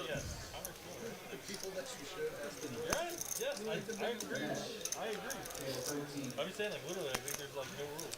Nice hit there for Rom. I think, like, they've, like, cause they also, like, want to, like, make rules, right? And, like,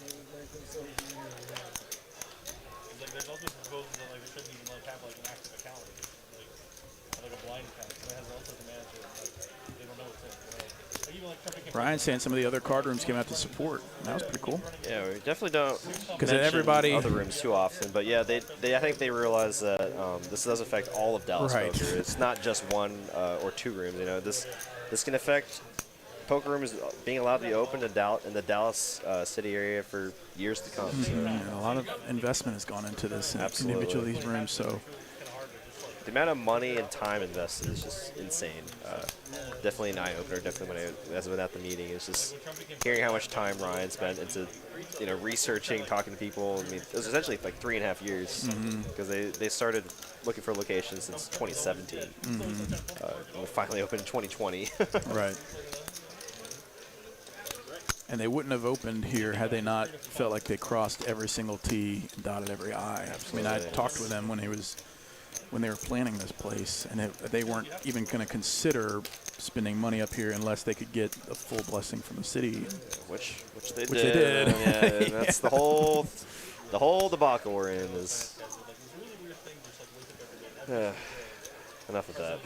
It's just frustrating. It's pretty tired. I think you would have been just as frustrated as us hearing some of the responses. I'm sure.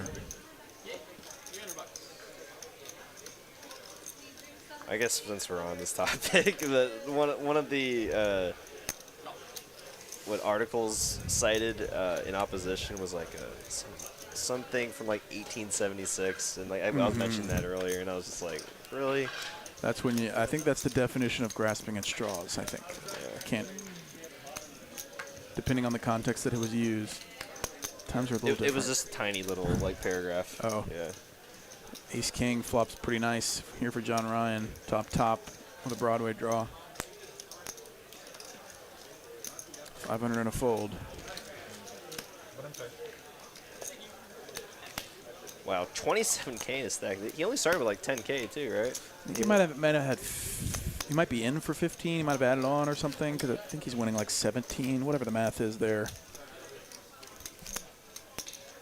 No, then yeah, 10. Either way, really good night. Yeah, if he's got 27 in the stack. Anything more than 10K for Long sure, day. really good night. No, I'm with you. I'm definitely going to pass out when I get home. After some fast food. After eating something. Haven't decided yet. 10-8 suited for John Ryan. Yeah, good night, Val. Thanks for joining back with us. Really had a fun time commentating your play on Sunday night. Hope you get to come back and play again. Rom raising it to 300. Kyle Z, ace-4 spades.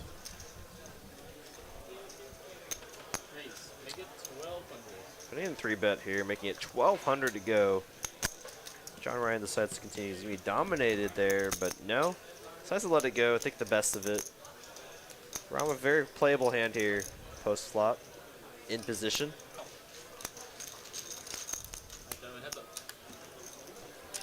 Ace-4 versus ace-deuce to a flop. All hearts.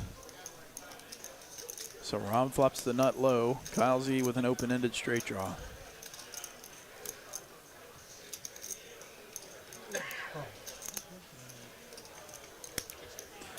Check. 10.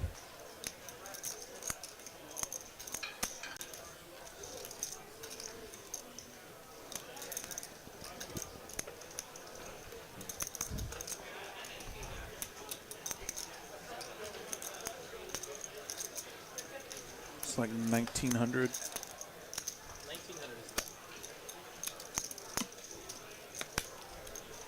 Nice hand there for Kyle. Flexes his bluff. Trick time style. Right in JD's face. There's so much history together. It makes it so much fun to watch. Oh God, nothing for free, I guess. I've been paid tens of thousands now. Kyle's a nice guy. Nice guy. I'm about to get paid another 10K. Try that shit over here, Kyle. Right back with the needles here. He's only been paid tens of thousands of dollars for the lessons. Ben looks a little uncomfortable at the table talk. It's like, guys, can we just all get along? Brian with king queen makes it 3. It's all playful banter. They don't mean anything by it. Actually, I don't know. Maybe Kyle means everything by it. King of It's all in hearts. competitive spirit. It's Mhm. nothing ill will towards each other. And JD's got ace queen. And this is a slam dunk 3-bet, facing all this dead money in between. Puts Brian in a really tough spot with king queen. He's got a fold, and this is going to probably trigger a bunch of folds behind.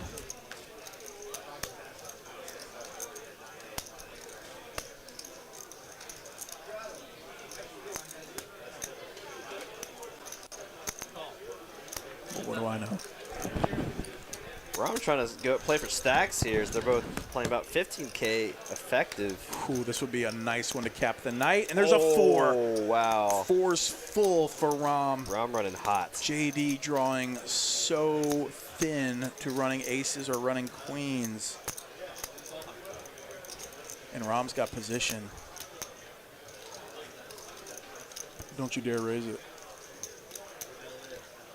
This is like the perfect setup for Rom because you just can't imagine he's got a ton of 4s or 5s. Yeah, flopping a boat in position against a very aggressive opponent is just such a dream spot. 7 of clubs on the turn. And if that card was an ace or a queen, it would be very bad for JD. JD knows that Rom could easily, excuse me, float that board with a ton of hands, so he might keep betting. But he checks. I think you check turn for a little deception. Or maybe bet small to induce. I don't know. I mean, JD as well as Kyle, are very balanced in these spots, so they can still have overpairs, especially if they know. I mean, he knows that they know that he's an aggressive opponent, right? So he's hoping they just have an overpair, and he's just trying to target those, getting all the money in by the river. $10,000 pot headed over to Rom, who's winning about $10,000, and only 3 players winning tonight. Brian, Moneymaker, and Rom. The entire left side of the table except for Becks. Winning about over 10K each. So yeah, that's nice. Or more than 10K each. So really good night for the winners, really bad night for the losers. Yeah. Tends to happen when we have these big pots. The $100 straddle continues from John Ryan.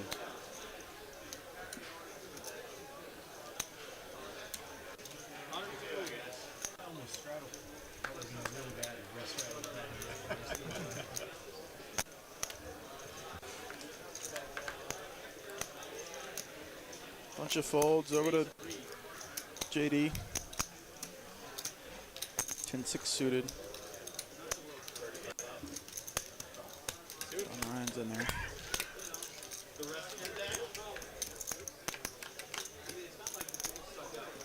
Spades for John Ryan and a pair for JD.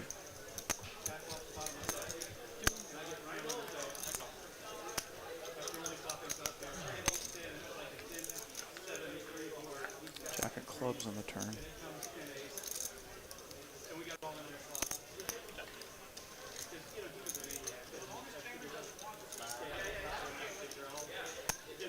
About half pot from John Ryan. I don't know if you can fold, especially given the timing tell of how quickly John Ryan bet. If you had a super strong hand, wouldn't you think about it for a second? 7 on the river. JD probably check calling. Definitely just bluff catching at this point. Yeah. John Ryan has to bet if he wants any chance of winning. 1,800. I imagine JD finds a call. But I know nothing. Shows the bluff. Shows the bluff. In JD's face. Kyle loving it. Is it just like pick on JD night tonight? What's going on? I think he deserves it. 2, I think he can handle it, given how How much much money he's run made good. on the street. JD, would you like a Red Bull?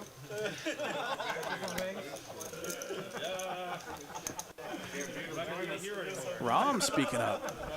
You don't really hear ever too Rare much from occasion. Rom. Usually the silent killer at the table. Yeah. But I feel like it's so funny when he does speak, because like, when he chimes in, it's usually something really funny. Next one he tries. We're good. The next one. Yeah, we'll just wait. We're waiting. Man, I want this group of players every week. Yeah, this is awesome. Moneymaker with the ladies. Raising it to 3. Scott Evers Scott, 8-6 at diamonds.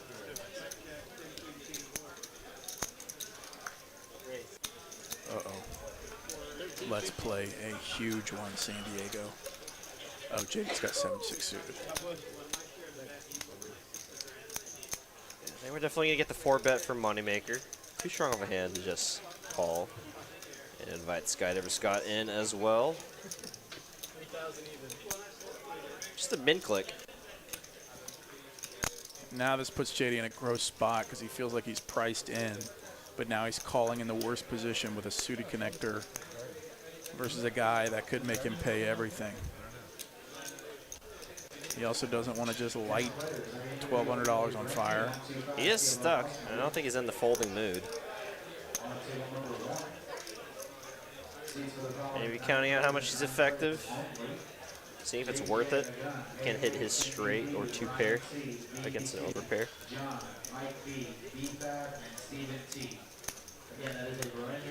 But he folds. Just decide to fold, and Moneymaker shows just 1 queen.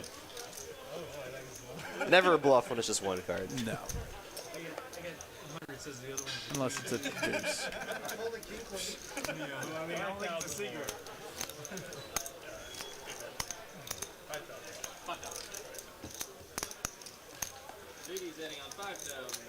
And just like that, JD's adding on 5K. So we're over 10 p.m. My wife will love to hear that. As we round out the end of the stream, hand 116. No idea when this is stopping. Yeah, I think since we started about like 20-some minutes later, that might be where we're going. Interesting. 6 minutes left.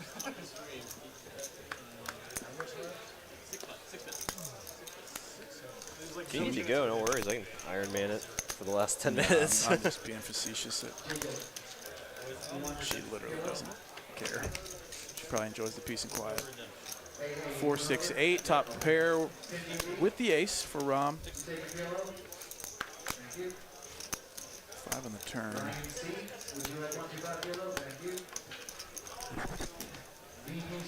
Halsey drawn to a chop, or a 10, or a king. 4 diamonds now on the board, and Rom just throwing out the bet there. Kate Smith comes in here. What did I miss? Any coolers? Well, quite a few, my friend. Quite a few. Have to go back over the last 4 hours. Yeah, you're going to have to really scroll through. There was quite a few. I mean, Ace-King for Kyle Z all in against Skydiver Scott's 9-10 offsuit. 9-10 wins. I will leave it at that. I don't want to spoil all Ace-King of of them. Rom versus Becks. Queens as well. Yeah, we don't need to spoil them all. We want you to be able to watch them, enjoy them, as if you're watching them live. 2 9s for Kyle Z, raising 250. Good night, PM. Appreciate the support again at City Hall. You have a good night, sir. Zane, ace queen off on the button, just calls. Haven't seen a ton of 3-betting from him tonight. Ace jack of hearts for Rom. He's apt to 3-bet.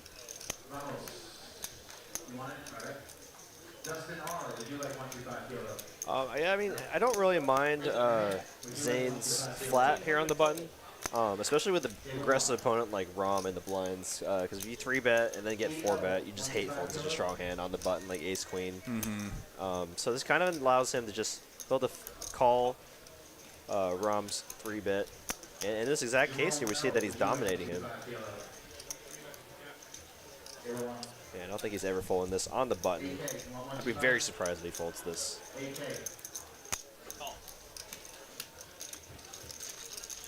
So I think that just shows how aware Zane is of what opponents are on his left and right. 2, 3, 5, 9s. Pretty nice flop for 9s. Both Rom and Zane have a wheel draw. Hi, Ann for 1, 2. Sean, do you want?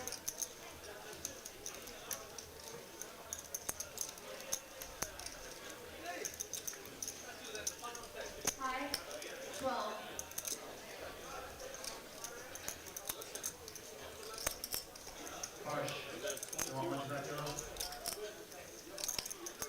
fairly large bet sizing here for Rom, given the board texture. Not, shouldn't hit too many players' ranges too hard, as Kyle Z does have the best hand right now.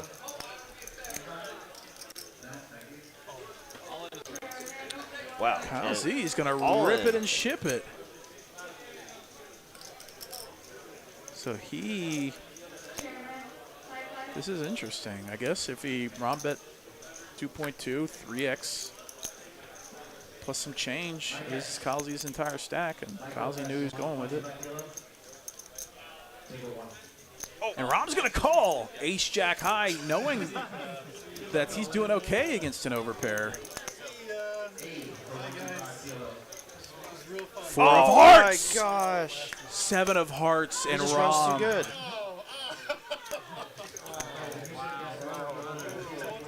Rom binks the straight on the turn and then rivers the nut flush. Kyle Z, great $19,000 pot, and Rom adds a full 10K to his stack. He's just running so bad tonight. I mean, he had the right read on Rom's holding.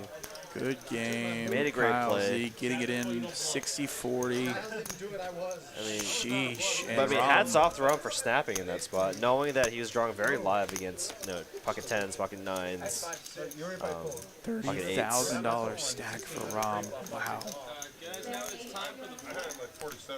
Wow, and was that the last hand? That was the last 2-card hand. Oh my. And Kyle gets stacked on the last hand of the night. Unfortunate night for him. Great night for Rom, Brian, and Moneymaker. A lot of blood spilled here tonight. That's so brutal. As we have a $500 flip for all the players. Hope everyone here enjoyed the stream so far tonight. We had some insane coolers, insane pots. Very fun one tonight. A lot of good poker 220K personalities, pots. and a lot of money went in the middle. And this is how it is every Tuesday night, folks. This is what we do here at TCH Live. And we're back tomorrow night doing it all over again, playing 5, 5, 10, 20, most likely, as we deal out a very expensive 4-card flip. Yep. 4 cards face down, 5 cards face up. Yeah, shout out to Ben Miney in the dealer box, dealing out the second half here. He'll actually be in the booth with me tomorrow night for our 5-5-10 mid-high stakes game Wednesday nights. So stay tuned for that. He does it all. He never leaves this place. This man stays at TCH. So everybody's trying to, I guess, do a sweat. And 3 cards coming out. This is a big pot in itself. 4,000 in the pot. King high clubs for Zane. Oh, cooler. I think Moneymaker had queen high clubs. Oh, he did. That sucks. And a straight. And that goes to Zane. 3,500 to Zane. It looks like there was a side bet between Becks and JD. Jeez. 1,500 sided bet. Wow. All right, folks. That's it for us at TCH Live. Wow, look at those cumulative winnings. 20K profit for Rom after that last big hand. At the last minute, adding, gosh, 20,000 to the old bankroll. Does Rom? Data, you got anything for the people as we head out? I guess I'd like to say thank you for everyone all the support, sending emails to that email for the city hearing. Thank you for all that showed up in person. Shout out to Pez, PM, Chat Pros for showing up in person. Thank you all for so much. Thank you all so much for doing that. And yeah, I think that's about it. Awesome, man. We'll appreciate it. Yeah, and again, thank you to everybody for the support for Dallas Poker and TCH specifically. Thanks for watching the stream and subscribing and hitting like and all that good stuff. And we'll be back tomorrow night, 6 p.m. Central Time. And until then, have a good night, everybody. Yeah, y'all be safe.